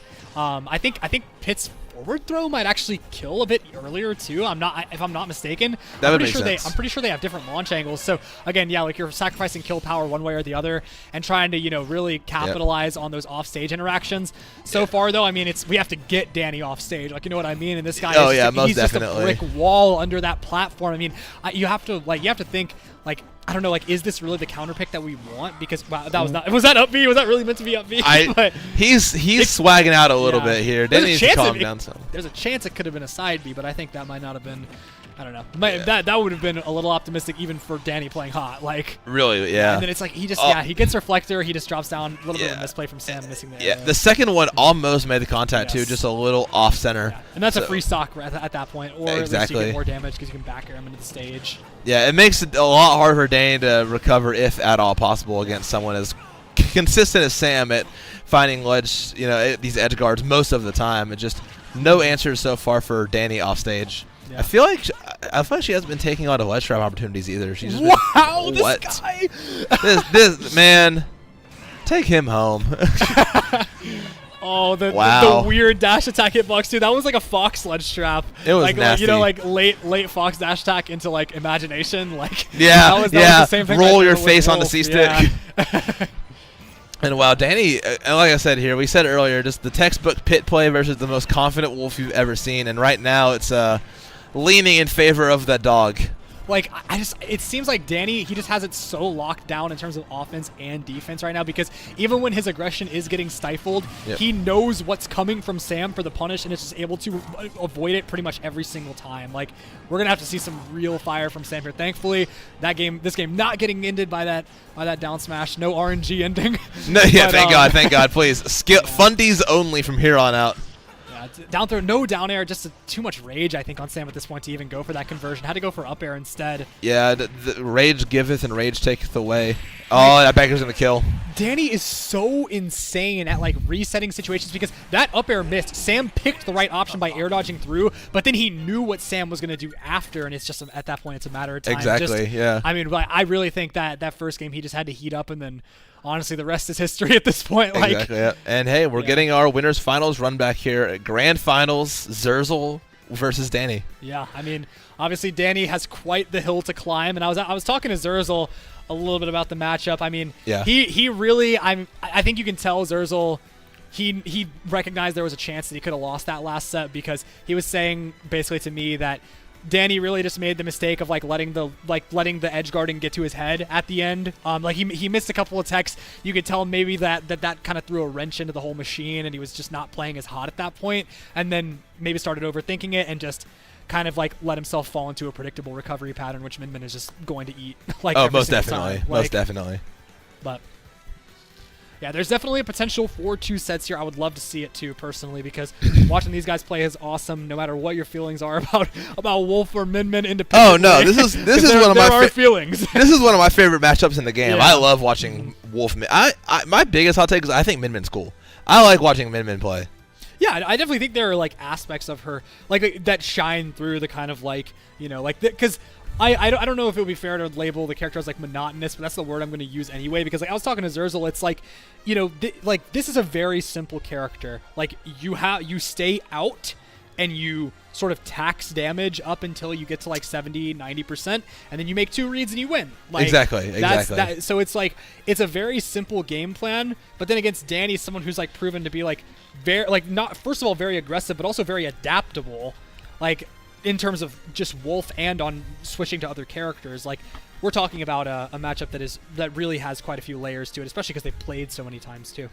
Mm-hmm. But I think Dany actually had to hit the bathroom real quick. I saw him just walking down the hallway, so might be just a minute before we get here or get to this next set. Hey, why did the chicken cross the road? I don't know. To get to the other side.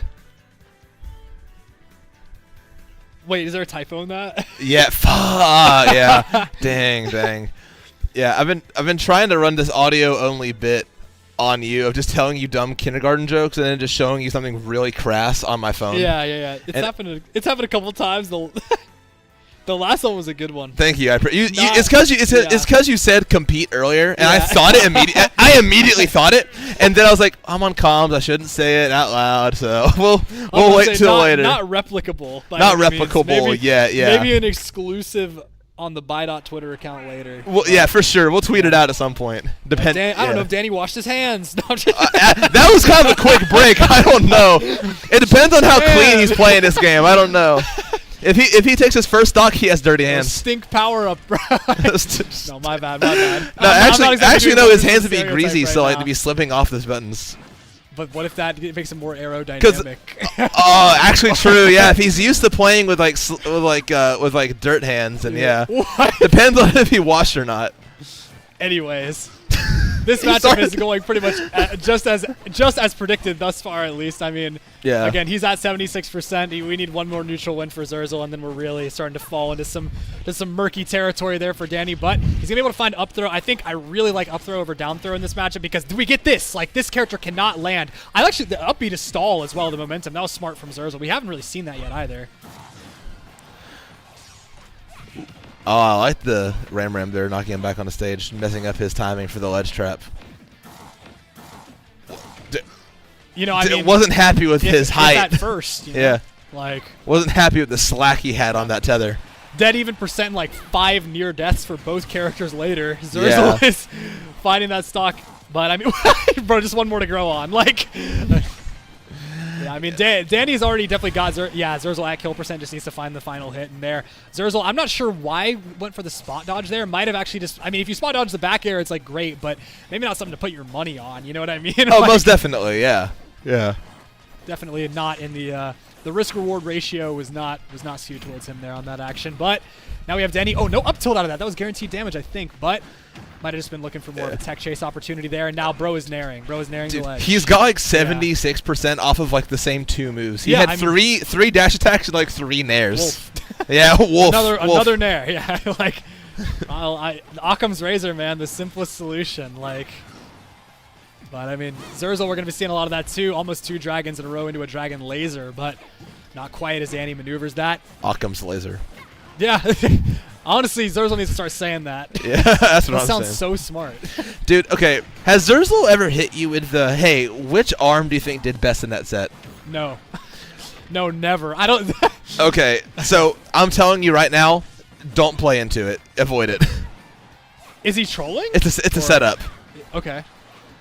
So I'll run a trial. Is it just like all of them? Am I supposed to say all of them? Like, no. Because they all condition all like they're because against like top players, it's like you like throwing out an arm doesn't just mean like I'm throwing out an attack. It's like you can be consciously like trying to set off their tempo. There's a down hit. No, okay. We're seeing real. When I used to play 2 years ago, Xerzal down air there 100,000,000%. Like there have been real strides made in the anti-down air agenda. I can say. Oh, most definitely, yeah. Because he did not rip it. Oh, good catch from the forward smash. Not gonna kill. That's a rare no kill. Yeah, I feel like when it kill sparks, it is killing. But. And now just a little bit too far away for that side B. So that was a great analysis on why all of the arms are good, but no. So okay, which arm did best in that set? Like in this game just now? Yeah. Dragon, because it killed. Dragon these nuts across your face. Oh. He has one for every arm. What does it say for megawatt? I can figure out Ram on my own. Yeah. yeah. Megawatt is megawatt are these nuts in your mouth. Bro. Yeah, no, he has one for all of them, but yeah, no, Ram you can figure out pretty easy. Shout outs teaser. Anyways. Bro. Oh, great spacing from Xerzal on that grab. He's dead. I appreciate the old head references to the teaser. Oh, dude. Oh, wait. Stage. Okay, that's stage flagging. Honestly. Okay, he wasn't dead. Wow. Yeah. A couple forward airs coming out. Might have got more damage from a nair dash attack there, but honestly, it's like, you're Dany, man. Just do whatever you want. Yeah. Yeah. Like, Except that. Oh! Except that. I don't know what was up with that side B, but Yeah. he might have been trying. I think he went for down angle there to try to just grab the ledge, but either way, he ended up above it and just kind of got one shot. So Yeah, no, that makes sense. All right. I like the idea from Dany trying to catch a little impatient bug in Xerzal's ear, but that bug wasn't there this time, and Xerzal's playing just... I was about to say, Yeah, I hate to piggyback off you. Textbook Min right now. yeah. Bro might as well have wrote the book too. Seriously, like there are obviously like top tier minimum players out there like DeBuzz and everything, but like in terms of some matchups, there have been real contributions made to the community from Xerzal. Oh, most definitely. I mean, he kind of did write the matchup of Roy Min, I feel like. For sure. But I mean, right now it's looking like he's real experienced into this Wolf too, and it's not surprising. I mean, Alabama is a fairly Wolf populous state. I think Smash Ultimate is a pretty Wolf populous game. Yeah, too, no, with you that. kind of just have to know the Wolf matchup, which is honestly fair because I mean, like Wolf isn't like a matchup check type character, you know. No, Wolf definitely is not as just a character. he's He's like a just player like check. he's Like- just like you only win when you're the better player of the two. With Wolf, I Most feel of like. the time, yes, I would agree. I think like one of the great misunderstandings of Wolf as a character is people think that like literally just anybody like off the street can like pick up Wolf and like succeed. Like no, you have to like really have a good fundamental standing. Like and only like I mean it's like very telling that like the best Wolf players. They usually have it as a secondary. Yeah, no, like, absolutely. Because it's a relatively low maintenance, like still like fundamental centered character that like that can like be a supplement to a lot of tough matchups for their mains. Oh, most definitely. Oh my God, Bro's he's dead. Bro's dead, yeah. Wow, that was such an anticlimactic kill too. Dany is running it back. Yeah, I don't disagree with it. I definitely think we're seeing the ages here.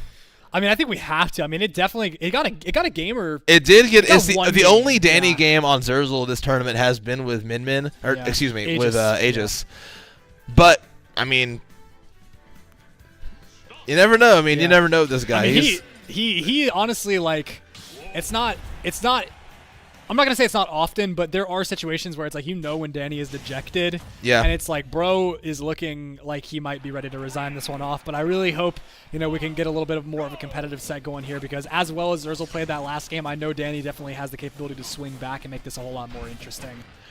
most definitely. Just I like this approach from Dany here. I feel like he was playing a little too aggressive those last games and is giving Xerzal a lot of mileage. Yeah. For free, and now he's kind of refamiliarizing himself with what he needs to do Yeah. here. Of course, as I say that, he's gonna take a big ram to the face. Honestly, it's weird because we were talking a lot about like the sort of advantage like that you do have coming out of losers is that you're supposed to be playing like on fire, you're really hot, like tempo up, but I honestly think that might have the potential to be a disadvantage against a character like Minion. Oh, for- most for a minute definitely, that most Xerzal's playing definitely, well, yeah. Because all that momentum that you have coming out of losers, if you take a couple bad games to this character, man, it'll shut you down like no Oh, other. yeah, no, Like, brother, it is deflating. Wow. that A-land Charged. there too. That's so Oh. tough. That was actually really well played by Xerzal. Yeah, most definitely. Dany was waiting a little bit too long, I think, for the forward smash. He dead? If he He's dies dead. here, Yeah, then he's dead. this Wow. tournament might be over. So congratulations to Alex Mai, Exceed Esports' very own Xerzal, Birmingham Brawl number 2, new Birmingham Brawl number 2 champion.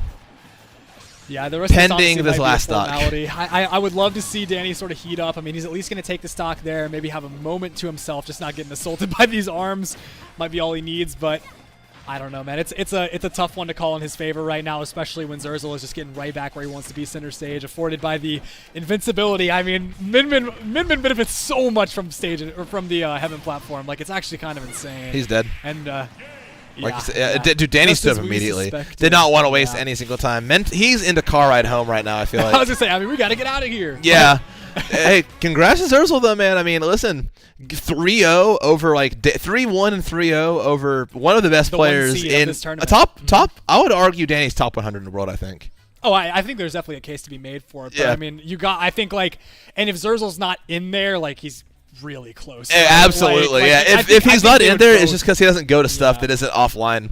I Whereas think Dany both travels. of them make it in. But anyways, yeah, I mean, congratulations to Xerzal. I mean, again, like we've said it 15,000 times, just really, really clean, just for lack of a better term, kind of sanitized. Like, bro is just running the plays. We know Xerzal washed his hands. Yeah. to bring it back full circle Hey. from game one. Maybe Dany. That was a crazy calm. Bro, you gotta have the odd shout in there every once in a while. Oh no, I'm with it. I'm with it. Yeah, again, I mean, great tournament. Honestly, things ran smoothly. The worst thing we have to worry about now is the rain. Yeah, we have to So- be. Yeah, we have to find out how to find our cars and the weather in downtown Birmingham. So keep us in your thoughts back home. Thank you all for tuning in. This is fun. As far as upcoming stuff, I think we have the Mobile Monthly is next weekend. It's in Mobile. I forget the actual venue and the name of the tournament for that matter, but it's happening next month. I'm pretty sure. Don't ask me. Yeah, I right. was- Don't ask Zeal. Gotta Yeah. give some love back to the Tennessee community too. I think Warehouse War is like Yes, it's I like- was it's getting like, there. It's like yes, end of next month, right? And it's Yeah. July 26th and 27th. Yeah, I mean, believe singles is all on the 27th, and they have like, some side events on Friday for like early check-in and just some silly stuff going on. I might go. I kind Connor, of I you gotta want go. to. I want to. Think Yeah. about the networking, Connor. The networking, so many people bro, you the can talk networking to. opportunity. I'm telling you, there's yeah, so many that'll people. be right after my summer classes end too, so I'll try and make it happen Hey, for you. I think I'm gonna try and room with Tavares. So I mean, if you want to tap in there, Yeah, for let sure. me I know. mean, we'll just have to see about it. But anyways, I've been Zeal. This has been Bidot. Yes, sir. Don't know when I'll see you guys again, but Hey. hopefully sooner than later.